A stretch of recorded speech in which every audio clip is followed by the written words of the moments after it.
Mr. President, I will obey you. TK International 7-star Hotel. Originally, a grand engagement banquet was held. But the wedding banquet had an episode. Yuze, the male protagonist, got together with another woman. How could Yuze accept it? She wore a tube-top dress and stood in the luxurious corridor, her voice cold and trembling. Yuze, you have been saying that you love me for many years. Is this how you love me? You embarrassed me by saying it in front of everyone at the engagement ceremony. This is his love. Did you think of me when you were entangled with Yuze? Or is this the love you say for me? It's really a different love. If she hadn't accidentally seen their dirty chat records, she would probably have been treated as a big fool and kept in the dark. This engagement ceremony became a breakup. Yuze gave her a luxurious gift package, and she almost couldn't breathe for a while. They colluded to frame her, took away the company's shares, and made her owe a large debt.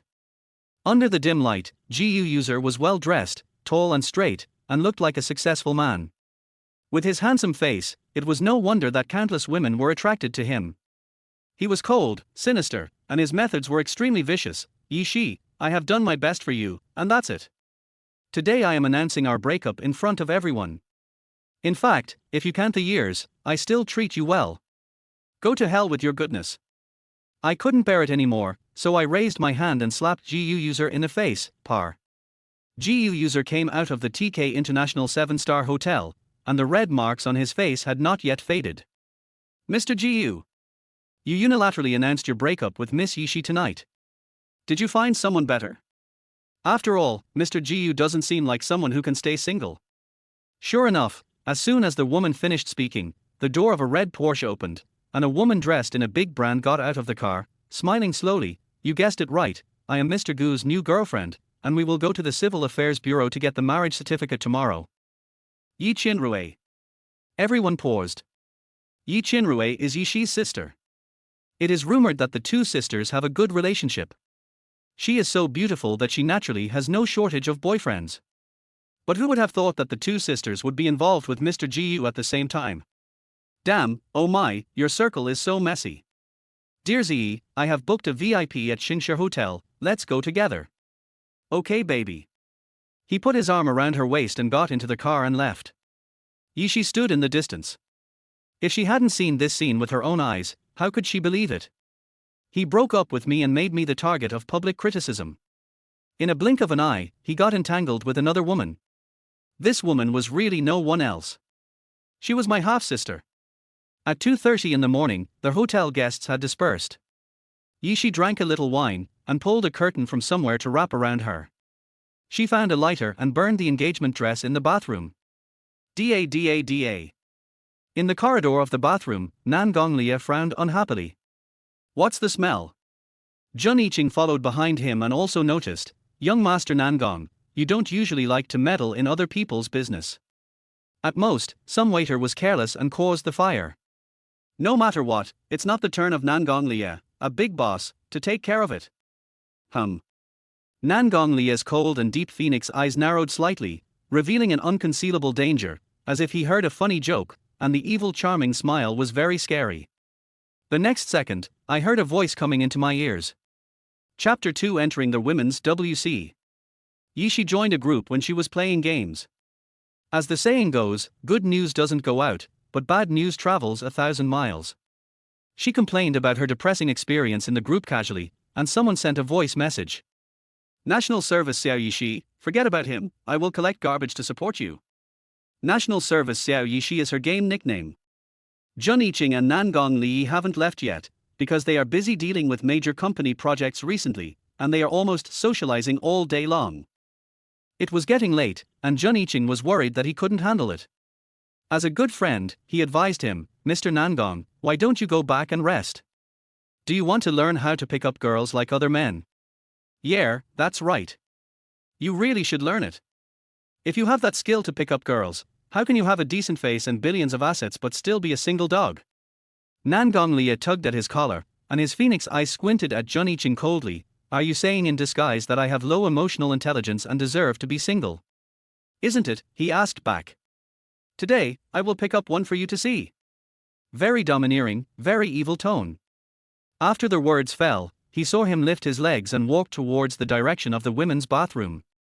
Jun-iching, fuck. That's the women's bathroom, women's WC, women's WC. Important things should be said 3 times. Nangonglia walked a few steps and arrived at the corner of the women's bathroom. A pile of ashes in front of him. A woman in front of him, with long hair down to her waist, wearing a curtain. She just sat on the slippery floor, holding her phone, not looking up, and seemed not to notice his arrival. Yishi drank 2 cups of erguitu, and everything seemed to be spinning. She didn't want to go home tonight. She had become the target of public criticism, so why would she go home? Besides, for people who are drunk, anywhere is home. Sitting on the ground, she didn't seem to notice someone coming behind her. Who collects garbage to support you? Since he was here, Nangong Da Xiao rarely spoke, his voice was magnetic and lazy. He never liked women to get close to him, but tonight was an exception. Yishi only heard the voice button on the phone, and he cursed, scumbag. Nangong Li. He felt his handsome face burning, very good, he was ignored by a woman who looked decent. Yishi's game group was really going crazy. I am a little bird at Erguzi of Ari Li Luo's family. Erguzi, did you see that? I love everyone I see. This time, my sister has seen through you, scumbag. Lao Wang next door at Xiao Yeshi of National Service, big sister, I make the decision.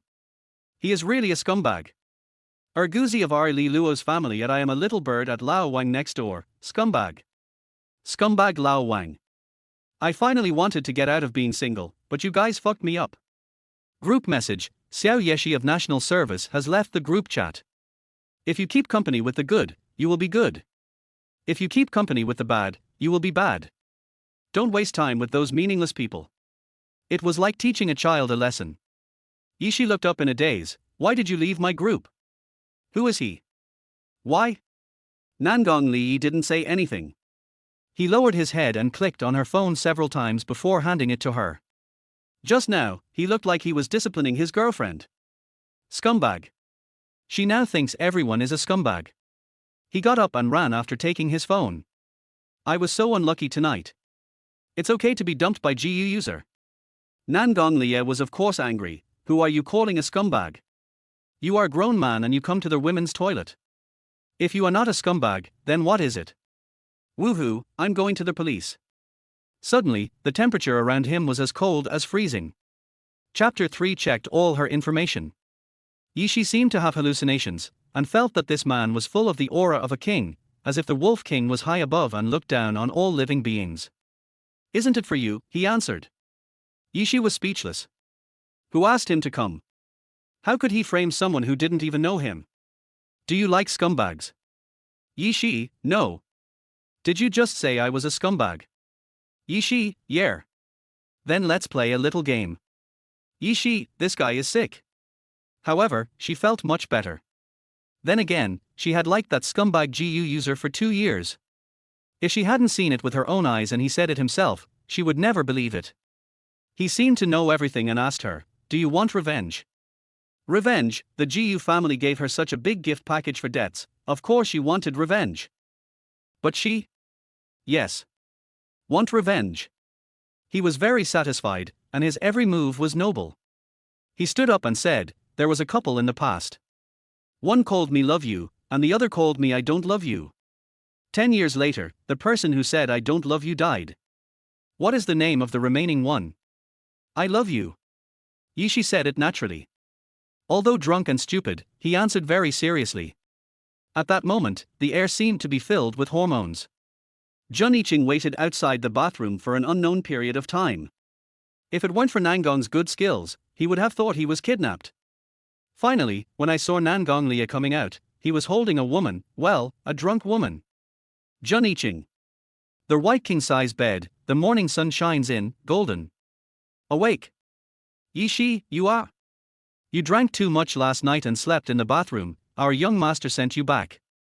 An aunt took the lead in interrupting the conversation, and couldn't help but complaining, girl, our young master has never been so kind. Nangong Lia cast a look at her, and the aunt was frightened and immediately retreated. In a moment, the two came to the presidential suite, the living room. He asked with unparalleled dignity, woman, what's your name? Lanyang. She lied. He was unhappy. Although his men had sent all her information, he still wanted to know her answer in person. Very good, but she was so bold as to lie to him? Yes, my name is Lan Yang. It comes from Jin's. The moon in the sea makes the pearls cry, the sun in the blue field makes the jade smoke. This feeling can be recalled, but it was gone at that time. What a Jin's! His smile was gloomy and terrifying. The next second, he threw a stack of information in front of her. The information showed Yi Shi, female, 20 years old. The daughter of Yi Lin, the former president of Yesha Group, had a 2-year relationship. Yesterday, Yuze announced their breakup in public, and all major portals showed that she owed a huge loan shark, followed by some very detailed information. Yishi's head was smoking. Go to hell. This man is really not someone to be messed with. Sir, don't you know that doing this violates other people's privacy and rights? He avoided the question. I'll give you another chance to reorganize the language. What's your name? Yi Shi. The night when the wind and rain sounded, there were trees on the mountain and branches on the trees. I was happy with you, but you didn't know it. He had a strong desire to survive. Well, the moon is bright, the people are beautiful, and the girls are graceful. Not bad, a good name. Chapter for Marry Me. What about you? You will slowly learn about it in the future. He asked arrogantly as if he was questioning a prisoner. Miss Yi Shi, I saved you last night. How do you plan to repay me? Yi Shi hesitated for a while before uttering a few words. Her tone seemed even more arrogant than his. Tell me, how much do you want? The presidential suite costs a lot of money for one night. When she woke up in the morning, her clothes were neat and she didn't feel any discomfort. She just asked her aunt about it, and she said that the eldest young master sent her back last night and then went out and didn't come back until dawn. He didn't take any advantage of me, so he can be considered a gentleman. I owe you a favor. As long as you ask, I can do it and I will definitely repay you. My breath is better now. He curled his lips in satisfaction. Really? Yeah, it's more real than real gold. Marry me. Yi Shi. I need a nominal wife. I think you are suitable. The most important thing was that she took advantage of him. Last night, she hugged his thighs on the bathroom floor and refused to let go. He felt more distressed than he had in years. He simply lowered himself and carried her out even though she was drunk and crying. Jun Yiqing's good friend even laughed at her. I think you are the most suitable woman to be my wife at the moment. Marry me and I will help you deal with those setbacks. Isn't that great? Yesha was also a big company before.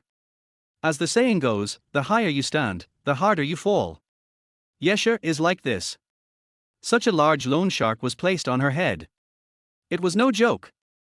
To say that she will spend the rest of her life in prison is an understatement. He also didn't understand why he was so soft-hearted and crazy as to pick up such a little cutie and take him home. Yi Shi was seduced. He was handsome. No matter what his status was, with his 1.9-meter height, broad shoulders and waist, handsome face and extremely magnetic voice, it was no problem for him to charm countless rich ladies. You don't look like someone who is short of women. But why did he choose me? Could it be that he was just playing with me?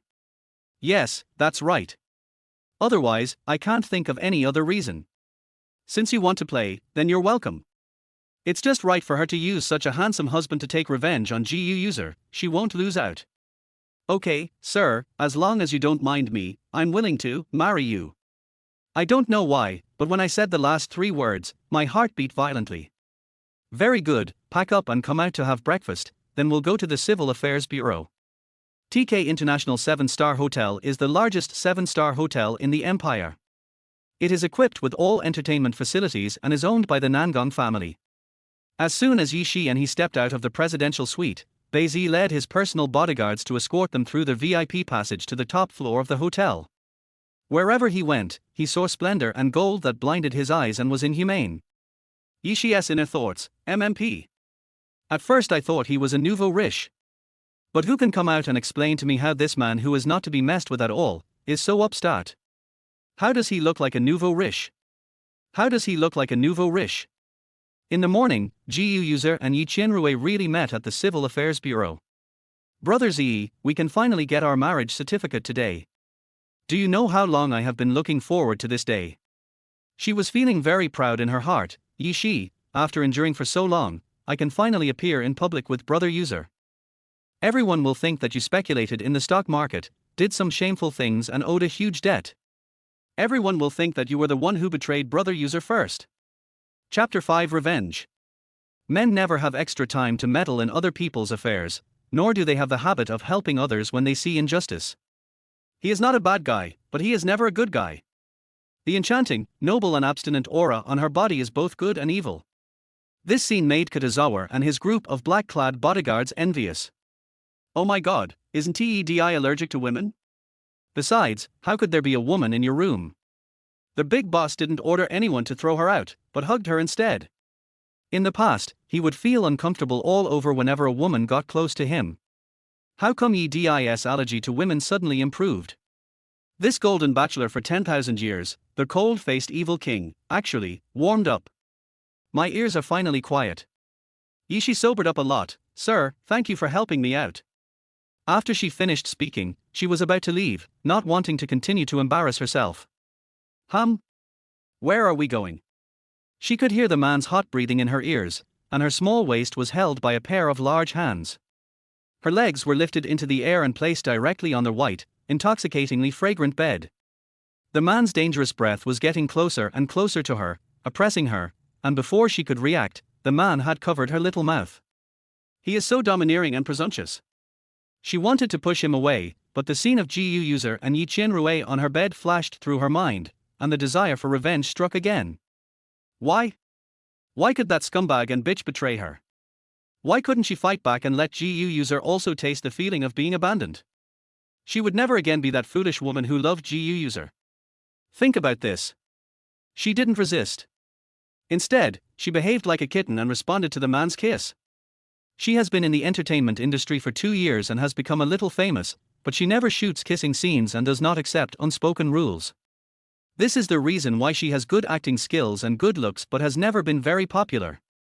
Forgive her for never having had formal contact with a man before.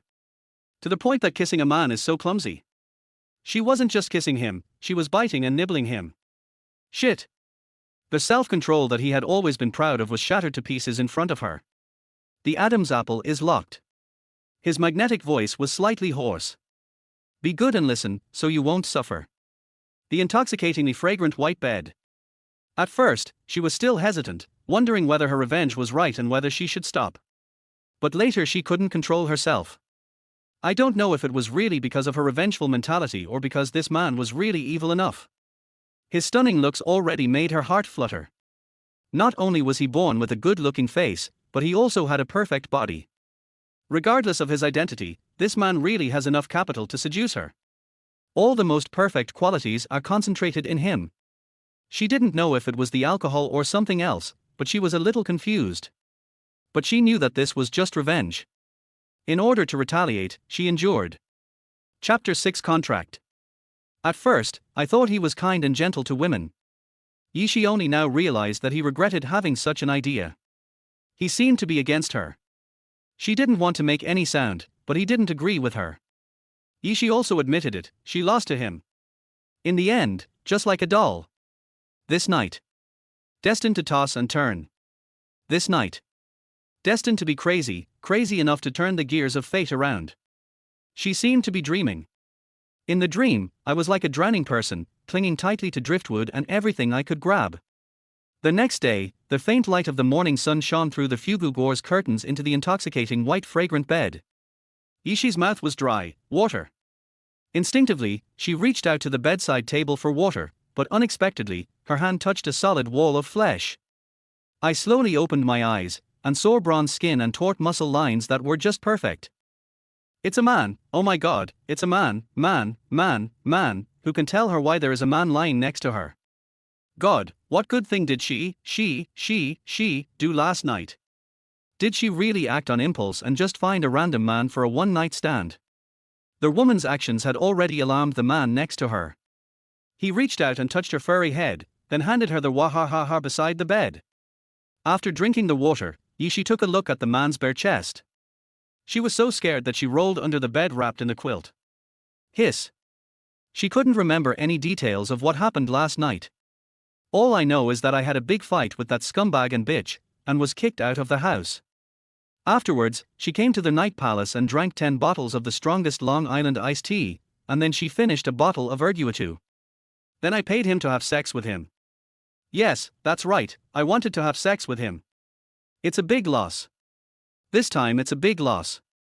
Nangong Lia had already gotten out of bed, with a bath towel wrapped around his lower body. He walked slowly to her side, looking her in the eye. Little woman, looking very aggrieved. Har har, how interesting.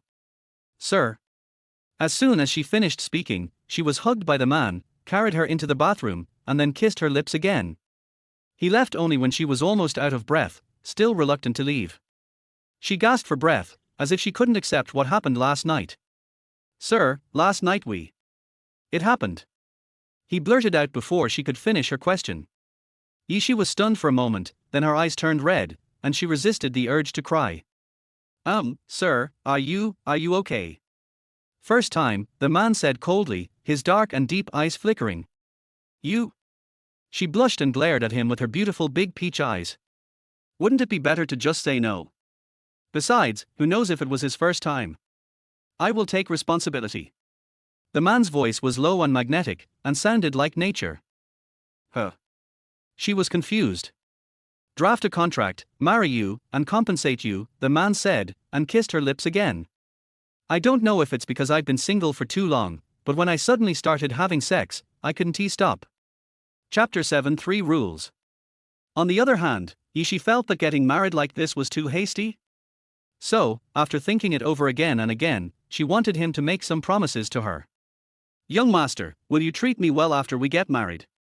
Looking at the neatly dressed man, he was majestic and had an innate kingly aura, cold and noble. Nangong Lia, yes. Kitazawa. A group of bodyguards. What did their boss, who is aloof and abstinent and never touches women, just say? Har har, there must be something wrong with their ears. It's okay that he suddenly wants to get married, but he also suddenly starts showing off his love. Did something inappropriate happen to them last night, and did the prince suddenly fall in love?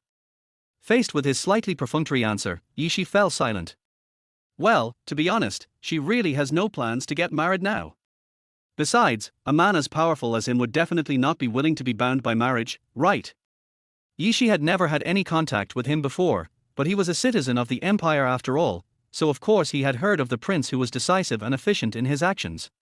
I just didn't expect why I met this man. Because her face was burned by his gaze, Yishi made up an excuse. Actually, I'm not feeling well. If you don't want to get married now, you can cancel the engagement. Break off an engagement. We are all on the way to the Civil Affairs Bureau. Women have such beautiful thoughts. Baizee couldn't help but speak up. This lady, being able to marry our president is a blessing from her previous life. How many people would wish for this? Besides, how could the person our master has chosen escape? It's impossible to cancel the engagement. Nangong Lia, yer. Yishi. Are you sure the rumors are credible? Who said the prince is not interested in women, is aloof, and keeps strangers away? Rumors. What? You don't want to marry me? He narrowed his eyes slightly. Yishi changed the subject. Master, then let's make 3 rules. She knew this man was not so easy to deal with. He is not someone who would let a woman do whatever she wants. Who would have thought that Nangong Lia would actually agree to her unreasonable request? What are the 3 rules? You tell me. He wanted to see what kind of rules she could come up with. In short, there was nothing he couldn't do. Yishi, 3 rules. Yishi didn't finish her words. The man took a pen and wrote a few lines on the paper in a flamboyant manner, then threw it into her hand. 3 rules. Nangong Lia's money returns to Yeshi. Nangong Lia's people return tonight. Nangong Lia's heart returns to Yeshi. Horizontal banner, Z self Shin line NAO brain BU supplement. Nangong Lia has many tricks up his sleeve, which is no longer a strange thing in the empire. Coldness and cruelty are also his characteristics. Now it seems that the methods he used are really beyond the reach of ordinary people. Yishi took the note. The artistic calligraphy with its flying dragons and phoenixes is so imaginative and unrestrained. How could she say that she couldn't understand it? He was so domineering and powerful that he didn't allow her any room to resist. It was a pity that Yishi didn't understand the 3 rules. So I rushed to the Civil Affairs Bureau in a daze. While we were chatting on the road, the driver had already driven to the Civil Affairs Bureau. Master, miss, we have arrived at the Civil Affairs Bureau. Please get off the car. Nangong Lia looked at Yishi and raised her lips. Madam, let's go. Yishi. P.S. Notes on reading the book. The entire text has been revised. There may be some disconnections and confusion in the chapters. Please forgive me, you can point them out. Since you are here, it is fate. If you like it, please stay, and if you don't like it, please leave. Moir. Chapter 8, Preventing Yuze and Yi Qianrui from getting a marriage certificate. Strangely enough, the Civil Affairs Bureau was indeed bustling today. Yuze and Yi Qianrui just arrived ahead of Yishi and Nangong Lia. When Yi Qianrui saw the luxury limited edition Rolls-Royce driving into the Civil Affairs Bureau, her eyes widened immediately. That car. Not every big shot can have it. But when Yishi got out of the car, she was so angry that she almost vomited 3 liters of blood. Damn it. Yishi hooked up with some big shot. Brother Yuze, look at that woman Yeshi. She is so shameless. She just broke up with you, and today she hooked up with a man. It looks like they are here to lead her. Humph, no, I must expose her ugly face and must not let her succeed. Before Yuze could open his mouth to speak, he saw Yi Qianrui rushing over in 10-centimeter high heels. Xiao Rui. However, Yi Qianrui was blinded by hatred and jealousy, and seemed not to hear his voice. Helplessly, Yuze had to follow. Yishi, how can you be so shameless? As soon as he got off the car, Yishi was bombarded with foul language. Nangong Lia also subconsciously looked over. His serious and tense facial features made people realize that he was unhappy at the moment, and his eyes were instantly filled with cold murderous intent. Yi Qianrui was shocked by those eyes for an instant. How could this man be so handsome? Although the Yi family had a good reputation, Yi Qianrui usually hung out with all kinds of men and had never actually seen Nangong Li, so when he suddenly appeared in front of her, she couldn't recognize him at all. Right now, she is jealous of Yishi and wants to destroy their relationship immediately. Handsome guy, you don't know, Yishi is usually a scumbag. She just broke up with someone the day before yesterday, and I didn't expect that she would hook you up and come to the Civil Affairs Bureau in the blink of an eye. You can't marry her or you'll regret it. Yi Qianrui, what does my marriage have to do with you? To be honest, Yishi was also afraid that her marriage would be ruined. Moreover, if she was abandoned again in front of so many people, wouldn't she be too ashamed to face anyone? However, Nangong Lia seemed to see the woman's worry, and simply put his arm around her waist, declaring his sovereignty. From today on, Yeshi is my Nangong Lia's wife. No one can hurt her. You are even less qualified to say anything bad about my wife. Yishi was fascinated by his sudden dominance. Before I could recover from the shock, he embraced me and walked towards the front desk of the Civil Affairs Bureau. At the same time, Nangong Lia ordered Beizi behind him, prevent those 2 people from getting a marriage certificate. Kitazawa. Yishi, are you referring to Yuze and Yi Qianrui? Is there such a cool operation? Is the boss going to turn on the domineering mode and go behind the scenes, and can he interfere with whether others get the certificate or not? After a moment of enlightenment, Kitazawa nodded respectfully and said, I understand, sir. I will definitely get it done. Yishi was only 20 years old and he got married. She successfully married herself off. When she returned after getting the certificate, she looked gloomily at the Prombran super bulletproof car that was as strong as an armored vehicle, and then she realized that that car was not something that one could drive just by having money. The car looked extremely high-end. She seemed to remember that she had seen one on the World Channel Financial News. It was a global limited edition and was extremely high-end. This car is so expensive. However, she did not associate this car with the one in the financial news. She did not know that this car, there is only one in the world and it is super bulletproof. Chapter 9, The Rich Young Master's Journey to Chasing His Wife, officially starts filming. However, she did not associate this car with the one in the financial news. She did not know that this car, there is only one in the world and it is super bulletproof. Mr. Li, your family is really rich. Generally speaking. The man was very frugal with his words. Average. How can you call this average? Then what does it mean to be rich? Oh, by the way, I have something else to do. She suddenly remembered something very important. Today is Monday, the day when the crew of The Rich Young Master Chasing His Wife started filming. In order to get the marriage certificate, I almost forgot such an important thing. I send you. Don't bother you, I'll go first. She quickly rushed to the side of the road and then disappeared. Nangong Lia got in the car, and Bai politely reminded him, Master, the first meeting of the company has ended. There are still 10 minutes to go for the next one. Yeah. The man crossed his legs and lay lazily on the back of the chair. The super powerful and strongest bulletproof car slowly drove away from the Civil Affairs Bureau. The crew of The Rich Young Master's Pursuit of His Wife officially started filming on September 16, 2018. This drama is set in a modern wealthy family and tells the story of a man and a woman who fall in love and hate each other due to misunderstandings and grievances of the previous generation, but eventually achieve a happy ending. The reason why the drama became a hit before filming even started, besides the popularity of the original novel and the huge investment, is the influence of the director. The new director is only 28 years old. Name, Duan Wu. Occupation, actor, director, screenwriter. Duan Wu started acting at the age of 10 and had a smooth journey, becoming a superstar that everyone admired and the national actor in the entertainment industry. He was very popular and won the Golden Horse Award for Best Actor for 3 consecutive years. His acting skills and appearance are both on point, and his popularity remains high. This time, Duan Wu plays the male lead in The Rich Young Master's Pursuit of His Wife. Fans are crazy about it and are looking forward to the show. At the same time, on that side. Finally, it was Yi Chinrui and Yuze's turn to get their marriage certificate. But at this moment, the staff repeatedly refused, sorry, we are off work and will not accept any business today.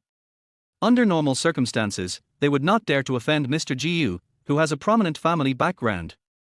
But who knew that they would meet a great god today, and they were given the order that if they didn't do it, they wouldn't do it. Yuze and Yi Chinrui's faces turned ugly in an instant.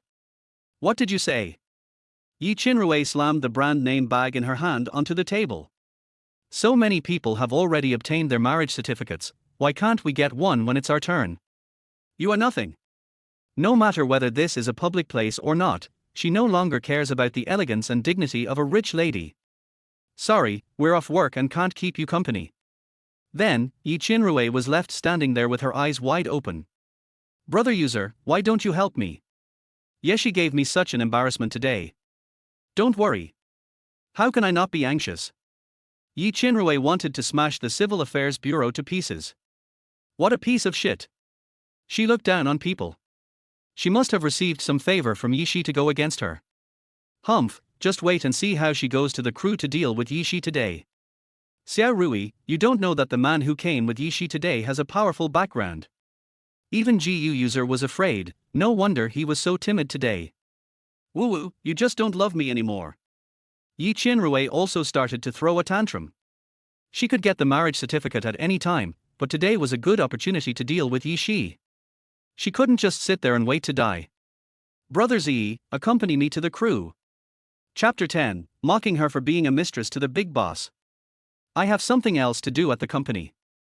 I'll have someone take you there. I'll come back to accompany you after I'm done with the company stuff. Yi Chinrui arrived at the crew and rushed directly into the leading actress's dressing room. She wore a Chanel lace and silk long dress with a V-neck that showed off her cleavage. At this moment, she is applying the bright red crystal lipstick in front of the mirror. Oh, Yishi, you are trying to sabotage us. I will definitely kill you. Don't think that just because you marry a snobbish and rich husband, you will become a phoenix. The ugly duckling will always be an ugly duckling and will never become a white swan. This time, I will find a way to bring your reputation to ruin and make you taste the feeling of falling from the clouds to hell. Yishi, you're here? The director is urging you, come in and put on makeup and get ready. Someone urged. However, some people took advantage of the situation and said, by the way, we heard that you were abandoned by Mr. Gu at the engagement ceremony a few days ago. He said that he was busy developing his career and it was not the right time to get married, but someone said that he was seen entering the hotel with your sister Yi Chinrui. What's going on? He and I have indeed broken up. I don't care about the rest. Whoever he is with, is naturally none of my business. He appeared to be indifferent, but he cared in his heart. I am more or less unwilling to accept this. Oh, really? If you really didn't care about Mr. Gu, You wouldn't have been around him for so many years. Oh, but that's normal. There are always beautiful women around rich young men. It's normal to change your taste when you get tired of playing. You need means to keep a man, but in the end, your means are inferior. You lost to your sister. Yishi was speechless. Yishi, don't be so pessimistic. For a vase like you, it's not difficult to find a few big bosses to live off for a few years. Watch your mouth, those who live off women are the ones who do that. They only have men on their minds all day and can't live without men. Yishi responded bluntly, not allowing herself to lose even a little bit of momentum. Also, I don't like Yuze anymore. It's none of my business who he wants to be with. We broke up peacefully, but it's not like the rumors say that I am sorry for him, but he is sorry for me. I don't like him anymore, so please don't talk to him about me. The sound from outside came in, and Yi Chinrue's face changed suddenly. Yishi, you are still quibbling. He will definitely put the blame on himself again. Just as Yi Chinrue was stunned, the door of the leading actress's dressing room was opened by Wooer. Click. Yishi was stunned. Ms. Yi Chinrue, the makeup room for the leading actress in the crew is not shared. You want to touch up your makeup, maybe you went to the wrong place. Sister Yi Chinrue continued to act out her role, looking pitiful. Sister, you are here too. Didn't Brother Yuze tell you that the leading female role in The Rich Young Master Chasing His Wife was given to me? After all, Sister is no longer Brother Yuze's girlfriend, and she even got a marriage certificate with a wild man outside. I'm afraid Sister is embarrassed to ask Brother Yuze for help again, right? By the way, Dad also invested tens of millions of dollars at the beginning.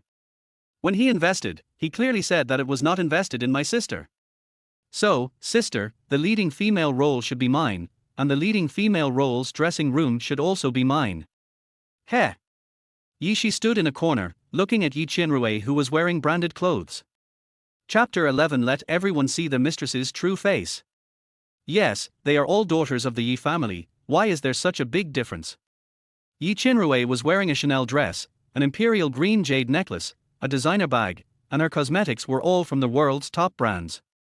And Yi Chinrue was actually holding the car keys of Aventador in her hand. Yishi's anger surged again. The car was a birthday present she received when she turned 18. She had just been kicked out of the house, and Yi Chinrue pulled out her Neo sports car to show off.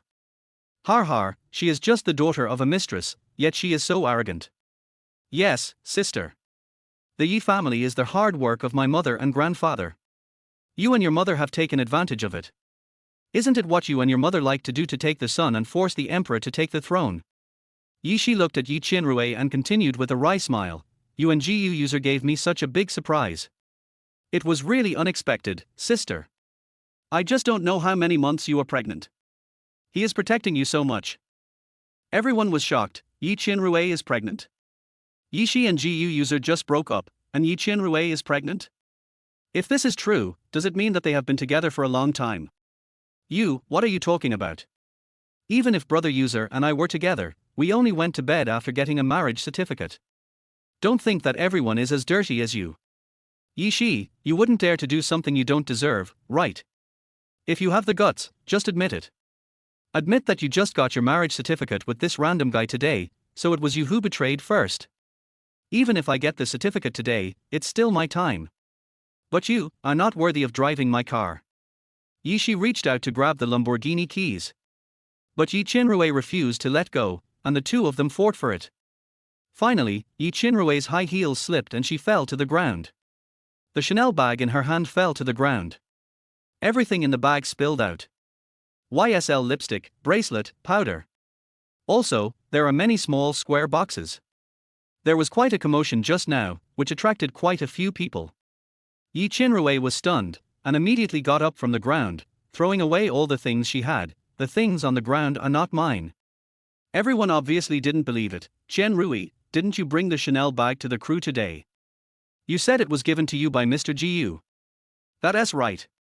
Have you been together with Master Gu for a long time? Did you break up Master Gu and Yishi? You are talking nonsense. Yi Chinrue was so angry that her teeth were itching. She glared at Yishi angrily and ran away in her high heels, not even bothering to take the things on the ground. TSK, I really can't believe Yi Chinrue is this kind of person. The crew members were all watching the fun, that's right, so shameless. In my opinion, Yishi is really much better than her. She is the one who shamelessly stole someone else's boyfriend and slandered others. I used to think that such people only appeared in TV dramas, but who knew that they are right next to us? Mr. Gu is the same. He is actually entangled with two sisters at the same time. I can only say that your circle is really messy. But Yishi didn't have time to pay attention to those people. The filming started today and he couldn't be negligent. She has lost too much. This time she must seize the opportunity to turn things around. Chapter 12: Being abused and humiliated in public. This drama is very sad. Although it ends happily in the end, the hero and heroine love and hate each other in the early part. The name of the heroine in the play, Lan Yang, comes from Jin's. The moon is dark over the sea, and the pearls are in tears. The sun is warm in Lantian, and the jade is smoking. This feeling can be recalled, but it was already gone at that time. Director Duan Wu held a loudspeaker and said solemnly, "Everyone, take your positions. Yishi, when you play the leading female role Lan Yang, you need to be more drunken and tender. Action." Yishi understood and got into the play. The camera started rolling, and the first shot was passed after a few takes. Next, it was the scene with the male lead. Duan Wu has already walked to the side of the swimming pool and is immersed in the role. He looked at Lan Yang coldly and fiercely, holding Lan Yang's chin with both hands, and spoke with a mocking tone, "Don't you just want me to come back? Come back to pamper you? You are so despicable. Why do you pretend to be a virtuous woman? I will grant your wish tonight, but I must dig out your uterus and give it to Choo-Choo." Yishi was too into the role, with mist in her eyes and a trembling and resolute voice, "Murin, it was not me who killed Lin Choo-Choo at all. How many times do you want me to say it?" Quibbling. Murin was cold and ruthless. He pushed her directly into their bathtub without any mercy. Click. The assistant director's voice brought everyone back to their senses. Marvelous. I have to say. Duan Wu's title of Golden Horse Award winner is no exaggeration. He has won the Best Actor of the Year award for 3 consecutive years at the top of the domestic box office ratings list. His acting skills are really very good. Yishi fell into the bathtub at the shooting location, and the coolness came from all directions. Because the water was cold, her whole body shivered when she fell in. It's so fucking cold. Duan Wu was a good guy. He pulled her out of the water and said, "Let's stop here for today." Before anyone could express their opinions, a female voice came over with a sarcastic tone. "For such a good and resonant script, how can you choose such a bad actress? Can't shoot because she choked on water? If it really can't work, then give up the position and let a good and capable actress play it. Don't just stand there and hurt everyone." Everyone looked in the direction of their voice and saw a wealthy lady dressed fashionably, Mrs. Jiu, Liu Xiahui. Yishi looked in the direction of their voice and saw Jiu Yuze. He was wearing a red suit that was well cut and had elegant manners. He had a face that could charm young girls, and he was as handsome as when I met him in the morning. However, in front of Nangong Lie, Jiu Yuze was instantly turned into dregs. His imposing manner and handsomeness were instantly turned into dregs without leaving anything behind. At this moment, next to Jiu Yuze was Yi Qianrui, who had a haughty look on her face. It turns out that Yi Qianrui just went to ask for help. Jiu Yuze finally spoke. The Jiu family invested 10 million before. Now, as the heir of the Jiu group, I announce that the Jiu family will invest an additional 30 million. A total of 40 million.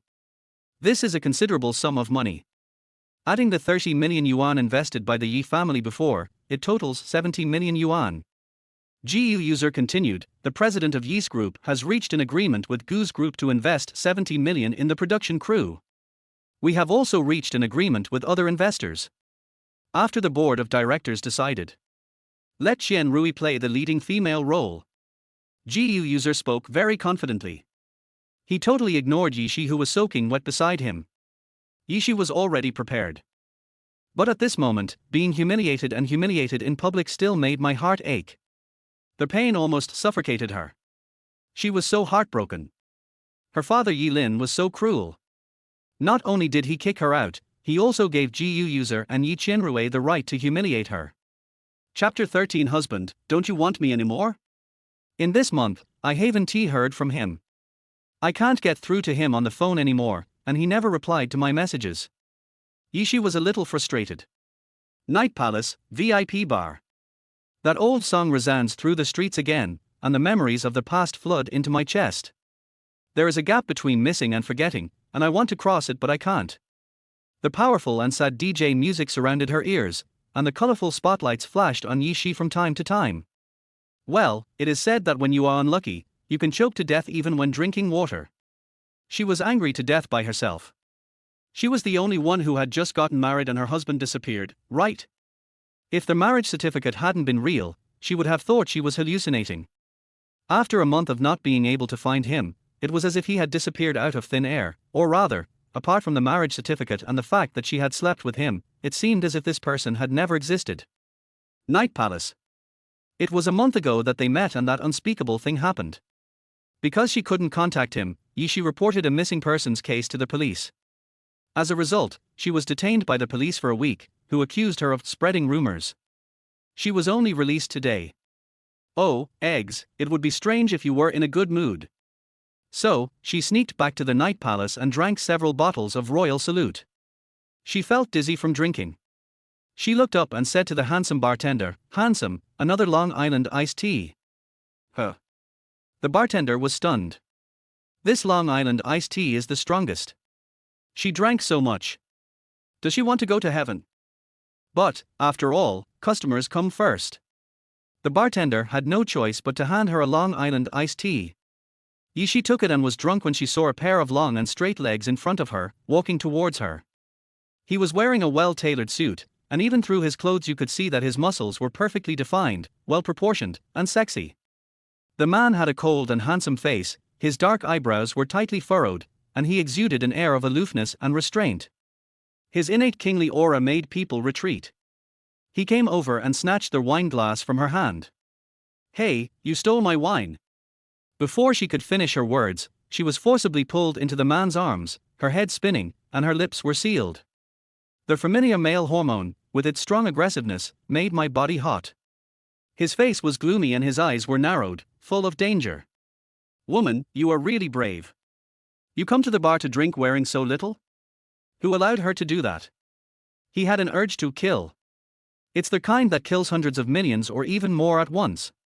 He held her head domineeringly and kissed her fiercely. She couldn't wait to pull off his clothes and hummed in his arms. Only then did he let her go with satisfaction. After that, he threw a black gold diamond card on the bar and left with her in his arms. At the gate of the Imperial Palace at night, the extremely luxurious Rolls-Royce Phantom RV stood quietly. Nangong Li held her and got in the car. Yishi was drunk and had no idea where he was. The interior of the car was dark, and the handsome man's profile looked as if it was carefully crafted by the world's top craftsman, perfect without a single flaw. "Prince, your injury." The bodyguards widened their eyes and looked at such a handsome man. "You know, he is injured, okay?" The prince rested for a month after his injury. Although his life is not in danger now, he hugged the woman, which is very detrimental to his recovery. "My lord, Dr. Meng advises you not to hug me." Before the bodyguard could finish his words, Nangong Lia shouted coldly, "Get out." Chapter 14 Sweet Little Daily Life. Who is the master? This bold woman came to the bar to drink and was wearing so little. If he didn't hug her, who would? Yishi was already drunk. She raised her little face to look at him. "Who are you?" she asked shamelessly and fiddled with his arms a few times. Because his aura was too strong and noble, she didn't pay much attention and didn't recognize this man. Yes, she didn't recognize that this was her husband. "Who are you?" When these three words fell into his ears, Nangong Lia's face was covered with a layer of ice, and the carriage seemed to be frozen 3 feet.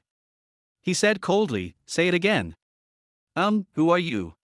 She frowned, paused, and then said, "New husband Tilder." She originally wanted to say newlywed husband, but somehow, when it came out of her mouth, it became new husband. "My new husband is very good. His complexion is no longer as black as ash at the bottom of a pot." He pinched her jaw and asked, "How many husbands do you have?" Inside the car, Kitazawa was sitting in the driver's seat, vaguely feeling a thick smoke in the car. "The girl not only slept with our prince, but also got him married and got a marriage certificate, and even talked about her new husband in front of him. Well, Bazi can already feel how she will be dealt with." At this moment, I felt like I was sitting on pins and needles. Eyes, drive faster. Nangong Lia urged impatiently. Yes, yes, Prince, I'll drive faster. Zi stepped on the accelerator. Because the prince had instructed him to do so in advance, the car was now heading towards Yishi's villa. Half an hour later, the luxury RV stopped in front of villa number 8. Nangong Lia hugged Yishi with one hand and carried her roughly on his shoulders into the villa. Kitazawa and the bodyguard. My God, is it popular to carry it these days? Shouldn't you hug your little wife like a princess? Ouch, it hurts. Yishi groaned on the man's shoulder. Don't you know how to be gentler? You're hurting me, Tilda.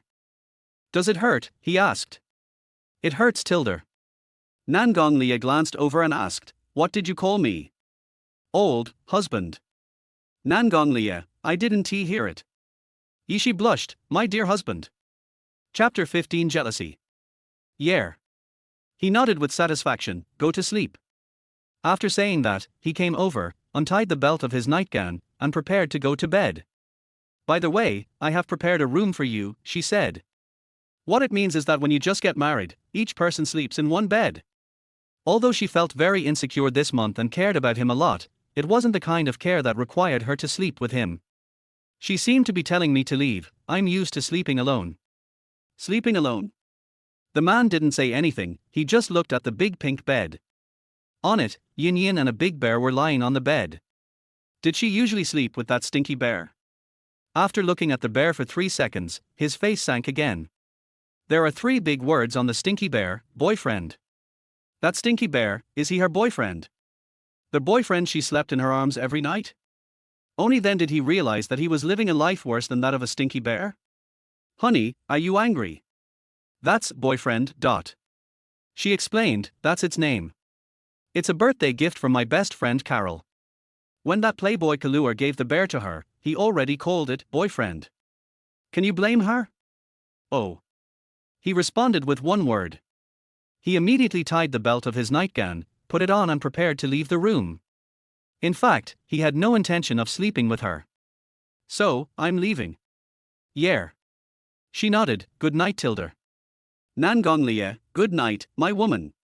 Her missing husband was found, and she finally felt relieved and fell asleep peacefully. After all, he disappeared as soon as they got the certificate last time, and she didn't sleep well. Now that he is back, she can finally sleep peacefully. Midnight. Since the imperial capital is a city that never sleeps, this is when the lights are brightest. The neon lights outside the window shine through the Fugugor's curtains onto the furry carpet in the room. Yishi has fallen asleep, and her subtle and even breathing can be heard in the quiet air. At this moment, there was a sudden noise in the quiet night. With a click, the locked door was easily opened, and a tall figure walked in. Under the dim light, his handsome face looked even more profound and three-dimensional. His narrow and cold phoenix eyes narrowed slightly, staring at the stinky bear. The stinky bear was hugged by her, which was so sweet. His wife was holding it, why wasn't it him? Didn't you know that stinky bear took his place? Yishi turned over and the bear was kicked aside. The opportunity came. The man did not hesitate for a moment. He picked up the stinky bear and walked towards the door. When I came back, the bear was gone. He threw back the quilt, got on the bed, and with his big hands, he held the little woman in his arms. Then, as if by magic, he took out a dazzling diamond ring and put it on the woman's slender ring finger. Then, he said, little woman, its name is Wei. The ring is made of the Empire's rarest deep blue translucent heart of the ocean diamond, a rare treasure with the main color being tanzanite. The Empire has only one. On the inner wall of the ring, there are 4 words engraved, Yi Wei Re. Yishi was sleeping in a daze, and she only felt something cool on her hand. Then, she seemed to feel a soft touch between her lips, a little icy and cool. That feeling is fleeting. Chapter 16, Stinky Bear. The next day. When she woke up, the first thing Yishi did was to look at the bedside. The bear that she usually loved to hug when she slept was gone. Damn, could bears grow legs and run away by themselves?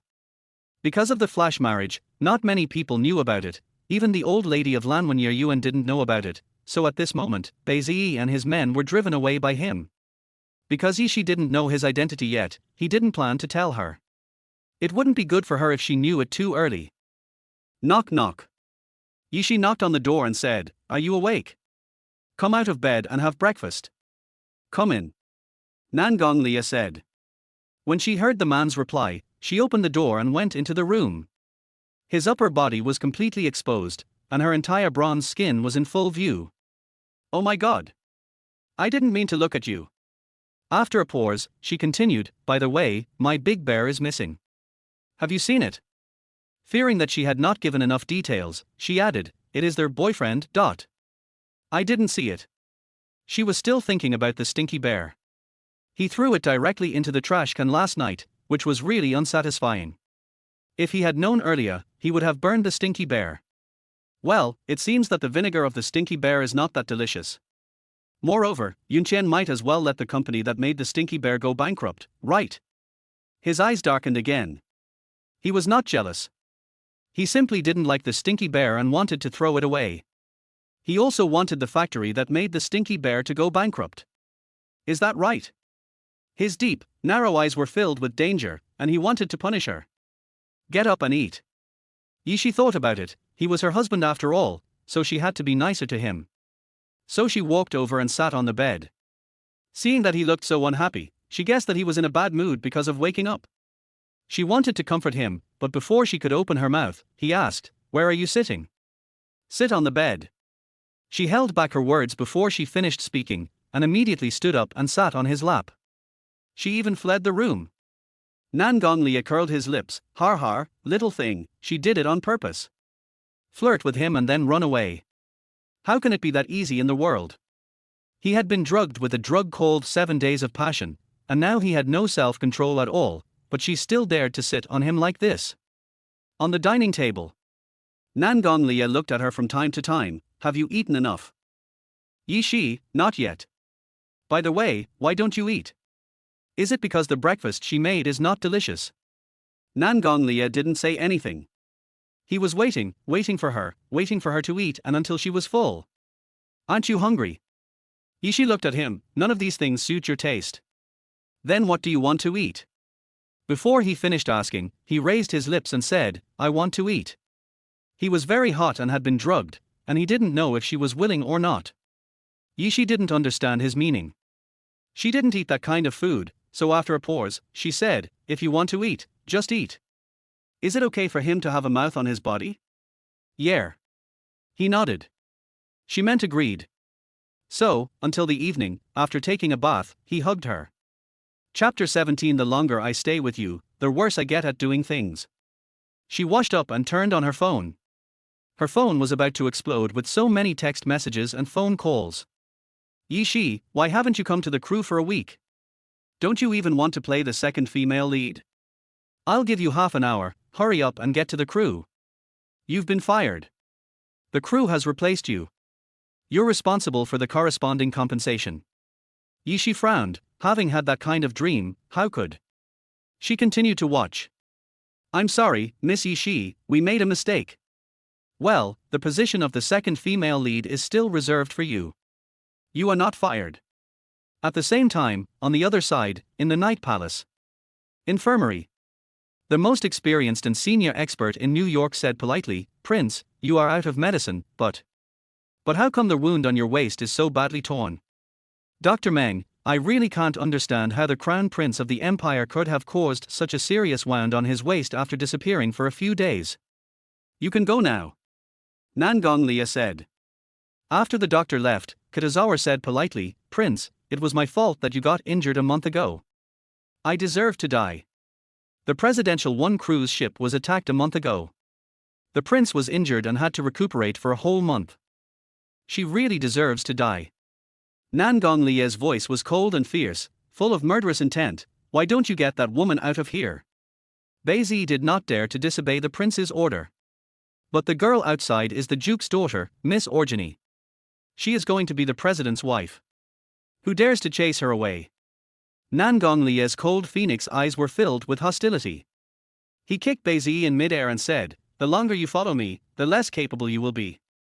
Nangong Lia, my dear princesses, you are not allowed to stay up late to read books, understand? Good boy Tilder. The 20th of September 2018, I wish you all a happy Mid-Autumn Festival in advance. P.S. There are some modifications. Please forgive me if there are any inconsistencies or point them out. Thank you. Chapter 17 of Mr. President, I'm Super Good is being typed. Please wait for a moment. After the content is updated, please refresh the page to get the latest updates. Chapter 18 A little over 100. Kitazawa was almost vomiting blood after being kicked by this kick. Please calm down, my lord. I will chase her away right now. Come back. Nangong Lie's tone seemed cold. I'm going to be out for a while this time, so it's best not to disturb me. Beizi resisted the urge to vomit blood and said respectfully, Master, where are you going? Accompany my wife. Kitazawa. Half an hour later. Villa number 8. Yishi was watering the roses. Xiaoyeye, my husband is missing again. The big teddy bear given by her best friend was also missing. God knows, she slept for 7 days and 7 nights. She was already in a bad mood because of the conspiracy of the Yi family. She lost her virginity after drinking, and got married quickly, but her husband disappeared every now and then. She was alone, mumbling for a long time. Her IQ was not high to begin with, and now she was really mad enough to turn into an idiot. Damn it, it would be a miracle if she could be in a good mood. She had no idea that there was a man standing behind her. He listened to her mumbling for a long time, and his deep and narrow phoenix eyes narrowed slightly. After watering the flowers, Yishi walked into the villa. Nangong Lie curled his lips, paused, and followed him in. As a result, as soon as I arrived in the living room, I heard her groaning in pain. R. It hurts, it hurts. It hurts so much. Yishi was pinched by a crab and she gasped in pain. What's wrong? Nangong Lie walked over and lowered his eyes. The crab's claws were just pinching her white fingers. It looked painful and he felt distressed too. Is she stupid? Is she stupid? Subconsciously, I thought that girl was not that stupid. This was beyond the description of stupidity. Doesn't she know that crabs can pinch people and that it hurts?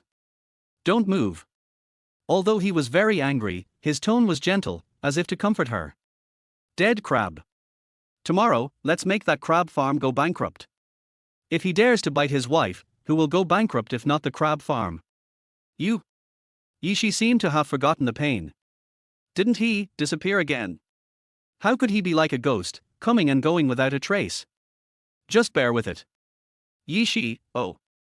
Half an hour later, Yishi was sitting on the sofa with her hands disinfected and band-aided. Does it still hurt? He asked in a hoarse voice. This is a tone he has never used before.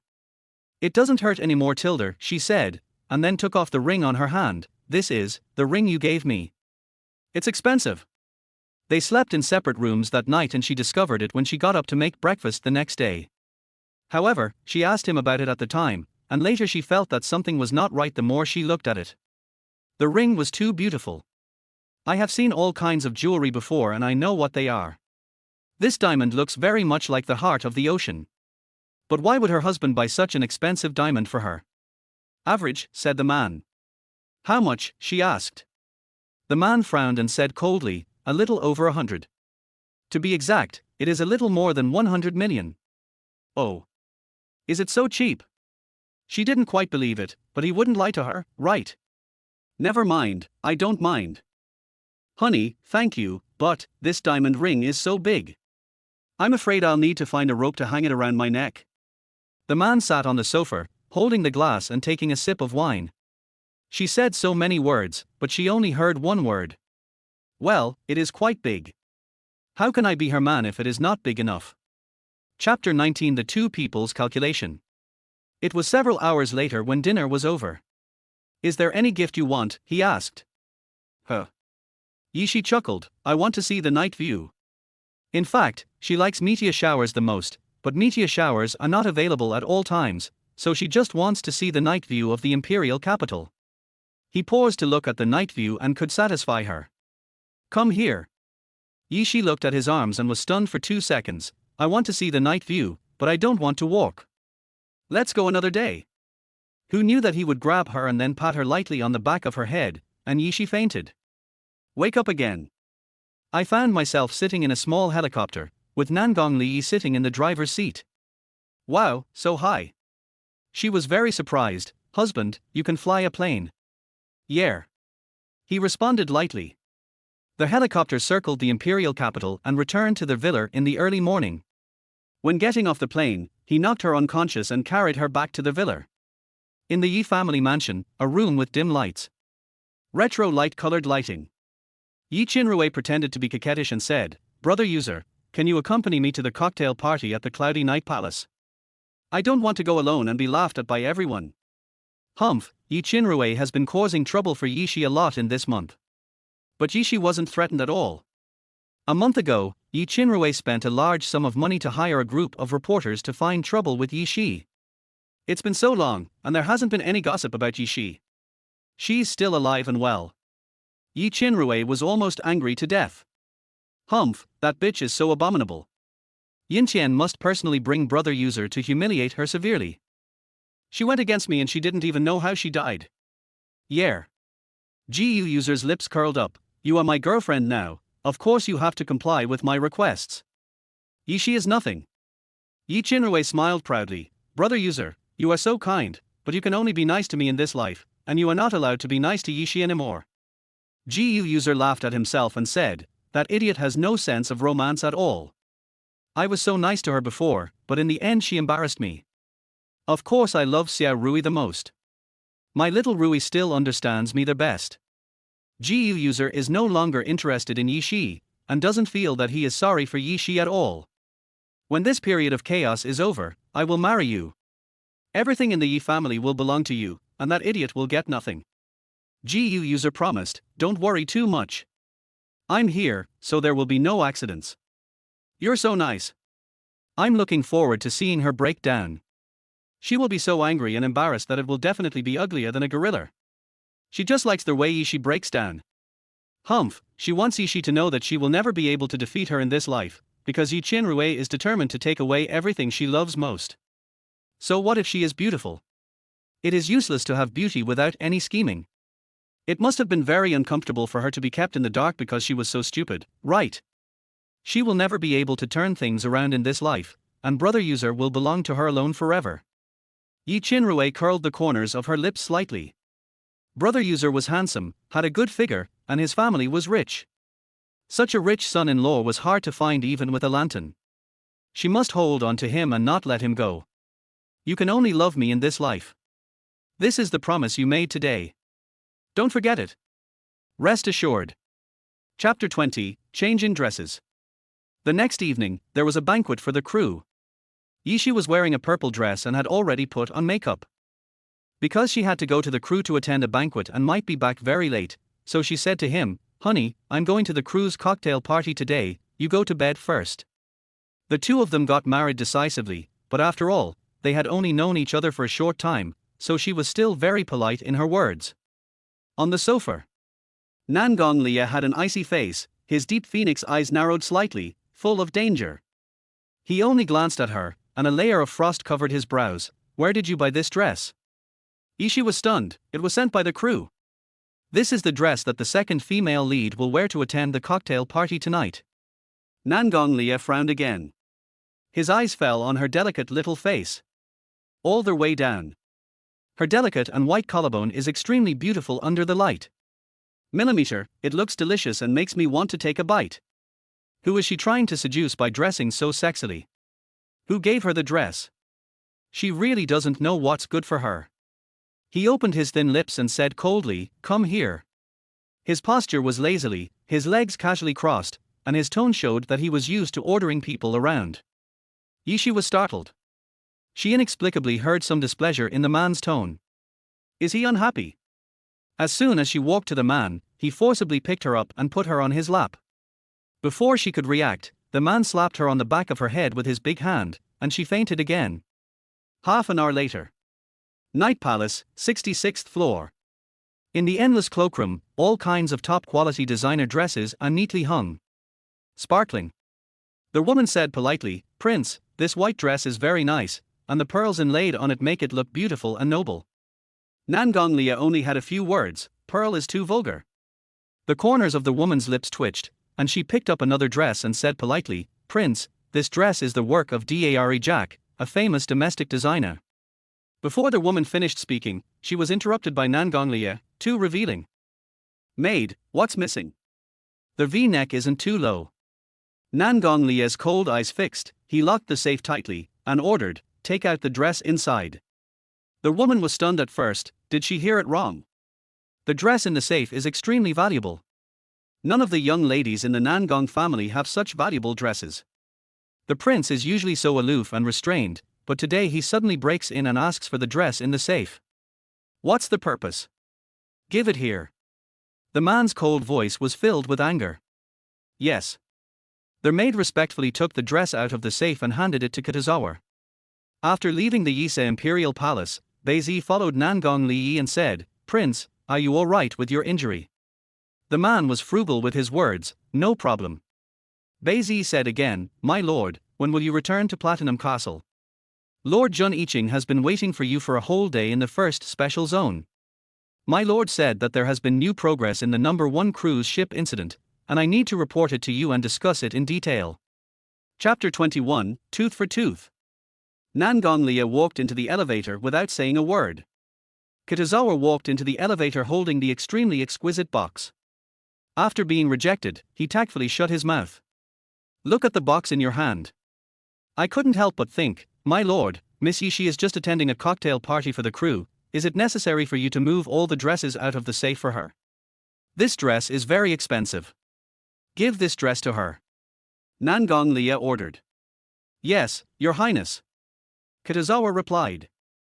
Soon, Beizi handed the dress to Yishi and said politely, Miss Yishi, this is a gift from our young master. Thank you. Yishi was confused. Why did she faint when he held her in his arms? Forget it.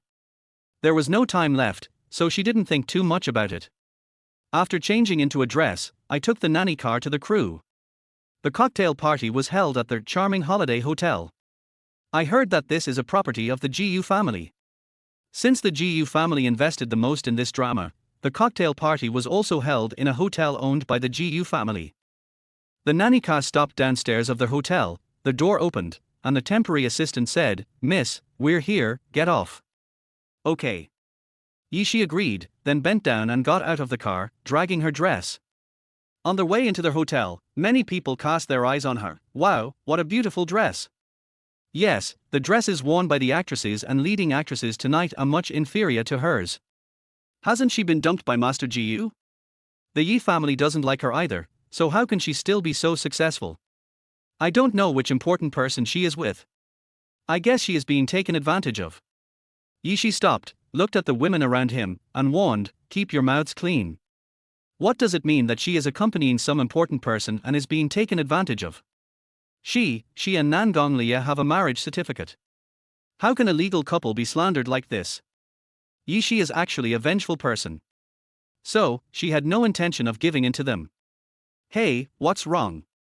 Did we say something wrong? Everyone knows. This is no longer a secret, okay? The women challenged. TSK, Yishi, you still dare to say you didn't have it? It's so shameless. That's right, don't think we don't know. She's just a pure girl who can only seduce men behind the scenes. As she said this, the woman was about to throw their wine in her hand towards Yishi, but Yishi raised his hand to stop her, and the wine spilled on herself before it could be thrown out. She was so angry that her teeth itched. Bitch! How dare you pour wine on me? Yishi, the bitch splashed water on herself. What does it have to do with me? You! The woman's face turned blue with anger. The wine just now wet her dress before it spilled on Yishi. How embarrassing! Yishi, you shameless! You and I cannot coexist. You actually wet my dress. How am I going to face people later, you slut? I advise you to keep your mouth clean. Yishi warned, you didn't hold the glass of wine steady just now, didn't you? Chapter 22 Attending the banquet. Besides, everyone is here, and I haven't even reached the banquet hall yet. How can I get the wine to throw on you? By the way, next time you find fault, try something new. After giving a warning, Yishi walked towards the banquet hall on the soft and thick red carpet. A beam of light shone brightly on her. The aqua blue dress was inlaid with countless crystals, which emitted colorful glows under the light. The makeup on her face is just right, and paired with the dress, she looked simply noble and elegant. Inside the banquet hall, everyone's eyes froze for a moment. Wasn't she kicked out of the Yi family? How could she afford such a high-end dress with the little salary of the second female lead? Her dress was so dazzling that she looked like Snow White from a fairy tale, exuding nobility. GU user turned into a complete idiot, looking at Yishi with burning eyes. Damn it. Why didn't I find Yishi so charming before? I always thought she wasn't gentle and charming enough. But now. The smile on her face is like the tenderness of the Jiangnan water town, and her every move is full of the demeanor of a lady from a noble family. GU user's gaze fell on her slender waist and perky buttocks, and he was reluctant to move away. He ignored Yi Qinrui beside him and rushed towards Yishi. 11:11. Hearing this, Yishi turned around and saw GU user, who was wearing a white suit, looking at her with a charming look on his face. Oh, GU user, you really have the nerve. 11:11, dance with me. Heh. Yishi laughed at herself and simply ignored the hand that GU user extended. To be honest, GU user looked so gentle and warm. She had been bewitched by this look of his before. Having been stupid once, she never wants to be stupid again. She curled her lips. Excuse me, are you and I familiar with each other? GU user was rejected in public, and was slapped in the face, bang bang bang. Wow, Mr. GU was actually rejected. Damn, Yishi is mentally ill. She actually ignored Master GU. Master GU is the most talented man in the capital and has a good family. TSK, is actor doing so bad? He started from scratch and worked his way up to where he is today in the entertainment industry. With his strength and acting skills, his box office broke the Guinness World Record. Of course she wants to be with actor doing. The discussions continued, and GU user's expression became more and more ugly. Yishi actually dared to reject him.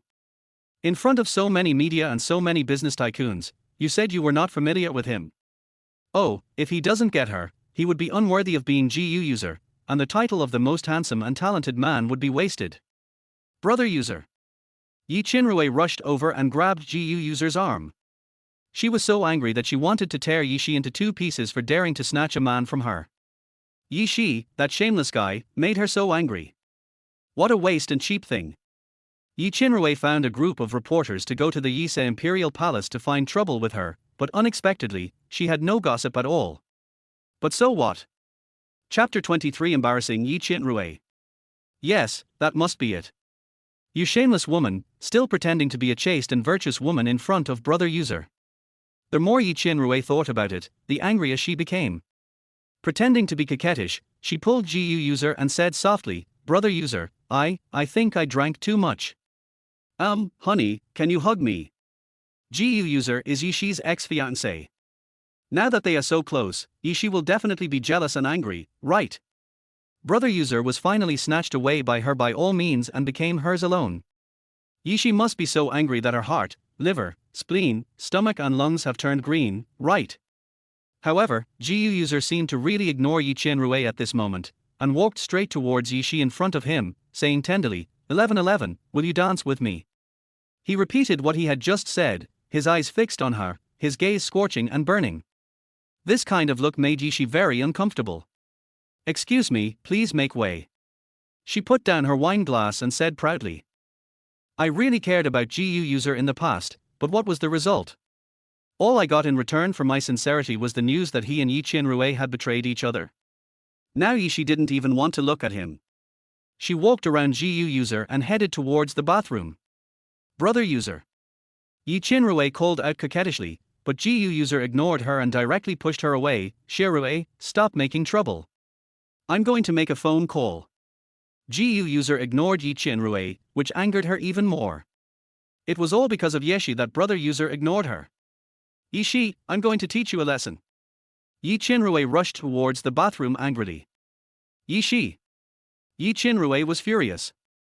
She had finally gotten her revenge for what happened last time on the crew.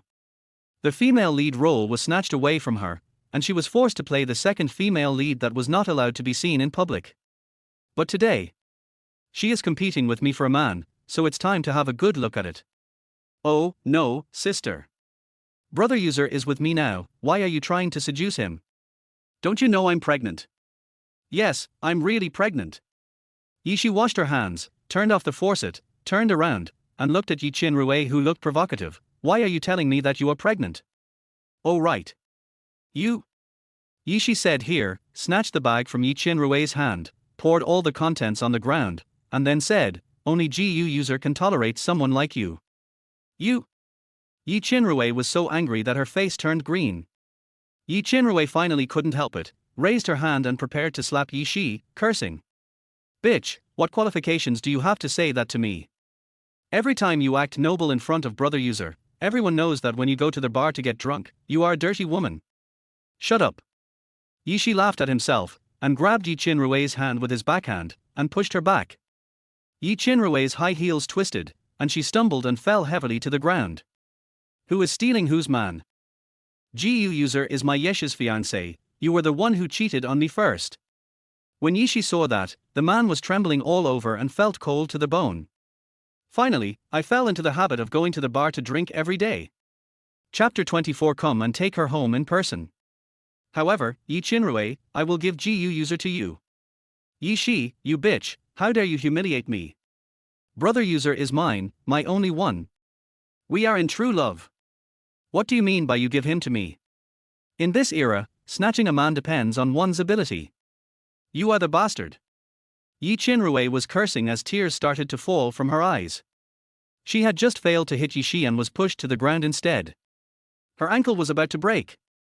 This debt must be recovered with interest. She must find a way to get the video of Yishi and the man, expose it, and make her completely unable to hold her head up.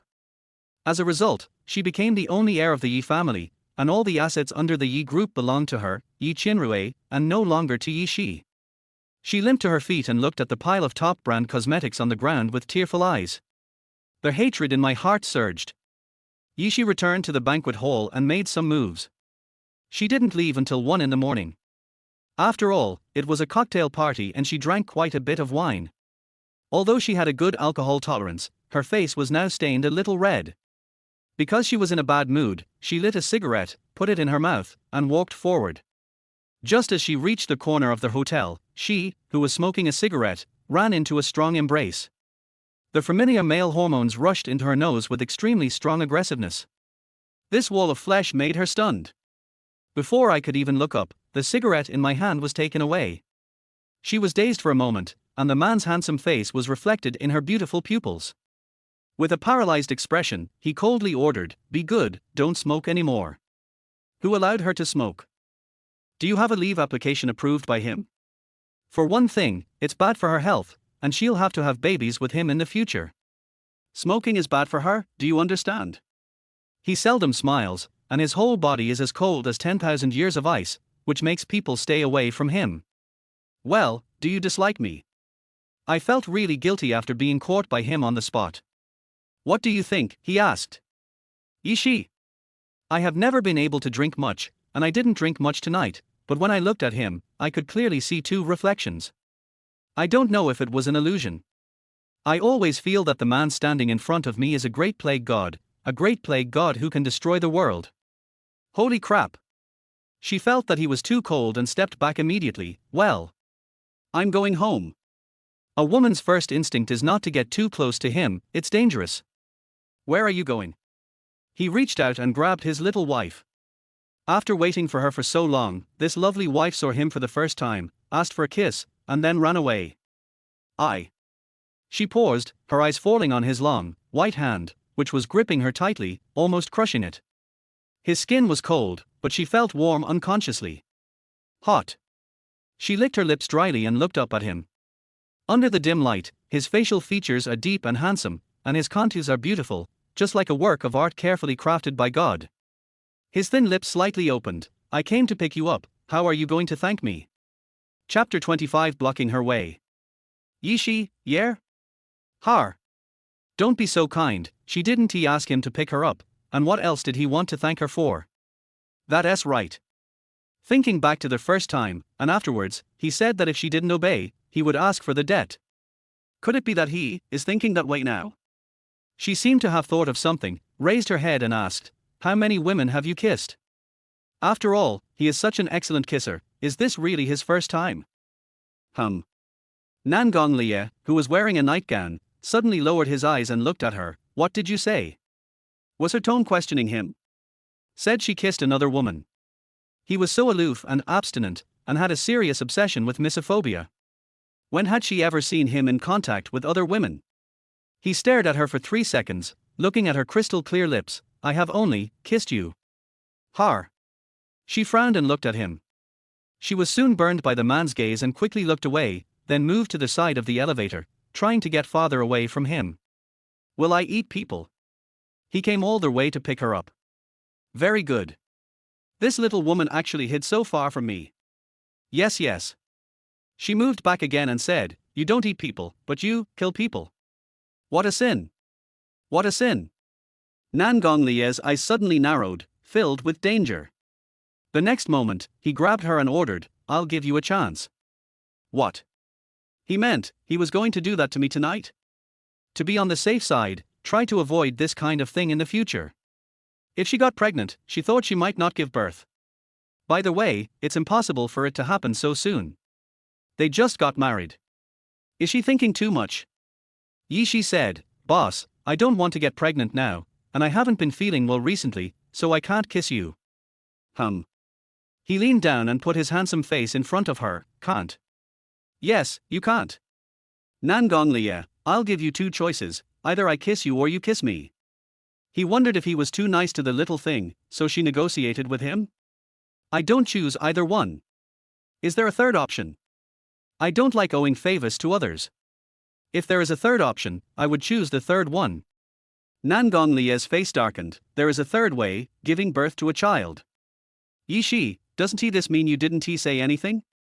Boss, I'm sorry, I reject the third option too. The woman smiled a little wickedly and was ready to run away as soon as she finished speaking. Who knew that Nangong Lie would take 2 steps at a time and soon block her way? Yishi. Still running. Yishi, no. Based on a woman's first instinct, she knew clearly that she had angered the man. Here. He stretched out his large, white hand. Come here. Oh. Yishi obediently stretched out her fair little hand, placed it in the man's palm, and let him hold it. The air suddenly became charming. Nangong Lie lowered his head. Don't worry, I'm just taking you home. Why are you so nervous? Yishi, oh then don't be nervous anymore. Although she was some distance away from him, his unique smell rushed into her nose and Yishi still felt her ears burning. Chapter 26, Leapfrog for 2 nights. Let's go home. Yishi felt inexplicably embarrassed to continue staying here. After all, I just got married to this man, and we are not that familiar with each other yet, right? Although they have obtained their marriage certificate and are legally a married couple, she feels that she still needs some time to adjust. The man lowered his head. Well, the car is ready. It's downstairs in the hotel. If you want to go back, you can go now. Then let's go back now. She took the initiative to grab the man's arm and walked into the elevator with him. Ding. The elevator door closed. Nangong Lie pressed the button for the basement floor. Normally when he goes out, he always brings bodyguards with him, but tonight is different. He comes alone to welcome the little one home. If they were not married and she was his legal wife, how could he stoop so low for a woman? Nangong Lie. What did you call me? Husband. She changed her tone and wanted to say something to him, but before she could finish her words, the man hugged her in his arms. His commanding tone was cold and cold. Don't move. Hearing his commanding tone, she really didn't dare to move. Under the dim light, a light pink color quietly climbed up her face. She didn't dare to move, and even her breathing was deliberately light. She didn't know why, but she always felt that the smell on his body was a little familiar, as if she had smelled it before. Don't move. He grabbed her little hand, placed it on his chest, and spoke in a low, magnetic voice. Bite. The elevator had reached the underground garage. The man walked out without saying a word, holding the woman in his arms. Kitazawa led his brothers to wait for the boss in the underground garage. They thought Nangong Lie would come out holding Yishi's hand. But I never expected that the boss would actually carry the young lady out in a princess hug. Master, you are still injured. Dr. Meng specifically told you that you must rest and not hold anything. Otherwise, it will not only be detrimental to your recovery, but will also make your condition worse. Kitazawa's voice became smaller and smaller as he spoke. Nangonglia had already carried Yishi into the car and put her on the seat. Nangonglia tilted his head and fixed his cold eyes on Beizhi. I told you not to talk too much. Kitazawa. Who is in charge, me or you? The man asked coldly. Of course it's my turn. Beizhi replied. I don't know why, but I feel like I'm in for a good ending. Go back to Lanwanyer Yuen, frog jumping, one night. Kitazawa. One night. Nangonglia adjusted the collar of his clothes with dignity, 2 nights. Beizhi was sweating profusely, and he knelt on the ground with a thud. Master, I will take the reward right away. If you still don't agree, I'll probably have to leapfrog for 10 nights. Yishi, who was sitting in the car. Naturally, she was a little scared, so she turned around and stared at the man. Under the bright neon lights, the narrow and deep phoenix eyes narrowed slightly, revealing an unconcealable danger.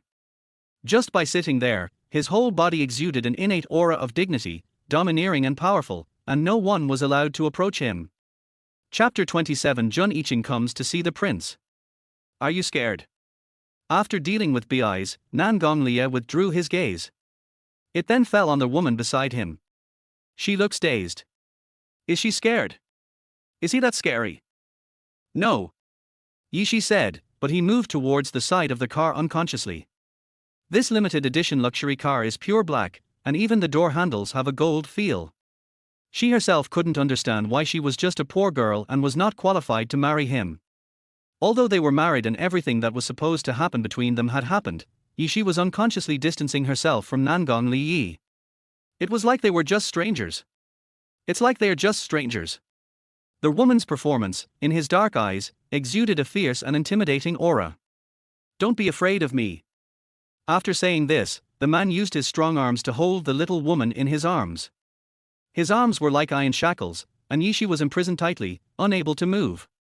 My lord, are we going back to Lanwanyer Yuen tonight, or to the wealthy area of Repulse Bay? Lanwanyer Yuen is the largest manor in the entire empire. It is luxurious and equipped with all the facilities a villa should have, such as a wine cellar, a golf course, and a private garden. Repulse Bay is surrounded by mountains and the sea. If you take a small helicopter at night, you can see the extremely beautiful night view. The villas there are arranged in an orderly manner and are extremely luxurious. Where do you want to go? Nangonglia lowered his eyes, put his thin lips close to Yishi's ear, and breathed out hot breath. Husband, why are you asking me? She is not familiar with Repulse Bay at all. Besides, after being married for so long, she had been persuading herself in her heart to treat him as an ordinary person. She kept telling herself not to ask about his background and not to inquire about the lives of the rich. She also didn't want to be involved in this wealthy family turmoil again. The man replied calmly, Repulse Bay is a good place for a vacation and a leisurely and carefree place. Lanwanyer Yuen is where I have lived for more than 20 years. From now on, it is your home. Yishi. In fact, she wanted to go back to her own home the most. But she was afraid that Nangonglia would get angry if she told him. Finally, after a few seconds of pause, she said, Husband Kun, I'm going back to Villa number 8. His brows were furrowed into the shape of the Chinese character. After a long nod, he said, Yeah. Kitazawa drove to Villa number 8. Nangonglia and Yishi got out of the car and left, and they waited outside the villa. After returning home, Yishi took a shower and went to bed. Nangonglia held her in his arms and stayed awake all night until the sky began to turn pale. Then he got up and left the villa. In the early morning, the man's steady and powerful footsteps gradually faded away in the villa. Go downstairs. The super-powerful Prombran bulletproof car had been waiting for a long time. Kitazawa opened the door tremblingly, Prince, please get in the car. At this time, Nangonglia had something else to do and needed to go to the Platinum Castle.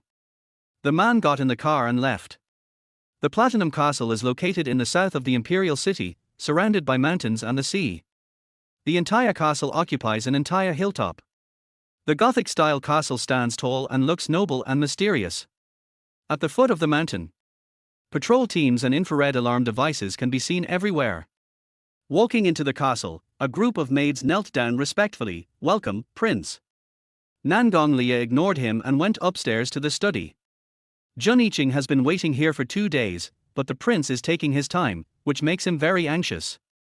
P.S. If you like it, please vote. Thank you. Chapter 28. Get him at all costs. At this time, Nangonglia had something else to do and needed to go to the Platinum Castle. The man got in the car and left. The Platinum Castle is located in the south of the Imperial City, surrounded by mountains and the sea. The entire castle occupies an entire hilltop. The Gothic-style castle stands tall and looks noble and mysterious. At the foot of the mountain, patrol teams and infrared alarm devices can be seen everywhere. Walking into the castle, a group of maids knelt down respectfully. Welcome, Prince. Nangonglia ignored him and went upstairs to the study. Jun Yiqing has been waiting here for 2 days, but the prince is taking his time, which makes him very anxious. Jun Yiqing came this time to report to Nangonglia about the last cruise ship attack. The other side came prepared and attacked the cruise ship. The prince was injured and they committed suicide on the spot. Nangonglia sat lazily on the sofa with her legs crossed, without any extra expression on her face. Listen carefully to Jun Yiqing's report. As he listened, the man opened his notebook. The slender fingers tapped on the keyboard, making a crisp sound. A series of digital codes appeared on the computer screen, and soon, a highly encrypted file appeared. Jun Yiqing had almost finished what he was saying, so he started to change the subject, saying jokingly, "By the way, boss, Miss Eugenie has been waiting for you in the castle for a long time." Nangonglia put down the notebook, exhaled a circle of smoke from his sexy thin lips, and spoke in a cold tone, "Let her go." Jun Yiqing smiled evilly and teased. "This is the 3rd time he's come. Don't you want to see him?" After all, Jun Yiqing didn't know about Nangonglia's sudden marriage, let alone the existence of Yi Shi. Eugenie often hangs around the two men. He joked in a nonchalant manner, "Tell me, why don't any women like me? My lord, your peach blossoms are really flourishing. Do you need a woman?" Nangonglia asked back. Jun Yiqing closed his mouth. "Oh, that's right." Nangonglia raised his eyes for the first time, glanced at the bodyguard waiting at the door, and ordered, "Let that woman in." Bodyguard, "Yes, sir." Soon, the bodyguard went to tell Eugenie. She was wearing a light pink dress and a shy smile appeared on her delicate face. This is the expression she makes every time she sees Nangonglia. It is said that men like gentle women. Does this look gentle enough? The Nangong family is wealthy and powerful, and they have omnipotence in the empire. Nangonglia is the prince and head of the Nangong family. Everyone in the family has always called him, Your Highness. It is not nothingness. I heard that the empire was once divided into 2 parts, the Northern Empire and the Southern Empire. The Southern Empire is one of the oldest royal families in the extant world, a kingdom with an empress system. The queen is the most honorable woman in the Nangong family. Therefore, Nangonglia is of true aristocratic blood, a true prince, and many women flock to him. Eugenie also heard that he will soon become the president, and the power he will have is beyond words. Being his Nangonglia's woman, what else is there to be afraid of in this life? Slapping the face, abusing the scum, and pretending to be cool are all enough. But he has always been a million miles away from her, and Eugenie was unwilling to accept this. The more she couldn't get him, the more she liked him, and she had to get this man at all costs. Chapter 29, A Frustration. Eugenie said softly, "My lord, you are finally willing to see me." Nangonglia sat lazily on the sofa. Hearing this, he gently raised his eyes and glanced at her indifferently, just a glance. Eugenie was overjoyed. Did His Royal Highness the Crown Prince look at her? Finally he was willing to give her a straight look. Before she recovered from her joy, she heard the man's cold voice, which was like a knife, "It's an eyesore. It's an eyesore." Eugenie's lips froze. His Royal Highness the Crown Prince has just looked at her dress. This is a new dress designed by the most famous designer in the capital, tailor-made for her. Why is it so eye-catching when it comes to the prince? Don't come here if you don't have anything to do. Nangonglia's tone was cold and ruthless. Eugenie became anxious and rushed forward, wanting to throw herself into Nangonglia's arms. Unexpectedly, just as she took a step, an infrared ray suddenly flashed over, and her arm felt a burning pain and a blood mark appeared. Nangonglia had already stood up, waved his sleeves, and left without a cloud. Li. Eugenie was so unwilling that she wanted to chase him, but she saw Baizi coming over and warned him. Ms. Ajini, don't blame us for not warning you in advance. Our boss is not someone that women can approach casually. Kitazawa looked at her bleeding hand and warned, this is a lesson. I'm afraid it won't be so simple next time. You? How dare a mere special assistant climb over her head? Ujini was vexed. You are just a bodyguard. What qualifications do you have to be so presumptuous as to be insolent towards me? You still dare to say that I am a casual woman. Bazi, Ms. OU, you don't want our master to know your shrewish side, right? No matter what I am still our boss's assistant. I help him at all times and I am inseparable from him. But you are different. You don't even have the chance to get close to him. Ujini was choked and speechless. Humph, let us wait and see. Bazi was not lying, and OU Jini naturally knew that. Nangong Liye, a name that has always been feared by people. It is a symbol of power, status, money and other endless glory. She couldn't defend them. Half an hour later, Nangong Liye went to the lobby for a meeting, and Bai sent Jun Yiqing back to the first special zone. On their way, Jun Yiqing said with a teasing expression, Assistant Bai, your prince seems to be a little abnormal recently. Kitazawa concentrated on driving and replied, the prince was seriously injured and it took him a whole month to get out of danger. Abnormal is normal. Jun Yiqing smiled, I just heard that he has been having a lot of romantic relationships recently. Bai, when will our master stop having too many romantic relationships? Jun Yiqing smiled so brightly that it was hard to see through him, I heard that he has a woman. This time the question was straightforward enough. Jun Yiqing is a veteran. How could I let Kitazawa fool me so easily? He could naturally see that Kitazawa's answer just now was so perfunctory. The two grown men chatted idly on their way home. At the same time, in the Yi family mansion, valuable things were smashed to pieces, and flower pots were overturned, bang. Damn bitch, oh, that little bitchy she, I hate her so much.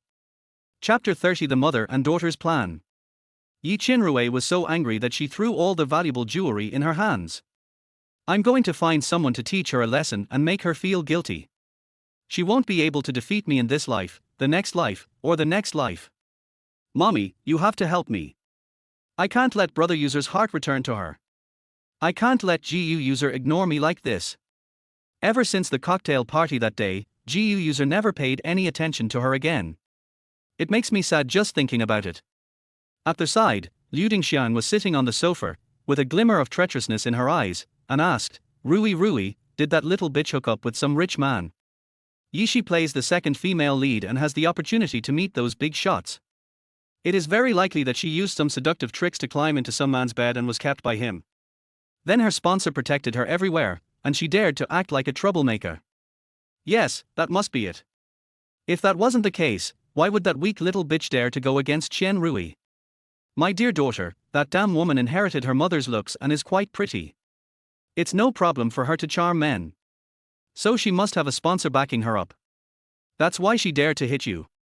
Don't worry, the sponsor is keeping her just for the sake of novelty, and she will be dumped when she gets tired of him. By then, those rich young men will think she is dirty and won't marry her. She has fallen, and she will never be able to defeat you in this life. Yi Qinrui learned a lot and curled the corners of her lips. Yeah, why didn't she think of it? After Yishi was dumped by brother Yuze, she must have immediately set her sights on another man. But who is the man behind her? But, based on her situation, the man she finds probably can't compare to the powerful GU family, right? Liu Dingxiang added, my dear daughter, now you have to hold on to GU Yuze's heart and secure your position as Madam GU. Then you will have to get back all these debts. Har har, Yi Qinrui curled the corners of her lips. Yeah, why didn't she think of it? In a few days, it will be the old lady's 80th birthday. Yishi must look good at the old lady's birthday party. At this time, the maid hurried in, Madam, Miss, the invitations to old Madam Yi's 80th birthday have been sent out. The old lady had someone send the invitation to Miss Yishi, and asked Miss Yishi to stay at the old house for a few days. Yi Qinrui's expression suddenly changed, and she slapped the maid and angrily cursed, you slut are such a spoil sport. You ruined my fun, damn it. Live? What kind of live? Yishi has been kicked out. She is no longer a young lady of the Yi family. Why does she still want to steal the limelight from the Yi family? Give up that idea as soon as possible. If she comes. Humph, little bitch, do you dare to fight her? This time, I must make Yishi look bad and get back my debt. The next day, the sun was already high in the sky. Yishi got up and went to the crew. Although she was married, she still kept her distance from her husband. The two of them seemed to be silently maintaining the 3-point rule of non-interference in each other. He never asked about her affairs, and she never asked about him. The two of them gradually developed a tacit understanding. Although she was very surprised to know his identity, Yishi always told herself to treat him as an ordinary person. That way at least she won't be too self-abased and embarrassed. He seems to be very busy and is nowhere to be seen all day long. When Yishi first looked at him, he looked like a man without a job. But that's not the case. The Nangong family of the empire is the most luxurious and powerful family, extremely noble, she dare not think about it. 3 days later, it was old Lady Yi's 80th birthday, and the invitation had already been delivered to Yishi. Chapter 31 Different Treatment. The old lady was quite good to her. Her grandmother took care of her most since she was a child. Because she was old, even though she was still the mistress of the Yi family, she could not make many decisions. Therefore, she could not stop Yishi from being kicked out of the house. The crew was busy until 6 o'clock in the afternoon, when Yishi's part was finally finished. As the leading actress, Yi Qinrui was extremely arrogant. She walked up to Yishi and challenged him, "Yishi, don't pull me in front of you and tell you. I won't let go of what happened in the hotel last time." At that time, Yishi pushed her hard, and she fell to the ground with her foot sprained and swollen. "Yishi, then, let's wait and see. Last time, Yi Qinrui deserved it. Who told her to come and cause trouble?" Yishi only felt bad that she didn't go easy on him. "You." Yi Qinrui was so angry that her face turned green. "Oh, just wait and see. She has the Yi family and the Jiyu family behind her. Is she still afraid that she can't beat Yishi? The leading actress is Yi Qinrui." The assistant director called Yi Qinrui over there with a loudspeaker, urging her, "The filming is on, come here quickly." "Okay, I'm coming." Yi Qinrui agreed, and glanced at Yishi with disdain. "Humph, just wait and see." After cursing, she hurried to the crew. Yishi raised her eyes, looked at the crew, then looked away after a while, left in the nanny car and returned to Villa number 8. On their way, she watched the scenery flashing by outside the window. Yi Lin has been partial to Yi Qinrui for a long time. This time, he even teamed up with the Jiyu family in front of the media to give the leading female role to Yi Qinrui. He is so cruel. What did he do? They are all daughters of the Yi family, he is really going too far. However, it seems that I have already gotten used to it. It was after dinner that she saw Nangong Lia. It's already 10 o'clock in the evening. He walked into the villa with a strong chill. Yishi asked in surprise, "Husband, where have you been? Have you eaten yet?" "I ate." Nangong Lia came in and sat on the sofa. "I dealt with some things." Because of his injury, his shoulder was wrapped in thick gauze, making it inconvenient for him to wear formal clothes. He wore a bathrobe with a loose tie around his waist, looking lazy and casual. "Sitting on the sofa like this is very charming. I'm going to take a shower," he said. "Want to join us?" "Yishi, let us take a shower together. Let us just forget it." Thinking about it, she looked at him again, at the man's black bathrobe. "What are you looking at?" I didn't see anything." She immediately looked away. He curled his lips, narrowing his deep and narrow phoenix eyes, as bright as obsidian, yet dangerous. Yishi took a bath and lay down on the big bed. Because she was very tired from working on the crew today, she planned to rest early, while Nangong Lia was still sitting in front of the floor-to-ceiling window. She didn't know why, but when he sat in the room, she felt a little oppressed. He lowered his head, there was a notebook in front of him, his long, bony fingers danced on the keyboard, making a few crackling sounds. "Why, can't you sleep?" he asked her without even looking up. "Yishi." She didn't say anything, curious about how he knew she couldn't sleep. Before I could say anything, I saw him put away his notebook, then stood up and sat down on the edge of the bed. Then, he spoke in a very pleasant and seductive voice, "I can't sleep alone, huh? Do you want me to sleep with you?" After sleeping with her for several nights, I found that she likes to kick the quilt and likes to sleep while holding something. Just as Yishi was about to refuse, he had already lifted the quilt and got on the bed, then stretched out his slender arms and held her in his arms. His pleasant voice once again said, "I'll sleep with you." Chapter 32, Best Friend Kaluuya returns to China. Night. A bright neon light shines through the window. Yuze woke up and his first reaction was. At this moment, the door of the locked room was pushed open with a click sound. Kaluuya and Baishin returned home today. The first thing they saw when they opened the door was Yuze lying on the sofa without any clothes on. "Sir, didn't you break up with Yuze?" Kaluuya and Baishin were both stunned and stared at Yuze, looking at him carefully. She, who never wore a ring, now had a dazzling big diamond ring on her hand. "Ladies, I'm going to the crew first." Baishin is Yushi's agent, and she was busy dealing with the crew's matters as soon as she came back. "Okay, be safe on the road." "Okay tilde, Baishin agreed and left. Suddenly, Yuze and Kaluuya were the only ones left in the room. "Woo, 1111, even though that scumbag Yuze betrayed you, you can't ruin yourself. Look at what you have become. What's wrong with you? Which stinky man has brought trouble to you?" Kaluuya and Yuze are good friends. Seeing Yuze like this, she felt sad. "Luoa, I'm fine." Yuze changed the subject. "Luoa, didn't you go to find Junchensi?" Carol was deeply in love and followed Junchensi to New York. Junchensi is the young master of the Jun family. He has a good family background and is handsome, but he is very fickle. He is Carol's boyfriend, but he is not nice to her. On the contrary, Carol was wishful thinking and was too nice to him, always booking plane tickets for him to visit cities in different countries. Kaluuya took a deep breath and sighed. "Hey, besties are having their periods together, so of course we have to be single together." 2 words, broken up. Whenever Kaluuya was mentioned, he felt uncomfortable. He simply sat on the sofa, crossed his legs, smoked a cigarette, and gloated, that idiot Junchensi and Pepe are even engaged. You know my principles. If I can't be his wife, I'll be his stepmother." Yuze was surprised, and the next second, he burst out laughing. "Rely on it. What kind of taste is this? Isn't he Junchensi's father dead?" Kaluuya suddenly hooked Yuze's neck, rolled her eyes, and said wickedly, so. "I don't have a man anymore, I'll love you from now on tilde." Yuze shuddered, fearing that Kaluuya would push her against the wall. She said gloomily, Luo, didn't you say last time that Junchensi has a little uncle? You can't be his wife, so you'd better be his little aunt." Kaluuya slapped his thigh and agreed, "Oh. Why didn't I think of that? I heard that Junchensi's uncle is an adult. That's a very high-ranking official. TSK, damn, I can slap Junchensi in the face anytime." Kaluuya smiled evilly, grabbed Yuze's face, and smacked her. She is so nice. "Miss Ka, can't a girl be a little more reserved? Aren't you feeling shy?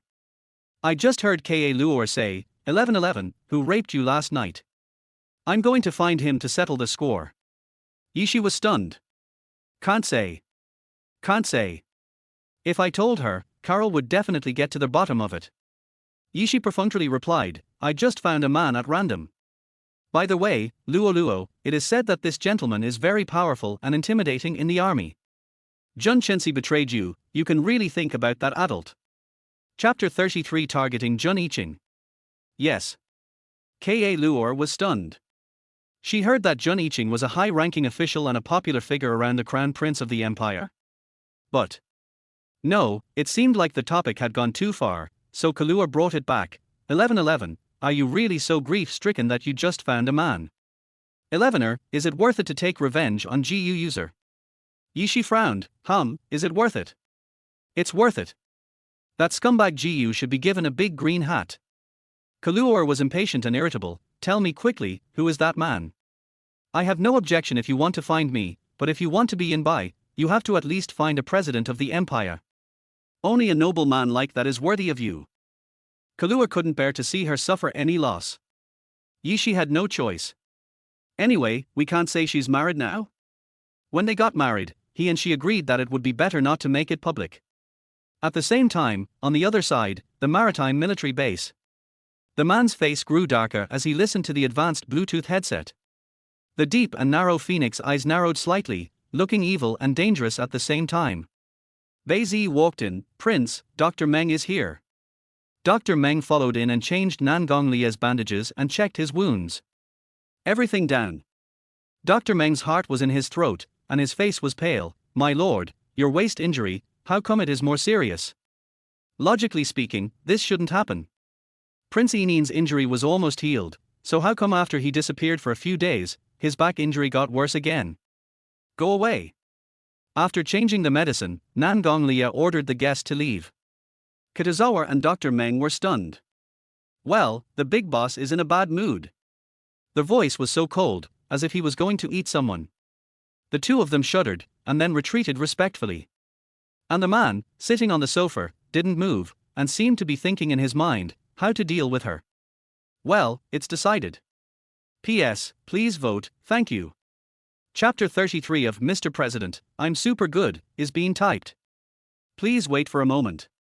After the content is updated, please refresh the page to get the latest updates. Chapter 34 Hot Pot. In the evening, Yishi and Ka Luor prepared the ingredients and started to make hot pot.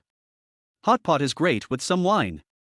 But there seemed to be some noise outside the villa, like a car stopping and shutting off the engine. Kaluar put down his chopsticks. I'll go take a look. Then, Ka Luor got up and walked out. Not long after, Yishi heard a voice coming from outside. Ka Luor, I'm not saying anything bad about you, but you are not worthy of dating me at all. Don't be a toad wanting to eat swan meat. Let me go now. Jun Chensi relied on the fact that he was a rich second generation and acted like an idiot, afraid that others didn't know that he was from the first special zone. Jun Chensi's voice became louder. Ka Luor, you little bitch, I don't like you. Pei Pei is much gentler and more sensible than you. It is only natural for me to marry her as the young lady of the Jun family. Yishi put down his bowl and chopsticks. He could no longer eat hot pot calmly, so he stood up and walked out. Under the night sky, there was a flashy silver sports car parked there, and Jun Chensi was standing there like a millionaire. Kaluar has a bad temper. I really want to hit someone. So, she rushed up and slapped Jun Chensi on the face without saying a word. Jun Chensi, I was blind to like you before, get out of here. Get the hell away from him. Isn't it just the surname Jun? Isn't he just relying on his title as the admiral and his access to the crown prince? Why is he so arrogant? Jun Chensi has cheated on her, so Ka Luor has no feelings for him anymore, you know. Jun Chensi was slapped twice on the face, it hurt so much that he was dying. He covered his handsome face and gritted his teeth. Remember what you said. Ka Luor, I don't hit women, but you. Kaluar sneered, yes, that's because you can't beat me. Jun Chensi, just wait, I'll bring some people to deal with you. After cursing angrily, he got in the car and drove away. In the villa, Yishi took the medicine and applied it to Ka Luor's hands. Luor, ignore him. She slapped him twice, and her hand turned red, it looked painful. Woo-woo, Kaluar whimpered, I haven't beaten you enough yet. Next time I'll beat Yi Chin-Rui together. What should Yishi say? Kaluar is a playboy, he might get into trouble normally. Moreover, every time she attended a banquet, those rich young ladies would always be beaten by her until they screamed and cried. Luor, I just hope you're fine and nothing happens to you. Can you be so rude? She had fought before and was often injured. Every time, Yishi would accompany her to the hospital late at night. It's okay. Kaluar changed the subject, I'm suddenly very interested in the prince. Yishi, huh? I heard that Jun Yiqing is very handsome. If I can get in touch with Jun Yiqing, then, wouldn't it be easy for me to slap Jun Chensi in the face? It's the kind of fight that feels really good. Yishi had also heard of him. It's no longer a secret in the circle. Yishi, by the way, what does the prince look like? If you have votes, please vote for it. Thank you. Chapter 35 Hello, Africa. Logically speaking, she already has a husband, so she shouldn't mention other men. It's not that she's thinking about him, but she thinks her husband should be more handsome than the prince, right? Carol, God knows. Yishi, God knows but I don't know. 1111, you are not interested in the prince, are you? That man is 10 times more awesome than the admiral. I dare not think about it. I dare not think about it. Yishi, well, how could I be interested in him? I haven't even met him. Luor, you think too much. Besides, she is married. Although he looks cold, he is still very warm to her. At the same time, on the other side, Nan Gonglia finished his government affairs, returned to the Platinum Castle, and turned on the Bluetooth headset. A familiar female voice came into my ears through the Bluetooth headset. Sire, I heard that the Crown Prince of the Empire is super handsome, 1.9 meters tall, and has an amazing appearance. I heard that he is the most handsome man in the history of the wealthy circle. Ka Luor continued to gossip. What's the use of that? Yishi said unhappily. She was not interested in other men at all. Nan Gonglia's face darkened, his handsome face lost its warmth, and he simply disconnected the Bluetooth headset. My lower abdomen suddenly tightened and my heart felt warm. He curled his lips.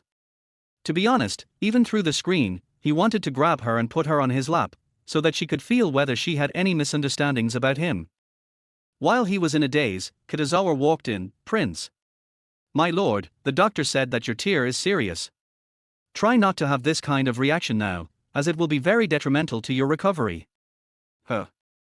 Nan Gonglia gave him a cold look, as if he wanted to dig out Baizi's eyes. Baizi felt a chill on his back and said tactfully, Master, do you want me to find you a woman? Don't worry, my lord. I will definitely find you a very clean person to use. Baizi has been following the boss for so many years, and he has always been surrounded by men. It seems that if he doesn't like women, the only thing he can do is find him, a man. Baizi also had no time to think about why he had such a sudden marriage with Yi Shi.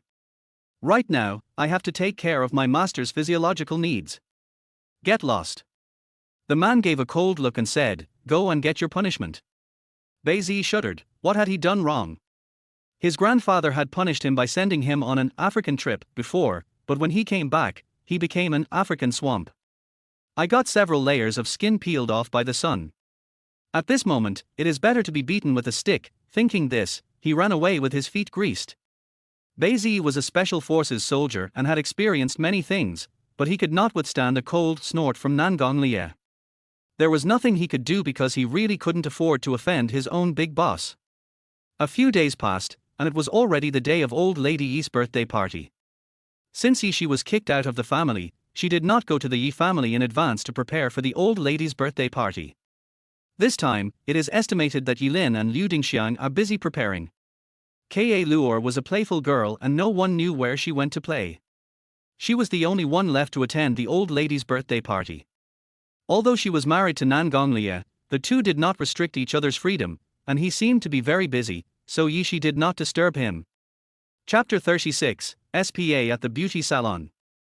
Since she was going to attend a birthday party in the evening, she prepared a gift in advance and then went out early to the most luxurious beauty and health club in the city for SPA skin care. Inside the beauty salon, the waiter recognized Yi Shi. She used to be a frequent customer here, a supreme VIP, so the reception was very polite. Miss Yi, please come in. Yeah. Yi Shi nodded. When her uncle and mommy were still alive, she often came to this club, but her uncle disappeared 2 years ago, and then she was suppressed by the Yi family in various ways. Therefore, she rarely came to the club for SPA.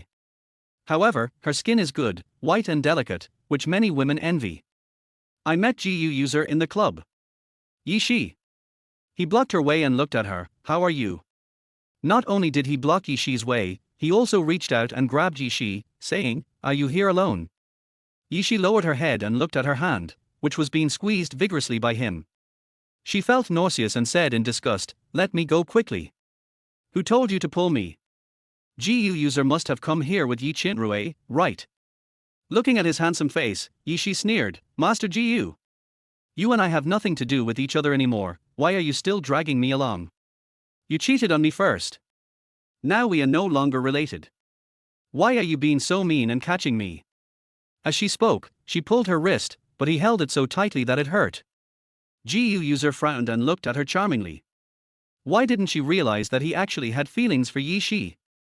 He didn't know why, but Yi Shi used to follow him around and he felt disgusted with her. But now Yi Shi suddenly became so distant from him and he felt very uncomfortable. 11:11, can we go back to the way we were before?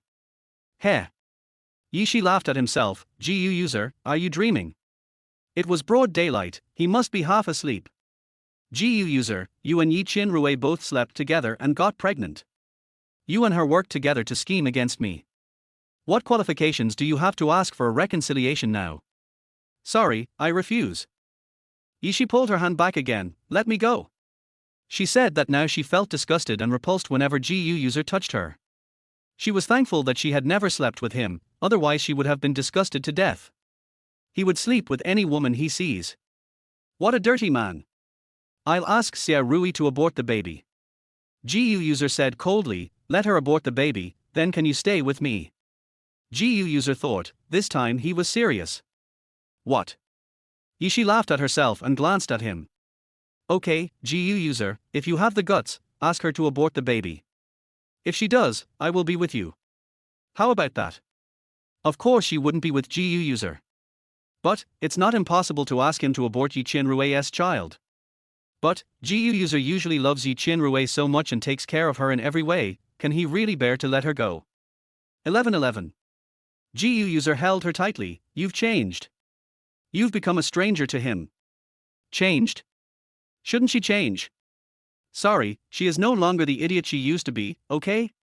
Yuze, this amorous and philandering man, please get out of here soon. Let me go.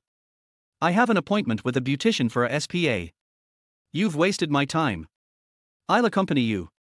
Yuze grabbed her and prepared to press her down. Who knew that before he even touched her, he was slapped hard on the face, par. Chapter 37. Miss, are you sick? Then, Jun felt a burning pain on his face. 5 red finger marks instantly appeared on Yuze's face. When I came to my senses, Yishi's figure had disappeared from my sight and she had entered the VIP room. Yishi. Yuze gritted his teeth. This slap really hurt. Mr. Jiu, are you okay? The waiter at the side came over. After all, Yuze was a frequent VIP here, and the waiter didn't dare to offend him because of the Jiu family's reputation, so they greeted him the same way. Is it okay? Yuze's face turned pale. Yishi had really changed. He dared to disrespect Master Jiu in front of so many people and slapped him hard in the face. After Yi Qinrui finished her SPA and came out of the box, she saw that Yuze was gone. Where's brother Yuze? Waiter, Miss Yi, Mr. Jiu has just left. What? Yi Qinrui couldn't believe it. He is my fiancé and he came with me. How could he leave? Was he seduced away by some vixen? Waiter, Mr. Jiu is really gone. HMPH. Yi Qinrui was so angry that her teeth itched and she chased after him in her high heels. After Yishi finished the SPA, her skin, which was already fair, became even whiter than snow, and so tender that it looked like someone wanted to take a bite of it. However, there were many kiss marks on her skin. Put on more foundation. Yishi said, to cover up these kiss marks. Okay. The waiter was surprised. Didn't she break up with Jiu Shao? And she was kicked out of the Yi family. Did she have a new boyfriend? Although they are curious, this is the customer's privacy and they have no right to ask, and they must keep the customer's privacy confidential. Going to the old lady's birthday party, it is estimated that there will be another quarrel. So, in order to avoid being criticized, Yishi asked them to use makeup to cover up the kiss marks on their bodies. Because she was wearing a strapless dress tonight in burgundy, a color that is noble and elegant, and red is also quite festive. After finishing makeup and styling, it was already 7 o'clock in the evening. When Yishi came out of the beauty SPA club, Beishin was already waiting outside in her car. Miss, you are so beautiful. Beishin said, hurry up and get in the car. Yes. Yishi got in the car, then seemed to remember something and ordered, Beishin, please drive the car to a nearby pharmacy first, preferably a more famous one. Beishin looked back and said, Miss, are you feeling unwell? Are you sick? I'm going to buy something. Yishi said, you, don't ask. Anyway, it's not a big problem, don't worry, I'm fine. Okay. Beishin didn't think too much about it. Yishi had her privacy. 10 minutes later, the car stopped next to the Xinliangsen pharmacy. Yishi, Beishin, wait for me in the car. Miss, you are wearing a dress and high heels. It's not convenient to go on like this. Just tell me what you want to buy. It's okay, just wait for me here. What Yishi wants to buy is a pregnancy test stick. That thing was indeed quite private. She had a flash marriage, and she was the only one who knew about it. Moreover, she and Nangonglia had that kind of relationship more than once. She did not take any measures at the time, which was very dangerous. I should have taken contraceptive medicine at that time. But she forgot about it twice in a row. Now, she had no choice but to buy a pregnancy test stick to test it. Chapter 38. Check what medicine she bought. Although it is impossible to get pregnant so quickly, but there are many people who can get pregnant after doing it once. This thing really depends on luck. Heart-to-heart pharmacy. The clerk politely greeted her. Miss, what do you need to buy? After all, it was the first time for Yishi to buy this kind of thing, so she felt embarrassed. After a pause, she said, how long does the contraceptive pill last? After many days, she didn't know if the contraceptive pills would still be effective. She didn't plan to get pregnant and have a baby until she was ready. The clerk asked, when did you start having sex? Yishi blushed, probably, a few days. The birth control pill is effective within 72 hours, but it's not 100% effective. If it's more than 72 hours, then it's useless. Yishi. It's been a month since the first time, and several days since the last time. Seeing Yishi's hesitation and blushing, the clerk said again, if your period is delayed, you can buy a pregnancy test stick or test paper to test it. It's best to use morning urine. By the way, girl, if you don't plan to have children, it's best to take contraceptive measures, buy condoms, or take pills or something. In any case, it's better than having an abortion. Yishi, abortion. She frowned, sounding terrified. I'll buy a pregnancy test and try it. She knew it was impossible to get pregnant so soon, but she wanted to be safe. Okay. The clerk was stunned for a moment, found a box of pregnancy test sticks, and handed it to her. Do you need anything else? Yishi, get a box of birth control pills and a bottle of chewing gum. Contraceptive pills and chewing gum, what kind of magical combination is this? Girl, it's best to take birth control pills with vitamin C, so it won't hurt your stomach. Take them all, thank you. Yishi said. The clerk gave them all to her and Yishi thanked him. After paying the bill, Yishi put the medicine and pregnancy test stick in her bag and held the chewing gum in her hand. When getting in the car, Beishin asked curiously, Miss, are you feeling unwell somewhere? What medicine did you buy? If you feel unwell, please tell me. Yishi, I just bought a box of chewing gum. Here, it's mint flavored. Not bad. It's very comfortable to chew. It was the first time I lied like this and it didn't feel good, but I can tell them that I was married, had lost my virginity a month ago, and was living with my husband. The key point was that I didn't even know his identity. He is handsome, has a good figure and a nice voice. She looks thin when she is dressed, and has flesh when she is undressed. She should be thin when she should be thin, and big when she should be big. Eat it. Yishi poured a few pieces of chewing gum and handed them to Beishin, so she foolishly thought that Yishi really went to buy chewing gum. After the two left, a Rolls-Royce Phantom had been standing quietly on the side of the road for a long time. The man in the back seat with the window rolled down had handsome and deep features and his thin lips were tightly pursed. It was obvious that he was not in a good mood. Although he seemed calm on the surface, Kitazawa knew that the calmer the master behind him was, the more it was a sign that he was about to get angry. Go check, what did she buy? Kitazawa, yes, Prince, I'll go right away. After answering, Kitazawa immediately opened the car door, got out, and ran towards the big pharmacy. Kitazawa went to argue with the clerk, but the clerk kept his mouth shut, fearing that something might happen, and refused to say anything. Kitazawa dealt with the situation for more than half an hour before turning back to report the situation to the man in the car. P.S. Please vote, thank you. Chapter 39 being followed. My lord, what Miss Yishi bought is. Kitazawa was at a loss for words when they came to his lips. Nangonglia, what is it? Beizi was stunned. Master, it's better if you don't know.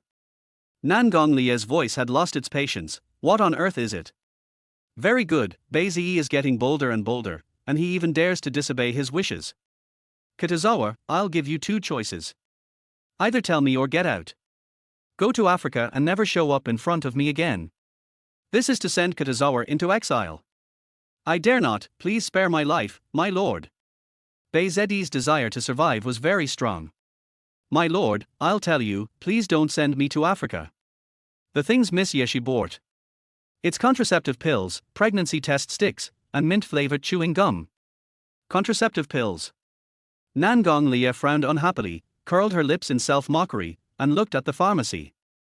Okay, you dare to sell this kind of thing to her? The little woman is quite courageous. Kitazawa, either make this store disappear. Or, I'll make you disappear. Choose one. Kitazawa, master, spare my life. I will go and get rid of this store right now, and immediately make Xinliangxin disappear from the empire. Yeah. Nangong Leah nodded with satisfaction. Beizi sighed, hey, I finally saved my life. Following my master, I feel like I could die at any time. I have to be prepared to go to the king of hell for help at any time. What if one day the prince is unhappy and chops off his dog head? That would be terrible. The nanny car stopped at the gate of Yi's mansion. Yishi got out and walked in on the red carpet. Miss, you're back. The former butler still addressed Yishi respectfully when he saw her. Yeah, I'm back. Yishi agreed and smiled back. The birthday party has already begun. Liu Dingxiang and Yi Lin had already asked people to send out the invitations. At this point, almost everyone has arrived. The banquet hall was located in the villa behind the Yi family's old house. A stage was built in the garden, and a luxurious red carpet was laid out all the way.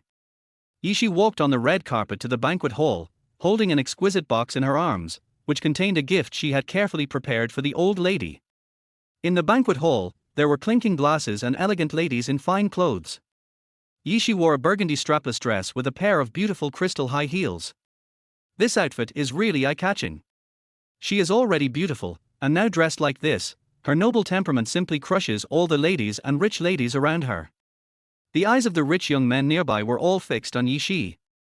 I heard that Miss Yi is a famous beauty in the imperial capital of China. After seeing her tonight, I found that she is indeed worthy of her reputation. It's much more beautiful than what's in magazines and newspapers. Miss Yishi, would you like to dance with me? A man came forward and stretched out his hand, trying to invite Yishi. Sorry, I have to go give a gift to my grandma first, so I can't keep you company. After politely declining, Yishi went upstairs carrying the box in her arms. The second floor is the VIP lounge. Not to mention whether she has time or not, even if she does, she won't dance with those men. Although it was normal for the upper class to hold hands during dancing, and there was also the gift of kissing hands, Yishi had no intention of dancing with another man. She thought, if he danced with another woman behind her back, she would also feel uncomfortable, right? After going upstairs, Yishi gave the gift to the old lady and said some blessings, then turned around and went to the bathroom. Chapter 40, Meet the Ex. Just as I reached the bathroom door, that voice rang in my ears. Brother Yuze, I love you so much. Yishi paused and looked towards the source of the sound, which was still reaching his ears. Serui, I love you too. I will only love you in my whole life. Brother Yuze is so nice. Yishi frowned. It was Yi Qinrui's voice.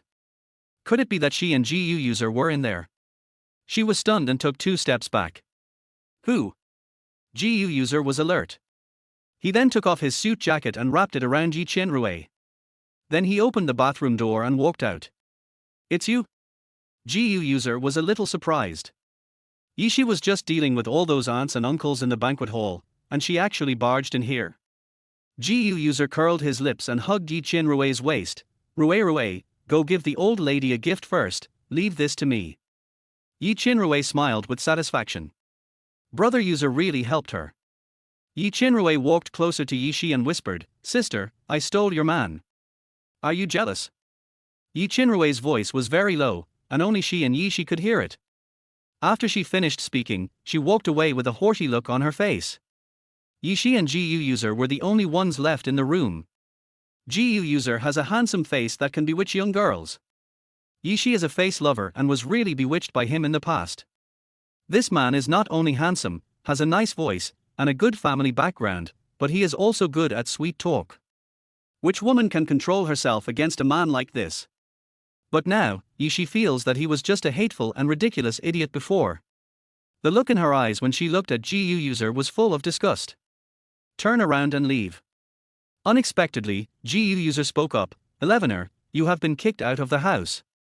Logically speaking, you are no longer eligible to come back to attend the banquet. The reason you received the invitation is because of me. You must be clear about your identity. The man was well dressed and walked up to her. It's not like I didn't have feelings for you. So, if you want, you can come back to me. It's fine to just give a few million or tens of millions. Yuze seemed to have forgotten about being beaten in the beauty spa today, and now he was looking at her with tender and burning eyes. Yishi smiled bitterly. In that case, I am so grateful to you. He teamed up with Yi Qianrui to plot against me, causing me to be ruined. Now he is doing this again, har har. Yuze frowned and walked in front of Yishi. He had to say, he looked really handsome. He said, come back to me and I'll give you a large sum of money every month. How about that? 8 or 9 figures a month. You have to know that you can't earn this much money even if you sell yourself out for your entire life. So, if Yuze threw such a big candy to her, she would definitely agree. He grabbed Yishi's hand and pushed her against the wall. How is it? I didn't touch you before, so it doesn't matter who you give it to. Besides, 1111, I really love you. Although he is handsome and comes from a good family, he is very fickle. Now that he sees Yishi dressed so beautifully, he is ready to do something bad to her. His lips were about to touch Yishi. Don't resist. Otherwise, if so many people know, they will think that you seduced me. It won't be worth it, right? Let me go. Yishi pushed him hard. Chapter 41 beat him. Who knew that she couldn't push it at all? She frowned, couldn't help but raised her hand and slapped Yuze on the face. Par. Mr. Gu, I'm so sorry. Look at my hand.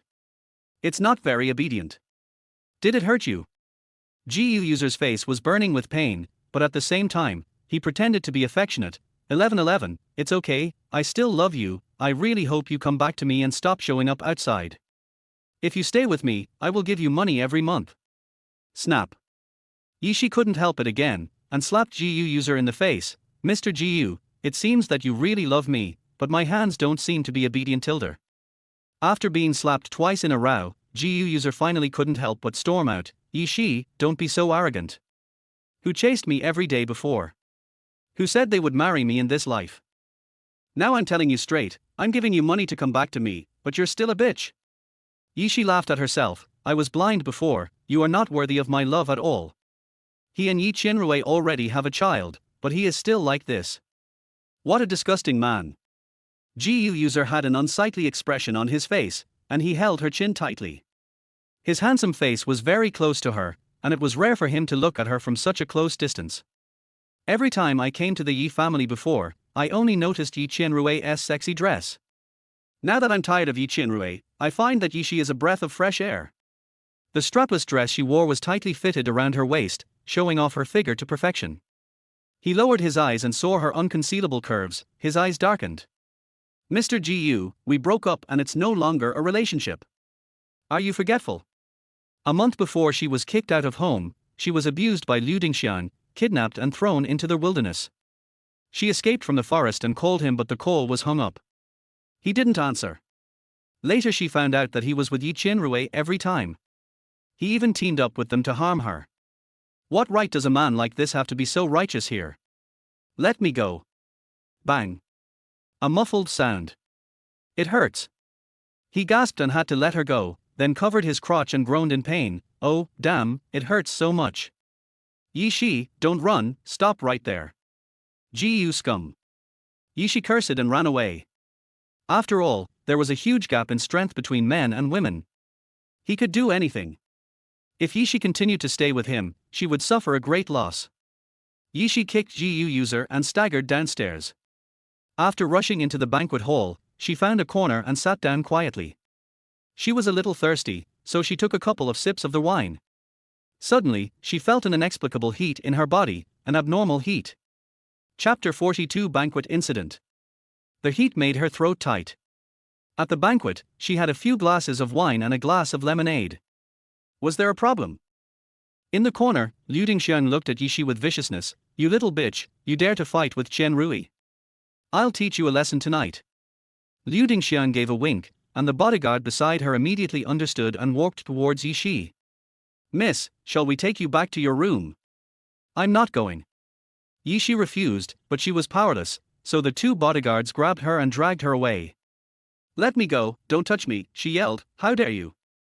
Do you think you can just touch me casually? Miss, please don't resist. It's useless.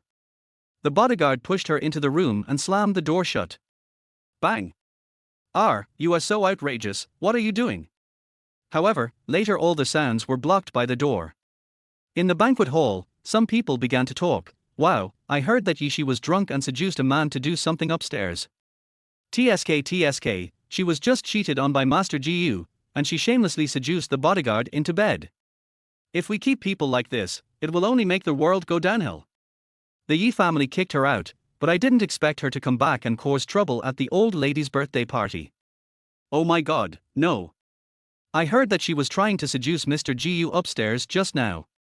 It would have been fine if she failed, but she didn't expect that she would even not let her own bodyguard go. Let's go and see how shameless that woman is. Then, the group of women rushed to the second floor. Liu Dingxiang and Yi Qianrui stood in the corner, curled their lips slightly, with a sinister look in their eyes. Humph, Yi Shi, you're done for, you're being raped on the bed by everyone. Yi Shi's room has been surrounded by a group of people, and it is packed with people. There are not only people attending the banquet, but also many reporters.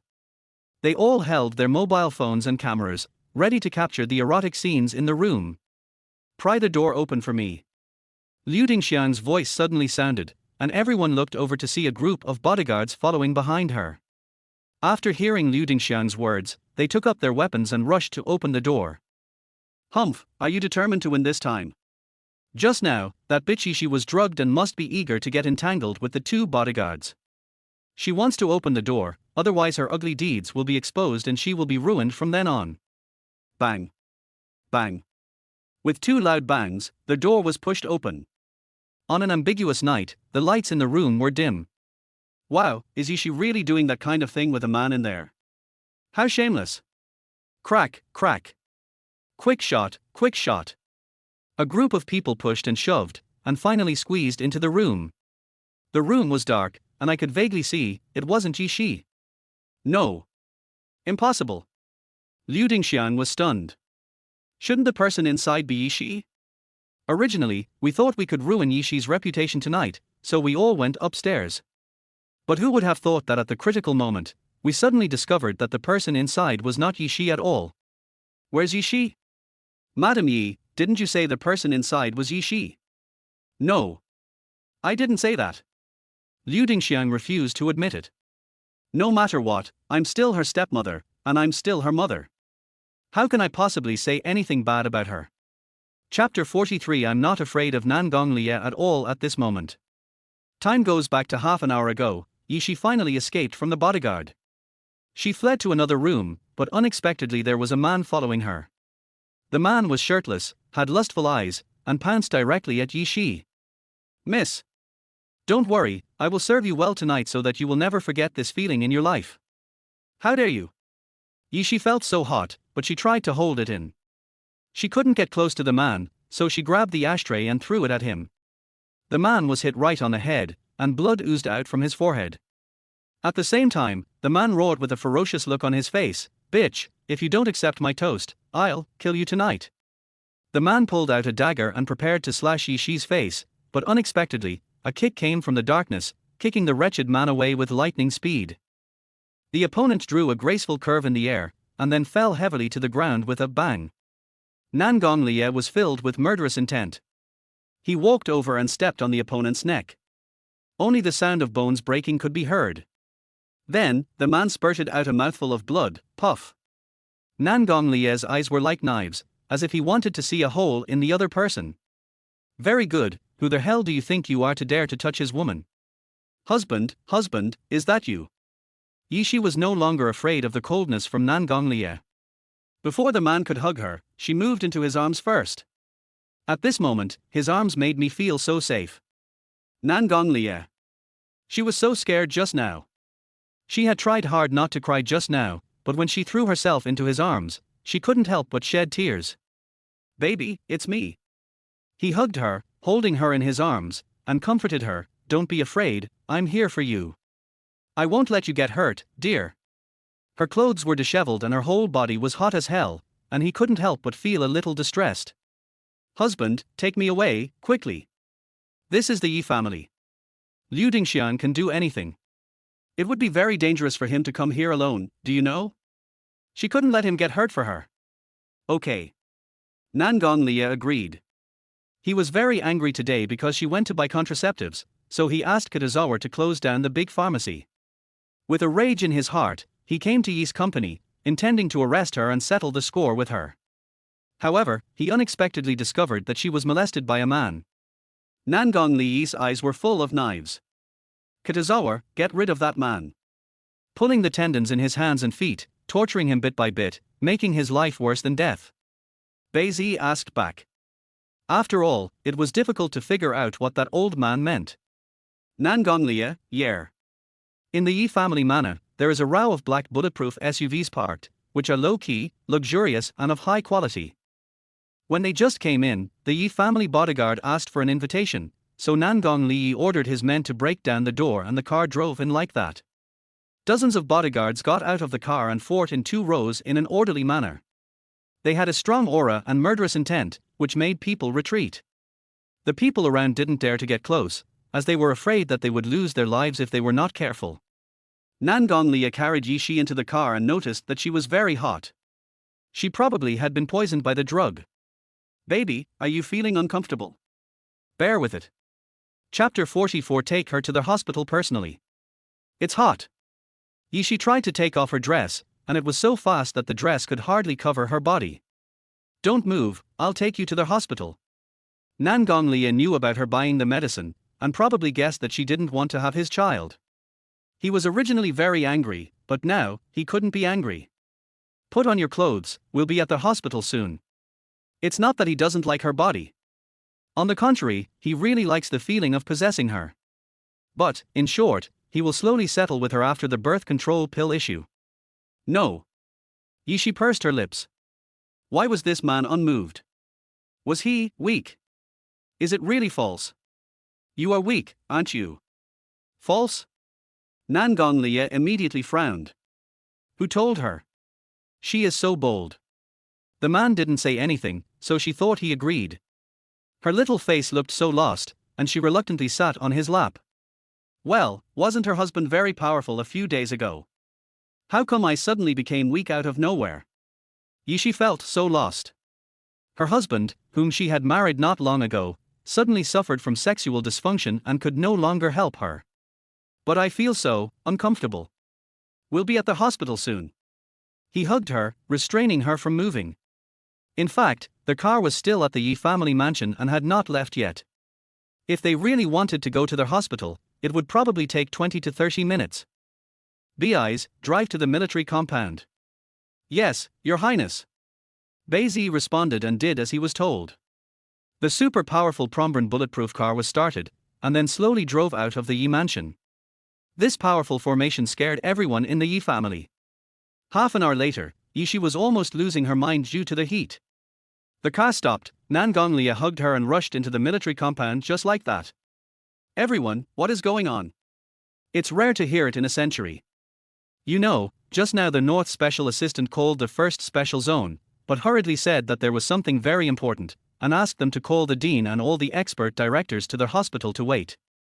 Everyone thought that something big had happened, but who knew that after waiting for such a long time, the prince sent a woman.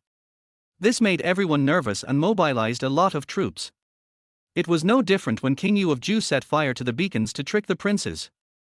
The next day, the night at the imperial palace. A ray of golden sunlight outside the window shines through the gauze curtains onto the retro carpet in the room. A maid wearing a European-style puffy skirt came in, holding a very beautiful dress and handed it to Yishi. Miss, this is what our boss asked to bring to you. Boss? Yishi was puzzled. What is the identity of your boss, Nangong Lia? The maid only said, I'm sorry, miss. Please go ask him yourself. They didn't dare to say anything about this. Well, thank you. Maid, you're welcome. The things have been delivered. If you want to thank someone, you should thank us. Young Master. Chapter 45. Yi Qianrui changes target. The eldest young master, of course, refers to Nangong Lia. I don't know what luck this woman has. In the middle of the night, the prince carried her to the first special zone. Early in the morning, he personally carried her to the presidential suite of the Night Palace to rest. The maids were so envious. Over the years, that guy has been aloof and abstinent, and ordinary women can't get close to him. I don't know what it is about Yishi that catches his eye. At the same time, the Yi family mansion was in chaos. All the facilities in the Yi family garden were destroyed. Yes, it was that powerful super bulletproof car that smashed the gate of the Yi family last night. Oh my, what a sin this Yi family has committed. Liu Dingxiang cried, Yishi is too outrageous. Yin Yin knew it was the old lady's birthday party, so she smashed the door of the Yi family down. Everyone agreed, that's right, how shameless. He drove away recklessly. Yi Qinrui listened on the side and was so angry that she almost bit her teeth off. The person she hired last night actually had his tendons in his hands and feet cut. Yi Qinrui was horrified. The person who helps Yi Shi is a big shot. But why did she know such a big shot? What kind of person is the financial backer behind her who doesn't even take the Yi family seriously? You know, the Yi family is a well-known family in the empire, and the Yi group is not just a name. Could it be the president of Yang Group? Yi Shi's uncle is back. Yi Qinrui was stunned. Speaking of Yang Xiao, she had met him several times. He was a soldier with a strong and sturdy build, and he exuded a cool and handsome manner. How many women flock to a man as charming as Yang Xiao? Yi Qinrui has dreamed of that man many times. What a pity. Young Master Yang disappeared for 2 years, and there were rumors that he was dead. How could he suddenly come back? If it's not Master Yang, then who could it be? Yi Qinrui frowned fiercely. Humph, she must find out the man behind her. Yi Qinrui wore Givenchy's latest princess dress, got into a BMW sports car, and drove to the Jun family estate, the Summer Palace. The most famous playboys in the imperial capital are Jun Chensi and Gu Yuze. Jun Chensi's uncle is a popular figure around the crown prince of the empire. It is conceivable how well the Jun family is doing in the empire. In the empire, the officers' residences were named by the crown prince himself, and the summer palace was also named by the crown prince. Yi Qinrui would come here whenever she had nothing to do, and she would dress up beautifully every time, hoping that one day, a pie would fall from the sky and she could meet Lord Jun Yiqing. Of course, Yi Qinrui's ambition is to be the crown prince, but that man is like a prince living in a fairy tale, so noble that she really cannot afford him. Therefore, Yi Qinrui could only settle for the second best. On the one hand, she held onto Gu Yuze, while on the other hand, she tried to seduce Jun Yiqing. She knew very well that only by getting close to the admiral and becoming his person would she have the opportunity to meet that unattainable big shot. At that time, with a little thought and some medicine, you can. In this way, she became the crown princess. Oh no, I heard that the crown prince will be promoted to the position of president soon. I also heard from Jun Chensi that the inauguration ceremony will be held soon. Will I have the opportunity to become the president's wife? Chapter 46, Several People Fight. Har har, Yi Qinrui sneered complacently, Yi Shi, I will make your life worse than death. Summer Palace, Shuiyu Pavilion. Jun Chensi hugged Kei and puffed smoke from his cigar. At the same time, a flashy red supercar caught his eye. Jun Chensi said, Pepe baby, your bestie is here. Xiao Rui is here, why didn't Mr. Gu come with her, asked Kei. Jun Chensi frowned and jokingly said, Qian Rui, where is that limited edition Aventador sports car you drove last time? Yi Qinrui's face froze. The sports car she drove here to show off was snatched back by Yi Shi on the crew. That was given to Yi Shi by her uncle. Yi Qinrui was about to say something when unexpectedly, a box of canned herrings was thrown at her. At the same time, a shrill female voice fell into my ears, Rui little bitch, you shameless bastard, did you harm Xiar last night? Ka Luor was furious, and looked at Jun Chensi and Ka Pepe again, and you, Pei little bitch, what's the point of stealing someone else's fiancé? I will beat you to death today. Ka Luor once loved Jun Chensi, and now seeing him and Ka Pepe kissing each other was very irritating. Kaluar has such a bad temper, damn it, I can't help it. He slapped Kapip in the face and cursed, it's your business if you want to sleep with Jun Chensi, but what's the point of posting a video to stimulate me? When he woke up, Carol received a video sent by Kapip. The video of doing that kind of thing, even the private parts can be seen.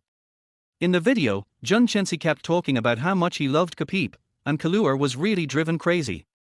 No one can stand it, she has lost control. Jun Chensi is a fucking bastard. Enough. Jun Chensi suddenly reached out and grabbed Ka Luo's wrist. Wake up! Who do you think you are? Why should all the men in the world revolve around you? The hand that was grabbed by Jun Chensi was particularly painful. Ka Luo smiled bitterly. Jun Chensi, do I want you to revolve around me? You two are cheating on me. I don't care. Please take care of your woman and don't send such lewd videos to me. It's disgusting. Snap. A slap came down, and Kalua's face felt burning with pain. Yi Chinrui sneered. Ka Luo, who do you think you are? How dare you hit me? I'll give you this slap. Yishi is a bitch, and you are a bitch too. Who can you blame for not being able to keep a man because of your own poor kung fu? Yishi's mother stole my father, and now she wants to steal brother Yuze from me. Your mother stole Pepe's father.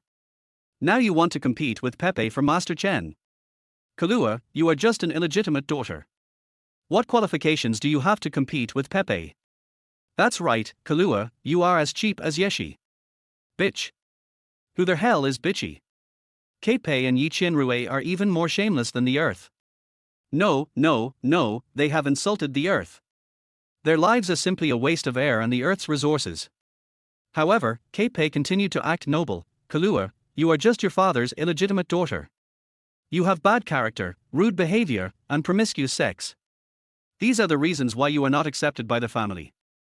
I am also the one that Master Chen loves. You are not worthy of competing with me. You are an illegitimate daughter, and you have no right to hit my best friend Xian Rui. I just want to fight, so what? Kalua has a bad temper.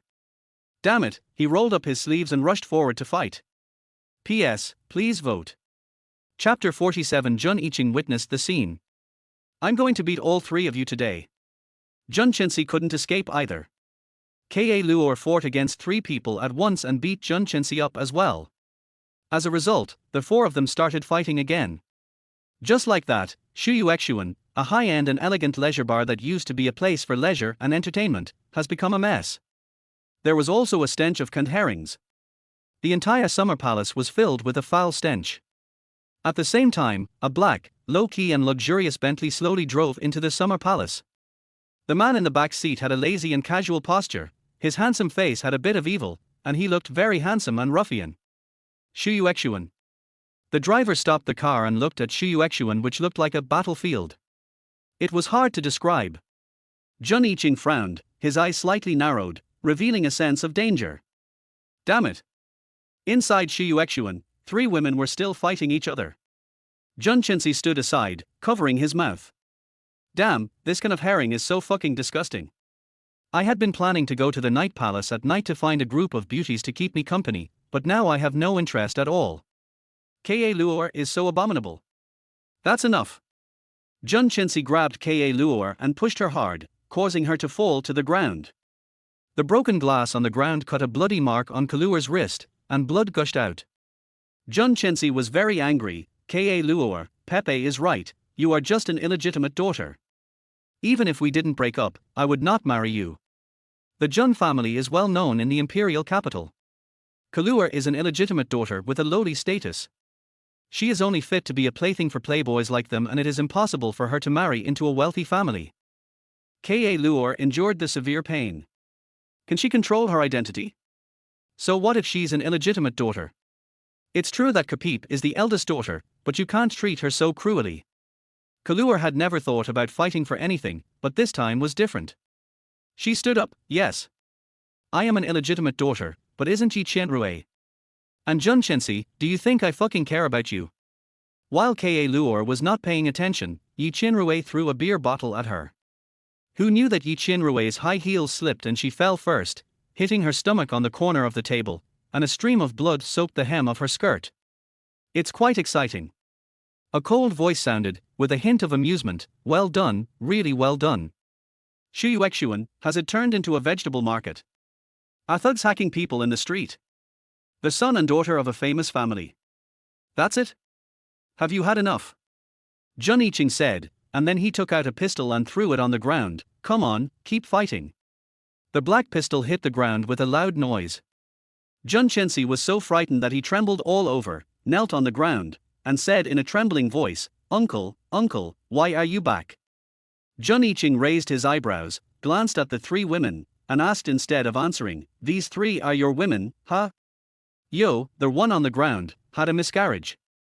"Uncle, the child in Pepe's belly is my child, not Chinrue's," Jun Chinsi explained. Jun Iching pursed his lips, looked at Kei, and said, "Do you love her very much?" Jun Chinsi replied in a daze, "Yes." "Have you heard a saying?"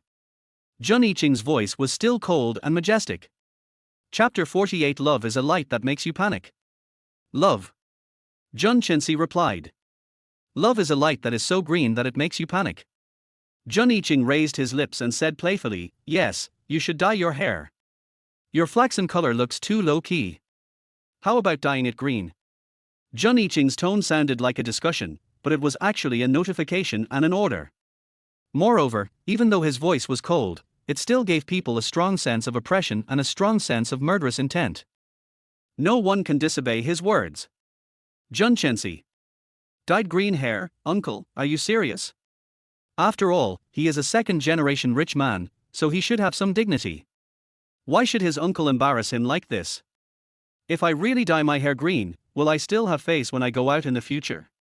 However, once Jun Iching spoke, it was a fact set in stone and could not be changed. So, an hour later, Yi Chinrui bled and fainted. Jun Chensi's hair was dyed green by the adjutant. That's right, green all over. It's not mainstream, the kind with hair standing up to the sky. After Jun Chensi's hair was dyed, Yi Chinrui was sent to the hospital. Shu Yuexuan was still covered in blood and a foul smell. Ka Luor looked at Jun Chensi with green hair and couldn't help laughing. "Jun Chensi, you must be a big fool. The HLBE prairie above your head, it tastes good, right?"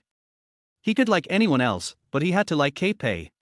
Kei was so wild, Jun Chensi might have already turned green like his hair. "It's your turn now." Jun Iching's eyes were full of danger, stabbing at Ka Luo's face like a knife. "Tell me, how should I punish you?" Kalua covered his bleeding wrist and felt a chill on his back. "Is this man the legendary Admiral? The Commander-in-Chief of the Empire's 1st Special District? The popular person around the Crown Prince of the Empire? Damn it. Jun Chensi's uncle, how come he is more handsome than Jun Chensi? How can a man look so enchanting? If I could get close to this man, I would have no worries about food and clothing, I could rule the Empire, and I could slap Kapip and Jun Chensi in the face at any time, right?" Ka Luor took a deep breath and rushed towards Jun Iching, acting like she knew him well, and said in a soft voice, "Husband. My nephew bullied me. He and those two little bitches bullied me." Jun Iching. Whose child is this? Why is he claiming relatives here? Jun Chensi. Adjutant. When did the Admiral meet this woman? When did the Admiral start dating? When did the Admiral get married? Husband, this woman calls the Admiral husband? Hubby, sob, I want a hug tilde. Ka Luor gave it her all, her voice so soft that it could break a man's waist, and her whole body hung directly on Jun Iching's waist, in a posture that was extremely ambiguous. "Do you have to be so direct?" Jun Iching's expression changed, and finally became dark. Originally, he wanted to throw this woman into the stinking ditch in the back mountain. However, he hooked his big hand, put his arm around her slender waist, and walked into the general's residence, the Summer Palace. Jun Chensi, confused. Chapter 49. Punishing her to clean the toilet. My ex is such a slut. When did he start to seduce my uncle? Seeing how intimate they are, they must have already slept together, right? If she really married into the Summer Palace, what good life would I have in the future? This time, Jun Chensi really felt like there was something green on his head. Kei, who was standing by, was so angry that he almost bit his teeth off. The Admiral actually took Kalua away. Could it be that the bitch had really been slept with by the Admiral? Jun Iching carried Ka Luor upstairs and threw him into the luxurious bathroom without any hesitation. Wash it clean for me. The stench is so bad that it's suffocating."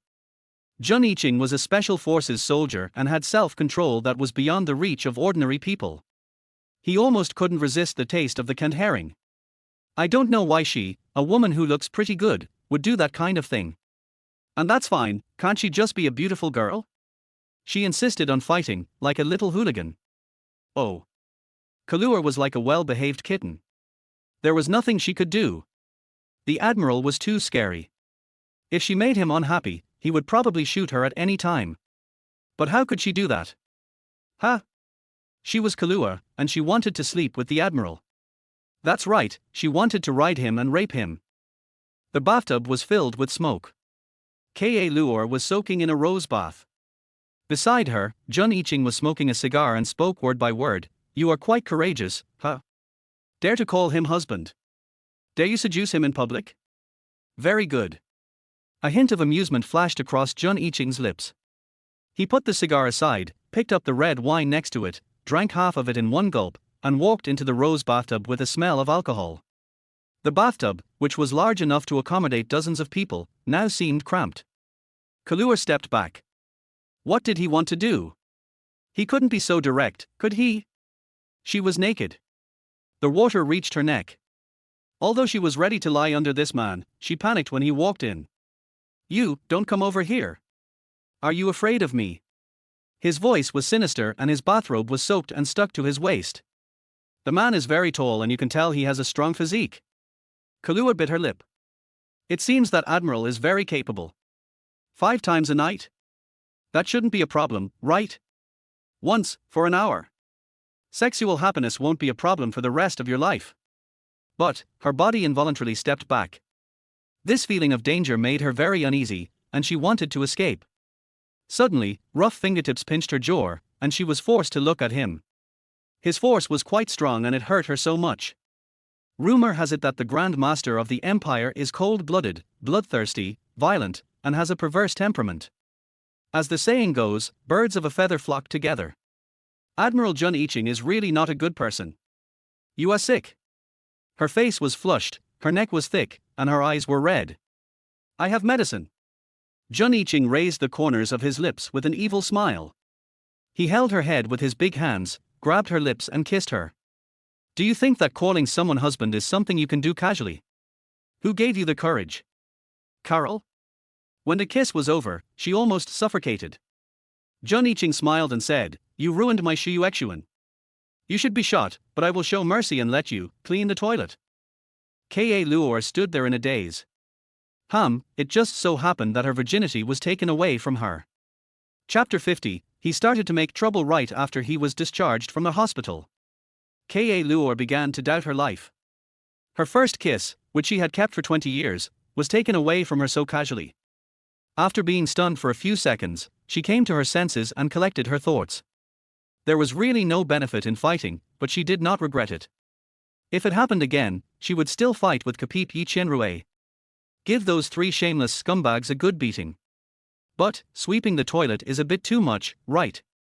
Is this what you do when you take someone else's first kiss? Jun Iching. Kahlua was so angry that his teeth itched. He took out his cell phone and sent a text message to Yishi, Xiao 1111, woo, I got into a fight in the Summer Palace today and was imprisoned by Jun Iching. I miss you so much. That end. Yishi looked at the text message, frowning in fear. Fight, oh my god, there are so many of them, and if a fight breaks out, Kahlua may not have the upper hand. Jun Iching was a senior military officer with blood on his hands. She was very worried about Kahlua falling into his hands. Yishi looked a little anxious and replied, Luo, I'll go see you. Kahlua replied immediately, no need to come to see me, I wish he would imprison me, and then slapped Jun Chensi in the face, by the way, I have good news to tell you, Yi Chenrue had a miscarriage. Meanwhile, at Rinai Hospital. Yi Chenrue just woke up and was in terrible pain all over. The doctor just said that she had miscarried. Kahlua, Yishi, you 2 little bitches, I will definitely skin you alive. Yi Chenrue gritted her teeth. At the side, Liu Dingxian comforted her with concern, Rue, you just had a miscarriage. Don't get angry. You've had an abortion before. If you don't take good care of yourself, you will become infertile. But we can't let GU user know. If GU user knew that she had had an abortion and had a sexually transmitted disease before, he would definitely dislike her. Yes, it must be kept secret. Yi Chenrue had no choice but to try her best to calm her anger. Because of the miscarriage, she couldn't let GU user know. Moreover, she was very weak and had to lie down and rest. She stayed in the hospital for a week. 1 week later. A week later, Yi Chinrui left the hospital with the help of the servants. Then she recovered a lot of her strength and got directly into the red BMW supercar, driving the car to Villa number 8 herself. Villa number 8 is where Yishi lives, and she came here specifically to settle accounts with Yishi. Yi Chinrui was wearing high heels, looking pale, carrying a brand name bag in her hand, and she was filled with anger. Yishi, get out of here. You damn bitch, you're the one who caused my miscarriage. I have to skin Yishi alive today, otherwise she won't be Yi Chinrui. I thought Yishi would be defeated after she won the leading role in Love You Until the End of Time, but who knew that Yishi would dare to do this to her now? Inside the villa, Yishi heard Yi Chinrui's yelling, so he got up from the living room and walked out. She glanced at Yi Chinrui calmly. Who do you think he is? He's like a mad dog so early in the morning. Yishi had an evil smile on his lips as he looked at Yi Chinrui carefully. Didn't Luor say that she had a miscarriage? Why did she come out to make trouble so soon? Wearing a dazzling Gucci outfit and covered in jewels, Yi Chinrui truly demonstrates her luxury as a brand name brand. Yi Chinrui, you are not welcome here. You'd better shut your mouth, otherwise, don't blame me for being rude. Chapter 51, Tooth for Tooth Revenge. Who do you think you are? Yishi, you are just jealous that I can get brother Yuze and marry into the GU family as a young lady. Yi Chinrui was furious and said, you are jealous of me, so you caused my miscarriage. I must beat you to death today. Yishi's quick response flashed. Yi Chinrui missed her target and fell to the ground. Then, her black arm-wrapped skirt split apart with a rip sound. Her fair body was completely exposed. At that time, a group of reporters appeared in front, rushed out with their weapons, and took a lot of photos of Yi Chinrui. She was pregnant with Mr. Gu's child and had an abortion in the hospital not long ago. Fuck, so shameless, your circle is so chaotic.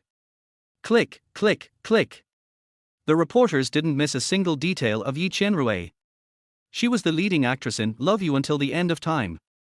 If this rumor got out, they would make a fortune. After doing this, I will never have to worry about food and clothing for the rest of my life. Once this scandal gets out, it will be easy to make a few million. Yi Chinrui tightly grasped the two torn pieces of clothing. Yishi, you actually tricked me. She is the leading actress in Love You Until the End of Time. If such naked photos of her were exposed, she would be doomed. But it was too late. Yi Chinrui was completely exposed this time, and the scene was as explosive as it could be. Yishi said coldly, my dear sister, have you forgotten how you framed me before? It's just tit for tat. You guys should shoot more. She is not only the leading actress of Love You Until the End of Time, but also the daughter of the Yi family and the fiancée of the eldest young master of the GU family. The reporters listened. With tears of gratitude, thank you, Miss Yeshi. This time he made a fortune, and once the scandal got out, it would surely cause a sensation in the capital. If the Yi family and the GU family want to solve the problem, it will definitely cost a lot of money. Yishi, how dare you plot against me? This is not called calculation, this is called tit for tat. Yi Chinrui. The scandal was spread, and just like that, Yi Chinrui became famous overnight. All major portals have been refreshed. Breaking news. Yi Chinrui, the eldest daughter of the Yi family, sexy photo album plus unmarried pregnancy plus abortion. Illustrations plus gallery. Overnight, Yi Chinrui's ugly appearance spread all over the internet, with a click rate of tens of millions. After taking care of Yi Chinrui, Yishi's mood improved. She prepared to cook something for herself in the evening. After rummaging for a long time, she found a bag of noodles. Nangonglia sat on the sofa in the living room, his posture lazy, cold and abstinent, his whole body exuding an aura that said, keep away from strangers. Yishi called him, boss. Nangonglia raised his eyes and looked over. What did you call me? Yishi immediately changed her words, husband. The coldness on Nangonglia's body faded a little, and his deep, dark black pupils were as bright as obsidian. His phoenix eyes narrowed slightly, revealing a sense of danger. Don't call me by the wrong name next time. I will punish you every time I call you by the wrong name. As for what kind of punishment it is, it all depends on my mood. The man's voice was cold and harsh. Yishi. Didn't you hear? He asked, put down the newspaper in his hand, and pretended to come over to deal with her. Fortunately, Yishi immediately begged for mercy, my dear husband. I will remember it. Are you kidding? Facing a hot-blooded man, she certainly wouldn't try to show off her prowess, lest she, ahem. Nangong Lia looked at him in the kitchen, his dark brows furrowed tightly, his eyes gradually becoming fiery. Chapter 52 No Junk Food. Yishi was busy in the kitchen for a long time. Finally, 20,000 bowls of noodles were brought out and placed on the table. A noble boss like you, born with a golden key in your mouth, with a huge fortune and power, you must have never eaten such cheap food, right? It doesn't matter. If you don't like it, you don't have to eat it. Yishi didn't force him to eat. Her words made Nangong Lie's face completely dark. Without saying a word, he sat down, picked up the bowl, lowered his head, and ate the noodles she cooked herself. It tastes good, but a little salty. He usually doesn't like to eat too salty food. Men always have an innate dignity and a strong aura like an emperor, giving people a strong sense of oppression. She said listlessly, "Isn't it delicious?" Yishi naturally saw that it looked like someone owed him money. In fact, she is very happy living with someone else, and she doesn't feel as lonely as before. Apart from being a bit cold, Nangong Li is pretty enjoyable to get along with. Not bad. He smiled. He looked very nice when he smiled, but his smile made the air a little ambiguous. The man stopped talking. He picked up the red wine glass on the table with his slender fingers and poured some fine red wine into it. The wine ripples gently in the glass, just like a graceful lady singing and dancing. The wine flows down the thin lips into the throat, and the taste is excellent. Suddenly, the air was filled with a faint aroma of red wine. After eating, Yishi cleaned up the dishes, went upstairs to take a shower, and went to bed. Until 1 o'clock in the morning. Yishi felt a little hungry, so she turned over and got out of bed, walked into the living room, and found Nangong Li sitting on the sofa. A notebook was placed in front of him. "Honey, I want to go to the night market to eat skewers." The man frowned and looked over. "You are not allowed to go. Can you eat that street stall stuff?" "Boss, I'll go by myself, you don't have to accompany me." She felt like she wanted to eat something spicy. In the past, I would go for barbecue when I was hungry at night. Although she loves to eat, she is not fat. "What did you call me just now?" he demanded. Yishi had a strong desire to survive. Husband, husband. In such a short time, she had called him her husband all the time. After a moment of hesitation, she realized that she had already been pulled into the man's arms. No junk food, got it. He took out his cell phone and found Katazawa's phone number. I was about to call Katazawa and ask him to drive the car over. "Woman, what do you want to eat?" "I'll take you to a 7-star hotel." "Yishi, I'm not going tilde." She couldn't afford to pay for a meal at a 7-star hotel for a long time. You know, she is now a poor girl, and even if she married Nangong Lia, she didn't ask him to give her money. She thought that such rich people were just looking for something new and exciting. If you don't like her anymore, you can divorce her and throw her away at any time. So, she has been controlling herself and trying not to fall in love with him, but she can't. "Honey, I just want to eat barbecue, it's not junk food." She stood up and prepared to go out by herself. Who knew that Nangong Lia looked at her and ordered, "Stop." "Yishi. I'll go with you." He was naturally worried about her going alone. The woman was stunned. Did she hear it right? P.S. If you have tickets, please vote tilde. Chapter 53 When will it be your turn to make the decision for me? He was saying that junk food was not allowed a second ago, with a look of disgust. Now you say you'll go with me? Well, to be honest, Yishi really didn't expect him to accompany her just now. Yishi, remember, since you've become my woman, I hope that you, your body and your heart, from head to toe, including every strand of hair, belong only to me, huh? You must report to me wherever you go and what you do. Do you understand? Let's go. He said, stood up and walked over. He grabbed Yishi's little wrist and pulled her into his arms. Outside the villa, Kitazawa, dressed in black, looked majestic, knelt on one knee, and said respectfully, "Prince." Originally, Beizi brought his brothers back to Lanwen and should be in Lanwen at this time. But he received a call from his wife at the last minute, so Kitazawa had to drive over with his brothers. The bodyguards who suddenly appeared scared Yishi, and she shrank into the man's arms. Nangong Lia hugged the little person tightly in his arms. His deep black eyes were filled with a strange cold light, and his thin lips slightly parted. Comforting Yishi, "Don't be afraid, they are all my subordinates. If you have any questions, you can tell them. Nangong Lia did not expect that the woman who was so arrogant in front of him would be so timid in front of outsiders. Beizi apologized tactfully. I'm sorry, Miss Yishi, it's all my fault. Yishi poked her head out from Nangong Lia's arms. It's okay. Nangong Lia looked at Beizi. That look didn't mean he was going to let Beizi go. It meant he was going to punish him severely. But because the little woman is still here, I didn't say the negative side. But Kitazawa and his men all knew that they were in trouble. If you don't have anything to say, don't hang around here. I want to go eat something with my wife. The man ordered. My lord, there is something going on. Madam called. Please go over. Kitazawa said so. Of course the gentleman knew. Kitazawa risked his life to urge him, for 2 reasons. First, the prince was injured last time and has not fully recovered yet. He needs to rest and recuperate and cannot hug a woman. Second, this is a confidential matter and cannot be disclosed. Master, you must go back tonight. Nangong Lia's tone was chilling. When will it be your turn to make the decision for me? Get out of here. Who is the master? When will it be their turn to make the decision for him? Get out.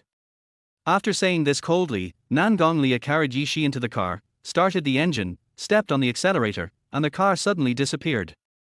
The man is domineering and strong, and no one can change his decision.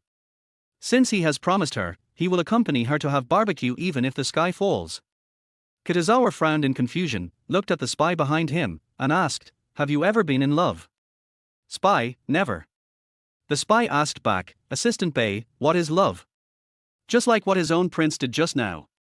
Can he give up everything for a woman? The Night Emperor doesn't he love the country, but loves beauty more? Kitazawa sighed. Love is. Love, and you'll do a lot of things. Half an hour later, we arrived at the night market. Roadside stall, gentle breeze. The boss was very enthusiastic. What would you like to eat? Yishi, boss, what is kidney tonic? Chapter 54. The boss lady looks at me strangely. The boss immediately turned his gaze towards Nangong Lia. The man was dressed in black, with handsome facial features that were deep and 3-dimensional. He was as beautiful as a poppy in the dark night, exuding a deadly temptation. Hey, how come such a handsome guy has bad kidneys? The proprietress was still sighing in her heart, thinking what a waste of such a handsome face. How could such a handsome man be so bad in that aspect? Nowadays, good-looking guys are either short-lived or gay. Isn't it true? The lady boss kindly said, girl, you've come to the right place to nourish your kidneys. How about some oysters? They are very effective in nourishing the kidneys. Add some leeks. Oh, and pig penis. Don't they say that what you eat nourishes what you need? Do you want some of them? Yishi, tilde. Come on, everyone tilde. She responded very quickly without caring that the man sitting next to her had a handsome face as cold as an iceberg. The temperature around them dropped rapidly, making people feel like they were falling into an icy cave. Seeing that Nangong Lia looked unhappy, the lady boss explained, don't worry, handsome boy. Our oysters are very fresh. I guarantee you will have a happy life. Well, 50 oysters please. The noodles were mushy in the evening and Yishi was not happy with the meal. There was not much oyster meat and her husband would definitely be able to finish 50 of them easily. Girl, 50.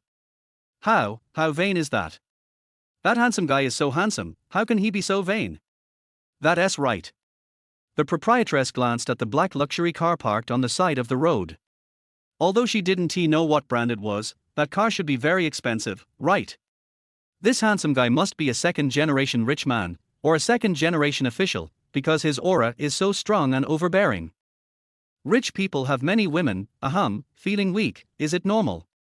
The proprietress coughed twice, moved closer to Yishi, and whispered, girl, your boyfriend is very weak, right? It happens that I sell health products, and I have daddy pills, which are very effective. Do you want to buy some? Yishi was stunned, power pill. The name sounds like the devil, how come this lady boss is so knowledgeable? But, his eyesight doesn't seem to be very good. Girl, I'd better go to the candidate oyster bar first. Next time you need a powerful pill, come to me and I'll give you a discount. Yishi was embarrassed, thank you very much. Nangong Lia, power pill? Wife, come here, I have something to ask you. You think I still need some kidney supplements, huh? Yishi, this is all for your own good, isn't it? What did she do wrong? She quickly sensed danger from the man's aura and remembered his dominance. She had a strong desire to survive, that. She didn't know what to say, but she had already made up her mind to sleep in separate rooms at night. P.S. If you have a ticket, please vote tilde. Chapter 55. You're done, little thing. Although this man seems to be very abstinent on the surface, she is the only one who knows whether he is abstinent or not. Can't we judge a person by his appearance? Not long after. The proprietress brought the oysters and said, "Handsome man, your wife prepared these for you. Look, how thoughtful she is. It's okay for young people to be a little weak. Eat more to replenish your body, have a happy sex life, and have a big fat boy with your wife soon." Yishi. Nangong Lia. His handsome face had turned as black as ash, but after hearing the last sentence, his tightly furrowed brows gradually relaxed, and the coldness in his body faded away. He spoke for the first time to reply to the proprietress's words, "I am very weak. I ate your oysters. I hope my wife will be satisfied." Yishi. Lady boss. The people who were having supper also looked over. "Handsome guy, are you a fucking devil?" Nangong Lie's voice was neither loud nor soft, but loud enough for everyone to hear. Everyone looked at him and thought he looked like Yishi. Because the people in this night market are very well mannered and don't go overboard with idols, and Yishi isn't very famous in the entertainment industry, these people didn't recognize her. Yishi was so embarrassed. When had she ever pestered him for more? Her face was so red that it was about to bleed. Yishi was shocked. He was already so powerful. If he took a powerful pill, would she? She immediately stopped him. "Boss, we don't need the powerful pills, we don't need." Everyone was watching the fun, their faces turning pale and blue. After watching for a few seconds, they noticed the coldness of Nangong Li, so they dared not look anymore and lowered their heads to eat their own food. The midnight snack is over. Nangong Li picked her up and threw her into a luxury car on the side of the road. Then, like a magic trick, he took out a bottle of chewing gum, poured out half of it and stuffed it into her mouth, and ordered, "Don't eat junk food here anymore." "Honey, how can this be junk food?" She chewed her gum and began to preach. "Barbecue is inexpensive, delicious and affordable with a bottle of snowflakes, you can go anywhere. How can this be junk food?"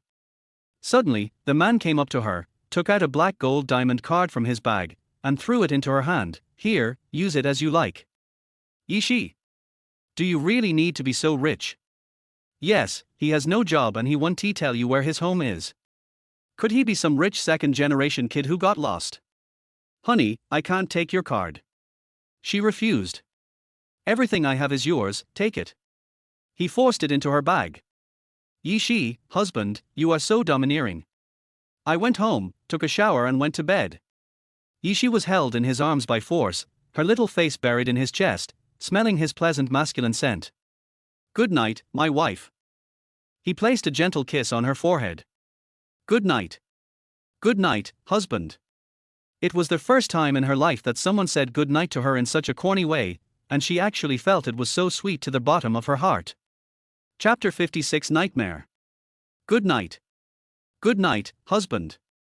It was the first time in her life that someone said good night to her in such a corny way, and she actually felt it was so sweet to the bottom of her heart. "We got married not long ago, but whenever I come into contact with him, I always feel that this feeling is familiar, as if we have come into contact many, many years ago." She felt particularly safe in his embrace and soon fell asleep peacefully. Nangong Lia did not sleep well that night. He had been allergic to oysters since he was a child. He felt uncomfortable at the moment, but more of it was heat, that kind of. He had the most primitive impulse of human beings. It was all caused by oysters, damn oysters. I originally wanted to close down the oyster factory, but then I thought, never mind, even without oysters, he would still respond to her. She was already feeling uncomfortable, and she couldn't sleep well, and started to have ADHD. Did the little thing do this on purpose? "Don't move." His voice was a little hoarse, completely commanding. She sobbed and talked in her sleep, as if she was sleepwalking. "Well, you are so bad, what's wrong with grabbing me, let me grab you." Yishi was dreaming that she fell into a lotus pond. She was about to sink into the quagmire, so she grabbed. "Sure, why are you running?" Catch me, or I'm going to drown. She often dreamed that she fell into a lotus pond and became stuck in the mud. How could she give up this opportunity to save herself? Hey, don't run, I'm going to die. She said anxiously. Nan Gonglie's face turned green. There was a trace of anger between his brows. He turned over and pressed her under him, pretending to teach this irritating little thing a lesson, but he found that she had fallen asleep. Well, after scolding him, we can only settle the score another day. The moon sets and the sun rises. The sky was faintly turning pale. The man was neatly dressed, with a tall and straight figure. He walked to the bedside, looked at her, and then walked out of the room. After a few seconds, he walked back, approached her, leaned over, and gave her a doting kiss, which fell softly on her lips. Wife, I'm leaving, wait for me. She fell asleep and couldn't hear anything at all. The only response he got was the air. Nan Gongli went downstairs. There were several black luxury RVs parked downstairs, and a dozen bodyguards were standing in a neat row, waiting for the gentleman to get in the car. Seeing Nan Gongli coming, Beizi said politely, Prince, please get in the car. The man didn't say anything and got into the luxury RV. After an unknown amount of time, the car arrived at the first special zone, the military district airport. Nan Gongli boarded a private business jet and flew to Bali. It is a very beautiful place, but at the same time, it is also a place full of killing and without sunlight. It was a secret military and assassin training base. At dawn, the summer palace. Kahlua cleaned more than 30 toilets, and there were still more than 100 left. She lost her temper. Juniching. You've gone too far. Too far. Is that too much? A cold voice sounded in a low voice, the whole summer palace stinks now. I'll punish you by making you clean the toilets. That's it. Juniching has been with the crown prince for too long and is not a good person. The corners of his lips were distorted with a wicked smile, the Ka family's illegitimate daughter who has no power. Chapter 57. The second meeting with Juniching. Ka Luor was stunned. As expected of you, Admiral. It is a piece of cake to check her identity. I have to say, this Admiral is quite handsome, and Ka Luor is a fangirl of him. She is exactly like Yishi, both of them are obsessed with looks. However, Juniching's face was as cold as ice. Ka Luor, you throw yourself into the arms of a man when you see him, and you can even pounce on a woman when you see her. You? How could this man do this? However, Juniching said something that made her fume. Both men and women? Do you think I'm interested in you? Juniching had long seen through Ka Luo's intention to throw herself into his arms, but unfortunately, his technique was not very good. Although he kissed her that day, he had to admit that this little wildcat was indeed charming and made him respond. However, Juniching was still able to control himself. My lord, you have such a good restraining power, how come you failed and lost your virginity of more than 20 years? After knowing him for so many years, this was the first time Juniching saw that Nan Gonglie was no longer like himself. Speaking of which, I was once locked in an animal cage at the killer training base in Bali and was given the strongest aphrodisiac. The animal cage is the most brutal torture method in the base. Almost no one who went in could survive, but His Royal Highness the Crown Prince did. Now, how attractive is the woman for whom he makes exceptions again and again? Juniching was stunned for a moment, then looked at Ka Luor. When you finish sweeping these toilets, you can go back. No. Kahlua risked his life. Without even washing her hands, she held Juniching's face and kissed him. But he was too tall, and even when Kahlua stood on tiptoe, she could only kiss his neck. The sexy Adam's apple was gently bitten by her. Juniching's face turned very dark. What I like is men. I like His Majesty the Crown Prince. What my brother likes is a man, the prince. Don't lead me on. Hey. Kahlua smiled. General, you came to grab me and kiss me that day, why don't you dare to continue? Are you gay? Ka Luor just didn't believe it. Even if he was a gay, she would make him straight. That's right. Bent. Bent man? Carol's pupils dilated, as if she had discovered some unspeakable secret. Damn, did she react when Juniching kissed her that day? Did he have that kind of impulse towards her? The most primitive impulse that humans are born with, without any teacher. Think about this. Kahlua looked down, wanting to see if he had any reaction. The man has a great body, perfect.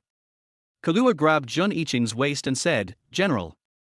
Jun Iching's face darkened, and he took out the pistol from his waist. The gun, of course, belongs to Ying. Kahlua is embarrassed. She retracted her arm. "Oh, it was a mistake just now. It was completely a mistake. That thing shouldn't be on their waist. Yeah, it was all her fault for being too impatient." She took a deep breath and reached for the man's lower abdomen, thinking, "I must catch his thing this time. Damn, isn't it just a man?" She didn't believe it was that difficult. At the same time, Jun Iching chopped Kahlua on the back of her neck with a knife. Before she could grab the thing she wanted, she was knocked unconscious by the man without mercy. Jun Iching held her and walked out of the summer palace. Chapter 58 Business Trip to Bali. Adjutant. The adjutant shuddered. What should he do? The thought is terrifying. Jun Iching ordered, "Throw her back to where she came from." Adjutant. Admiral, this is immoral. Throwing people away like garbage. Could you at least give them a tip? Whose girl is this? She's so unlucky. When the adjutant sent Kahlua away, he took the initiative to put a check for $500,000 in Kahlua's bag and wrote, "Take the money and live a good life." Jun Iching boarded a private jet and went to Bali to meet up with Nan Gonglia. Villa on the island. The breeze is just right and the sky is full of red clouds. Smoke owl. On the rooftop of the villa, Nan Gonglia held a cigarette between his slender fingers. In front of the man was the latest black sniper rifle 98K. Nan Gonglia adjusted the scope, pointed the black sniper rifle at a cruise ship on the Bali Sea, and pulled the trigger. Bang. The 98K has its own silencer, the sound is deep and pleasant, and the bullets fly through the air. On the 5th floor of the cruise ship, a man was shot in the head and fell to the ground. Jun Iching was watching intently from the side and clapped his hands. "My lord, your spear skills are truly amazing." Nan Gonglia stood up straight and went downstairs without looking at Jun Iching the whole time. Jun Iching frowned and followed. "My lord, the doctor is here to change your medicine." Nan Gonglia still didn't speak. The doctor changed Nan Gonglia's dressing and warned him, "Your Excellency Eddie, your injury is much better than last time. However, it will take some time to fully recover. Please rest, otherwise your waist will be torn again, which will be bad." Nan Gonglia finally responded. He opened his eyes and looked at Jun Iching, and said with his thin lips, "I have no interest in him." The doctor was surprised. "My prince, the wound on your waist is healing so slowly." He is a doctor, what kind of world has he not seen? Besides, this doctor is in his 60s or 70s and has the most experience besides Dr. Meng. He has watched His Royal Highness the Crown Prince grow up. I'm not bragging. He has watched His Royal Highness the Crown Prince grow from a little bean sprout to where he is today. Nan Gonglia's whole body was icy, he never smiled, and his voice was as cold as before. "General, if you are sick, treat it. Don't treat me as a patient too." Jun Iching said respectfully, "Your Highness, let me deal with the invaders from overseas first, and then I will treat the disease. I have already dealt with those people." Nan Gonglia just took out the most powerful 98K sniper rifle and blew the leader's head off. Then, the bullet, carrying the XS-90 drug, paralyzes the nerves and is highly toxic. The people on the cruise ship will not survive the night. Jun Iching said seriously, "The prince is mighty and domineering. He is truly worthy of being the cold, evil, powerful, overbearing and cruel prince of the empire, who kills people without blinking an eye. If anyone can be favored by the prince, then it would be worth dying for this life, and it would be worth it to come to the human world to gain experience." Chapter 59, Crew Trouble. If I could be favored by the prince, it would be worth dying for this life, and it would be worth my life to come to the human world to gain experience. Nan Gonglia glanced at Jun Iching coldly, his deep black pupils filled with coldness. Jun Iching has been revolving around him like this for many years. Let him be. Meanwhile, on the other side, the crew, investors, producers and directors of Love You Until the End of Time were all there, and everyone had a serious look on their faces. Yi Chinrui's scandal became a hot topic on the internet overnight. Slogans such as abortion, promiscuous sex, and one-night stand were all posted on Yi Chinrui. She truly became a celebrity lust girl in the socialite and entertainment circles. Now, Love You Until the End of Time has been implicated and has been criticized by netizens. The charming and gentle Lan Yang in the drama was labeled as a slut and shameless. Duan-woo had a headache. After all, he was the director of the play, and now something like this had happened, making everyone feel embarrassed. All those investors withdrew their capital. What's the point of filming this drama? The crew was still arguing, and Duan-woo was surrounded and interviewed. Mr. Duan, after what happened to Miss Yi Qianrui, will you still act with her? Actor Duan, has this movie become a bad movie before it even starts filming? Duan-woo got into the private business car with the support of bodyguards. Damn it, Yi Qianrui, a piece of rat shit, ruined the whole show. I don't know when the fans rushed to the crew, throwing rotten vegetable leaves and rotten eggs at the car. Bad show. This is the worst drama of the year. No one would watch it even if it was made. We will never watch such a distorted drama. Let's not waste everyone's time and close it as soon as possible. Duan-woo felt that his entire face was swollen. The movies he directed before always topped the box office charts, and Duan-woo was a true movie emperor. But now he is being scolded by his fans like he is worse than a dog. Stop. The car had already started, and Duan-woo gave the order, and the driver stopped immediately.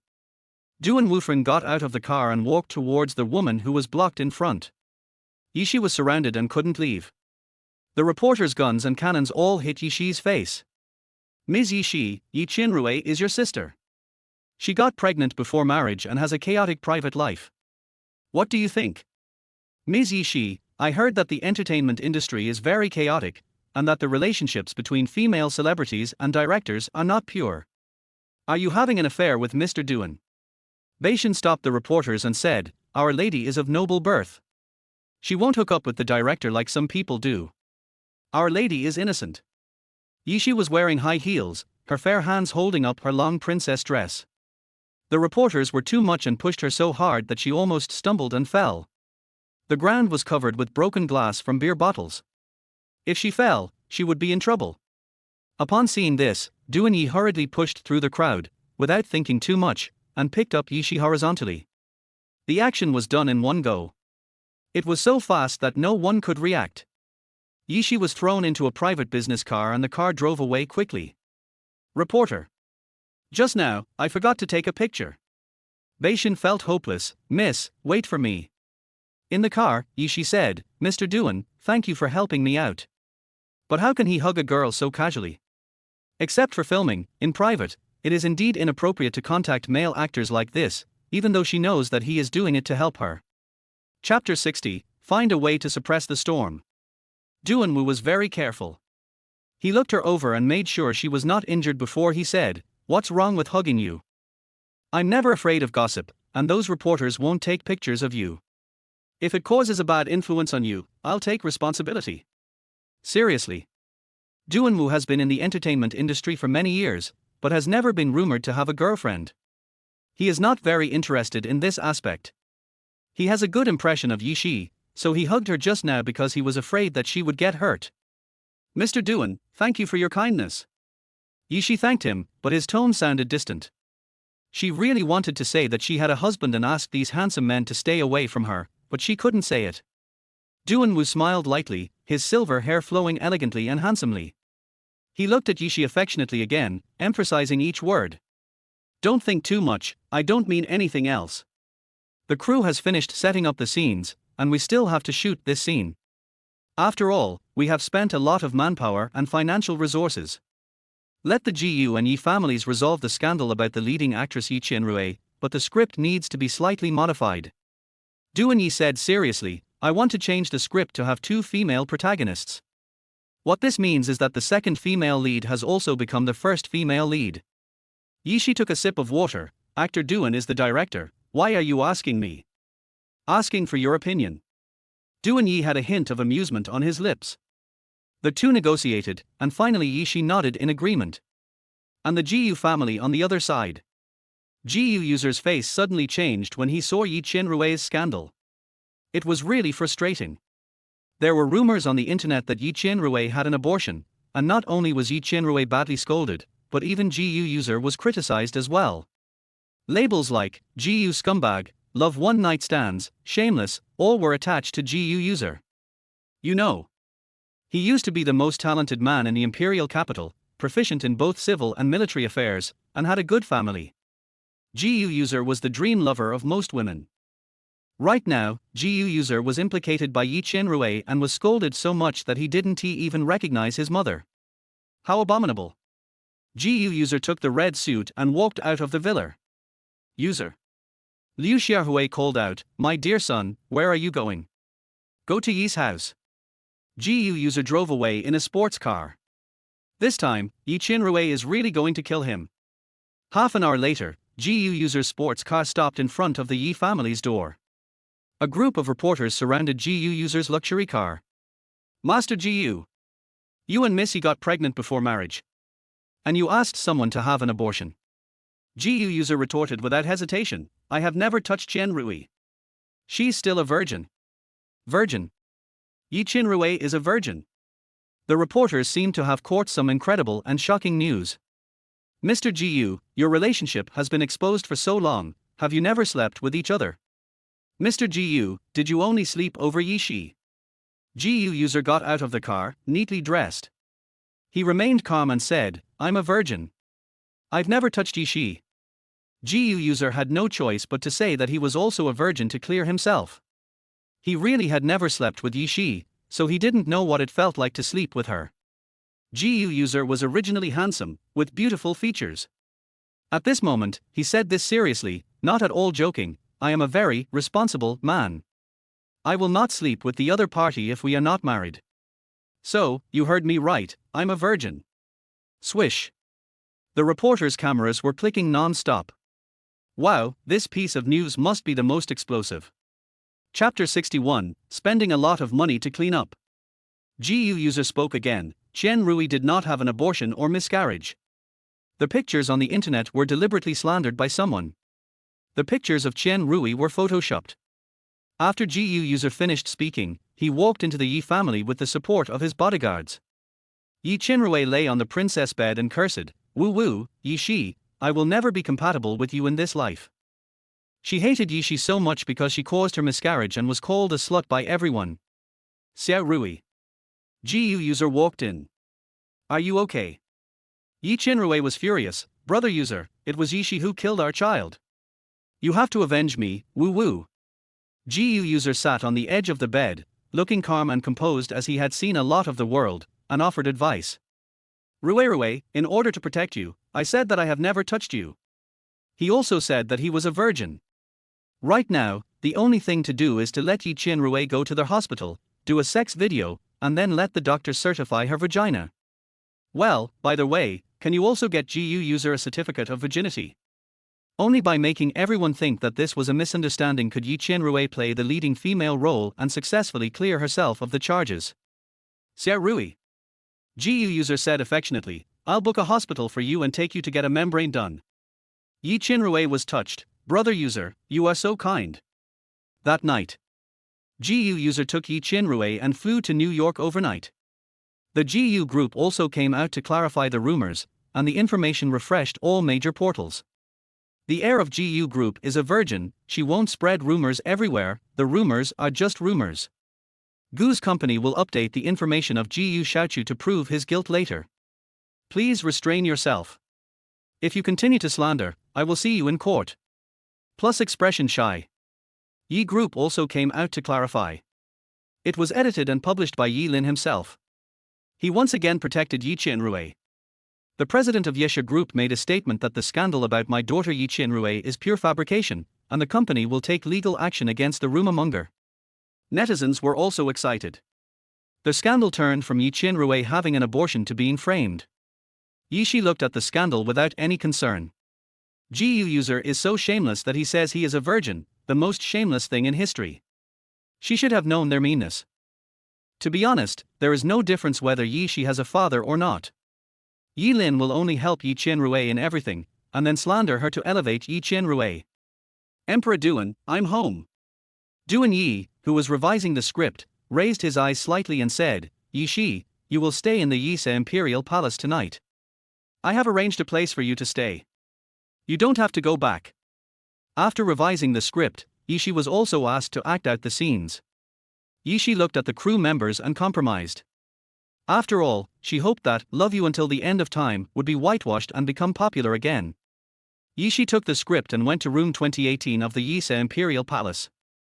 I opened the script and saw, "Oh dear, you are so great, I can't handle it." Yishi frowned. "I'm going. I can't believe that actor Duan is usually so gentle and abstinent, but why is the script so dirty?" But it's not a big deal. Everyone wears safety pants when filming the bed scene. It's just a substitute. Yishi has a double.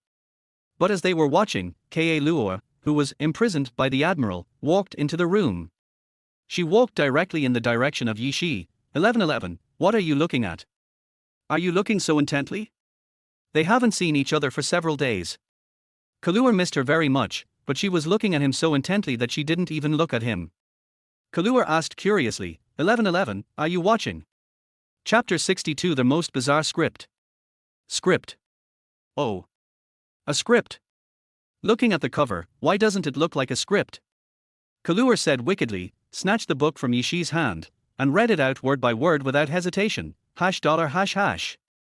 That is a passage not suitable for children. Yishi was confused. Was what Ka Luor was reading a script? That's definitely the kind of thing that's not suitable for children. Ka Luor closed the book, placed it in front of Yishi, and pointed at a few big words on the book. 11er, is this the script you read? Har har har har. It says in the book that it is not suitable for viewing by persons under 18 years of age. I got the wrong script. Yishi explained awkwardly, although it was pale. At this moment, she really wanted to find a hole to crawl into and never come out in her life. It's such a disgrace to the whole galaxy. Ka Luor was so happy that he couldn't catch his breath. He even held up the book and laughed at Yishi. You actually hid from me and peeked at this thing. 11er, come, it's time to show your qualities as a professional actor. Read this script, this part, the most exciting part. Ka Luor opened the book and handed it to Yishi. Yishi was so angry. Ka Wanku. They all received 9 years of compulsory education, so why was she so outstanding? They all had lumbar disc herniation, so why was hers more protruding than others? I heard nothing and saw nothing. Yishi pretended to be deaf. You don't dare. Kaluuya challenged, old rules, come on. Truth or dare. Whoever loses will finish reading this little imperial book. Yishi nodded reluctantly, who's afraid of you Tilder? So, after a few rounds, the room was filled with the sound of, husband, you, how did you finish again? At this time, Barley, training base, study. Nangong Lia turned on the remote Bluetooth link, and a female voice came out, husband, you, how did you finish again? Bei Ziyi, his bodyguards, and Jun Iching were still there. Everyone, it seems as if my soul has suffered an indescribable blow.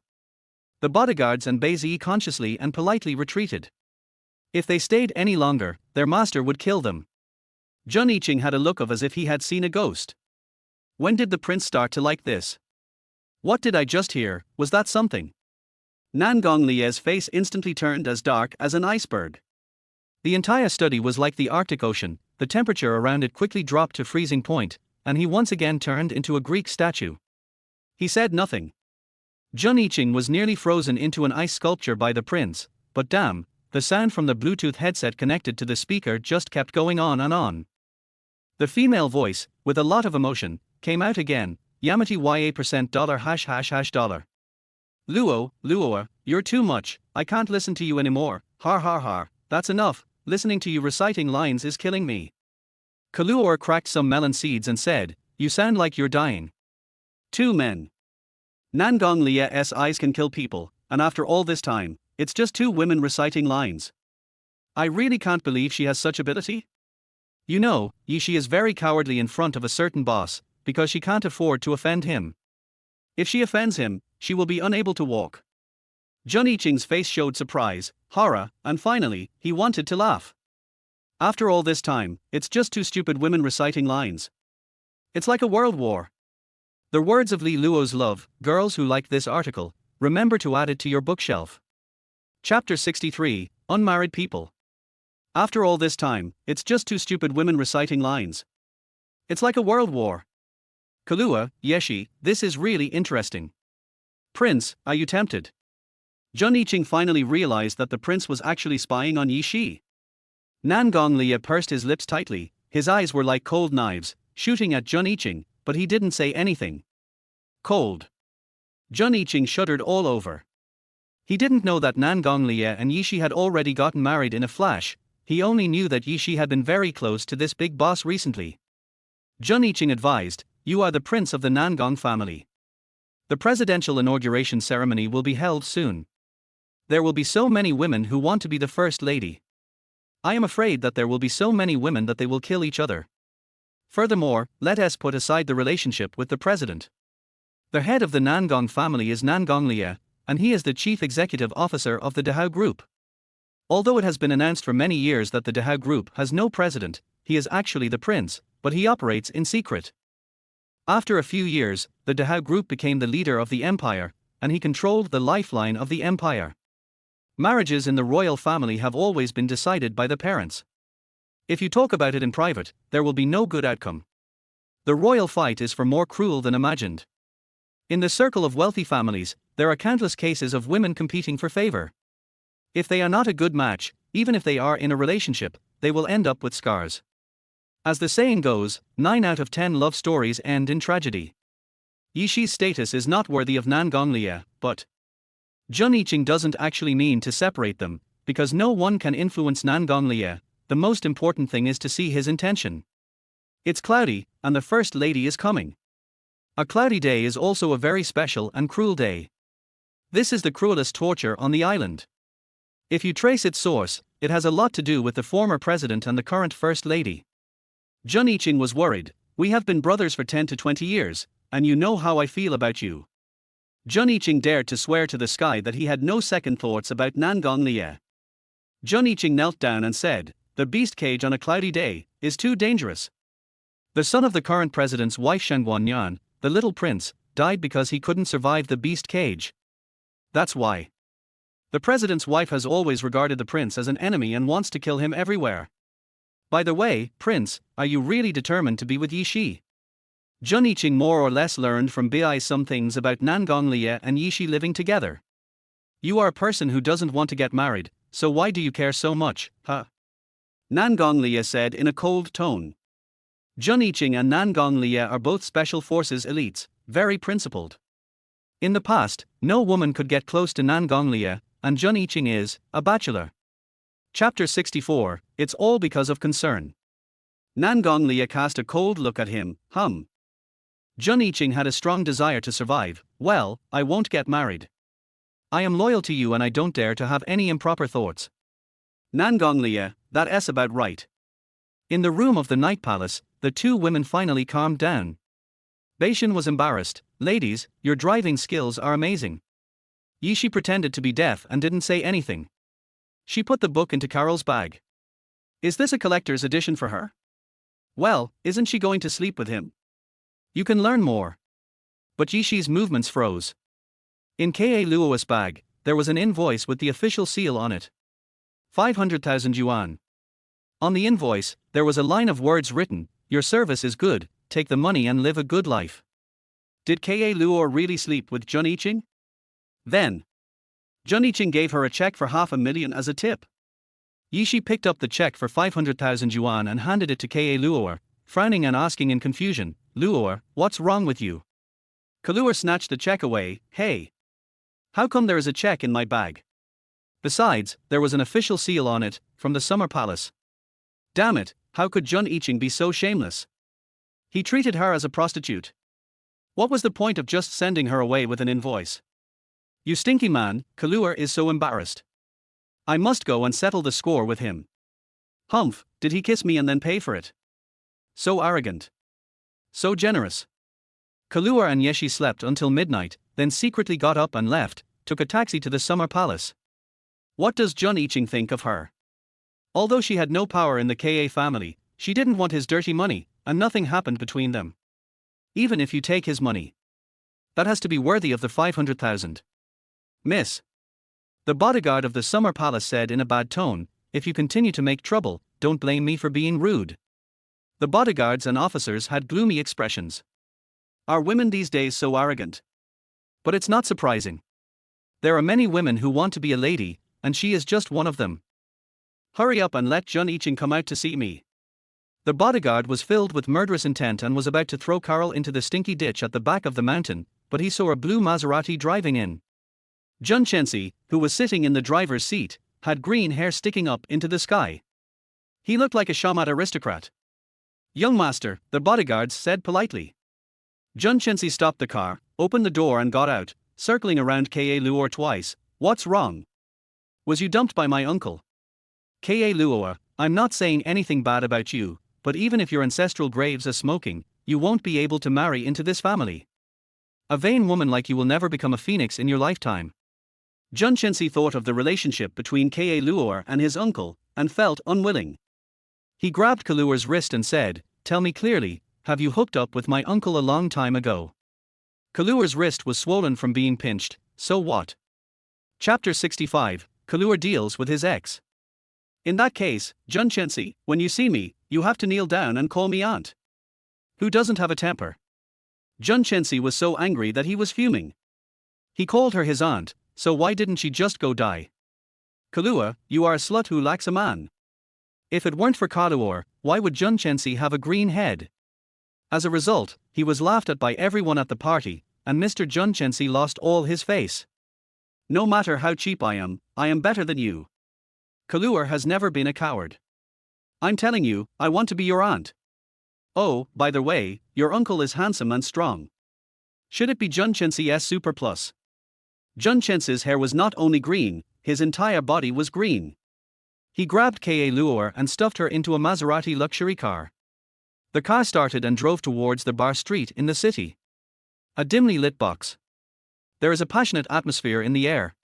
The colorful spotlights make it even more ambiguous. Jun Chensi took off his suit jacket and unbuckled his belt. He looked like he was going to cause trouble for her, and it didn't seem like a joke at all. Hey! You second-rate guy, what are you doing? Kaluor's tone was originally very fierce, but she was too immersed in reading the lines, and now her voice is hoarse, and compared with the past, it has added a bit of femininity. Jun Chensi, don't mess around, I tell you. You mean my uncle? Jun Chensi didn't believe it. Damn it. Today, let this damn woman Kaluor see this for herself. Jun Chensi had already unbuttoned his shirt and unbuckled his belt, and also took off the blinding Patek Philippe watch on his wrist. Seeing that the situation was not good, Ka Luor stepped back, trying to stay away from him, and said vigilantly, Jun Chensi, you are. The video posted by Ka Pepe can be seen by everyone, why is it necessary to hide it? Kaluor felt sick when he thought about them doing that kind of thing behind his back. Admiral Jun Iching is better than you. He is better than you in every way. In that aspect, he is your plus. Jun Chensi was furious. As a man, being provoked like this made him feel extremely uncomfortable. He angrily dragged Ka Luor over and pressed her hard on the sofa. Do you believe I will destroy you? The colorful light sprinkled on Jun Chensi's green hair from time to time. Jun Chensi's breathing was rapid. He was also a man. Go away. Kaluor frowned. If you dare to touch me, Jun Iching will destroy your thing. In fact, Kaluor's words were not very confident. After all, nothing happened between Jun Iching and her. At most, he took away her first kiss and grabbed her breasts.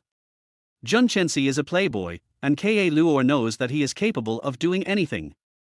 Let me go. Thinking of the relationship between Kapip and Jun Chensi, Kaluor felt sick again. He kicked Jun Chensi in the right place, then pushed him away and ran away. Jun Chensi was very confident in himself and thought he could definitely sleep with her, but he didn't expect she would dare to kick him. Ka Luor.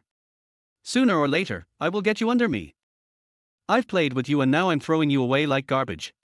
So what if my uncle played it before? This made Jun Chensi like her even more. He had never liked Ka Luor at all before and had no interest in her at all. Now, after Ka Luor hooked up with his uncle, Jun Chensi became interested in her. Chapter 66 Boss flies away. Yishi didn't sleep well that night. The sky was turning pale. She woke up and saw a note from Kaluor on the bedside table. It says, My dear wife, I am going to the summer palace. Don't miss me too much. I will come to see you in 2 days. Mwar. Little wife. How could this little rascal Kaluor even call me his wife? Yishi grabbed some food and went to the crew, where he was busy until the afternoon. When getting off work, Yishi ran into Liu Dingxiang head on. The other party had an arrogant and disdainful look, and was trying to cause trouble for Yishi. "You little bitch." Liu Dingxiang cursed, "Are you jealous that our Xie Rui is better than you, so you want to ruin her reputation?" Yi Qinrui's scandal was exposed, and now the Yi family mansion is blocked by reporters who are trying to capture Yi Qinrui. She is so scared that she doesn't even dare to go out. Liu Dingxiang still crawled out of the dog hole in the backyard. "I went to Yi's group to find Yi Lin and said a lot of bad things about Yi Shi. Little bitch, if you hadn't hooked up with a man, do you think you could have defeated our Qian Rui? You bitch, you are just jealous of our Qian Rui's beauty and jealous of her playing the leading female role, so you framed her." Heh. Yi Shi looked at Liu Dingxiang. "Look, this is the woman that Yi Lin favors. Her character is so high that people dare not attack her. Yi Qinrui is amazing. She's excellent. TSK, I'm afraid others don't know that she has had so many abortions."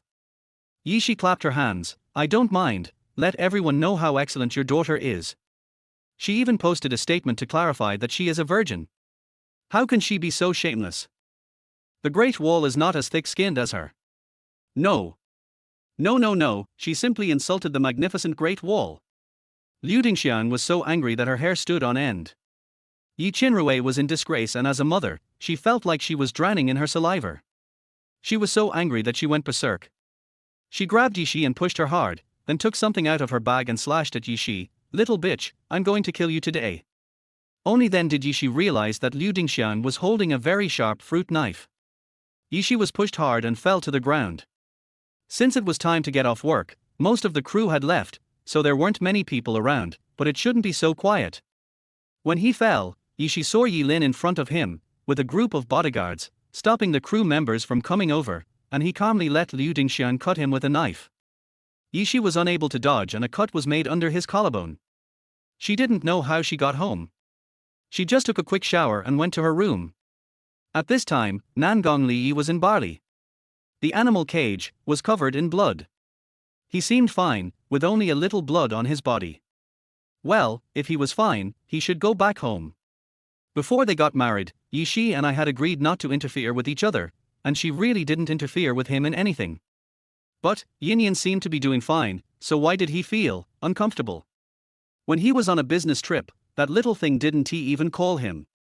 This was different from before, and he felt inexplicably uncomfortable. Nangong Li completely ignored Dr. Meng and Jun Yiqing, walked straight to the tarmac, drove his private jet, and just left. The whole process was done in one go. The prince actually flies a plane. Let's go. Chapter 67 Angry. No one could react just now, because no one could have guessed that the prince could be so powerful. Before everyone could react, they stared at the direction where Nangong Li left for a long time. About 10 minutes passed. The president's wife took a golden special carriage to Nangong Li's villa on the base. Shangguan Yantu wore a diamond crown weighing 2 kilograms and a velvet dress, looking noble and elegant. It's just an appearance. Where's the prince?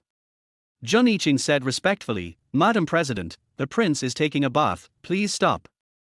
Shangguan Yan raised his eyebrows slightly, with a sinister look in his eyes. Humph, he is so capable that even the animal cage can't hurt him at all. Thinking of Nangong Beihar, her heart ached again. If Bei Di hadn't died, she wouldn't have hated Nangong Li so much, and she would have helped Bei Di become the president. Thinking of this, her eyes became even more sinister. She was ruthless in her heart, but on the surface she was extremely caring. "Admiral, please take good care of the crown prince. He is the supreme prince of the empire and will soon become the president. If anything happens to him, your admiral's mansion will be buried with him." Jun Yiqing bowed and saluted. "Don't worry, Madam President." Shangguan Yan was filled with anger that was difficult to subside, and her face turned bad. Relying on the fact that she was the president's wife, she did whatever she wanted. "Your Highness has been tortured. As the First Lady, I should look after your Highness." Jun Yiqing stopped Shangguan Yan and said, "Madam President, this is my private residence, you cannot go in, and His Highness has issued an order that from today on, no women are allowed to enter or leave Bali. The First Lady in front of me should just get as far away as possible and not come to Bali to bring disaster to this pure land and keep the air fresh." Shangguan Yan's mouth twitched, and he said in a bad tone, "How dare you, a general of a military region, climb over my head? Juniching, if you anger me, you will suffer a bad fate. Do you understand? I said tonight that I must see him." Shangguan Nian didn't believe it. Nangong Lie was taking a leisurely bath. "Oh, you think she's a fool? Just now, my subordinates came to report that the presidential private jet 1 on the tarmac had taken off. But she didn't expect that she would kill her own son." Therefore, Shangguan Nian directed all his hatred, jealousy, and the love, hatred, and resentment of the previous generation onto Nangong Lie. Nangong Lie gave her face everywhere, but it was only because he was concerned about the relationship between the Nangong family and the Shangguan family. "All of you get out of my way. I'm the president's wife, what qualifications do you have to stop me?" Shangguan Nian shouted angrily, "If you know what's good for you, get out of my way now." Juniching directly took out a black pistol, pointed it directly at Shangguan Nian's forehead, and warned, "Madam President, the Crown Prince and you have nothing to do with each other. If you insist on breaking in, don't blame me for being rude. Besides, the prince can let you flaunt your power as the president's wife, or he can destroy you. Juniching's duty is to serve Nangong Lie. Of course, we can't let Shangguan Nian barge in casually and find out that the prince is gone, right?" Chapter 68. Doctors came with medical kits and waited. Shangguan Nian's heart suddenly tightened. "Juniching, who do you think you are?" "I'm nothing, but I can't let you be so presumptuous." Juniching was not afraid at all. "Humph, you actually dare to do this to me?" Shangguan Nian was filled with hatred. "In the past, our Shangguan family treated your Jun family well. Juniching, how dare you go so far now?" "Madam, I'm just doing my duty," Juniching said. He was not frightened by Shangguan Nian at all. On the contrary, the opponent's momentum was greatly diminished by him. The corners of Shangguan Nian's lips were trembling. She had no choice but to leave in a golden carriage with the help of her servants. Before leaving, he was still muttering curses. "Juniching, just wait and see if I will let you go in the future. She is a very vindictive woman." On the other side, 3 hours later, the private plane landed at the first special district airport of the imperial capital. Dozens of his men were already waiting at the airport. After Nangong Lie got on the plane, they received a call from EBIs, asking them to protect the boss's comfort. There were fewer vehicles on the city roads in the early morning, and Nangong Lie drove like he was flying a plane. Half an hour later, a luxury car with the license plate, Emperor A11111, stopped steadily downstairs of the Night Palace. The dim large room of the Gugu family was filled with a strong atmosphere of ambiguity. The locked door of the room was easily opened, and a tall and straight figure walked in.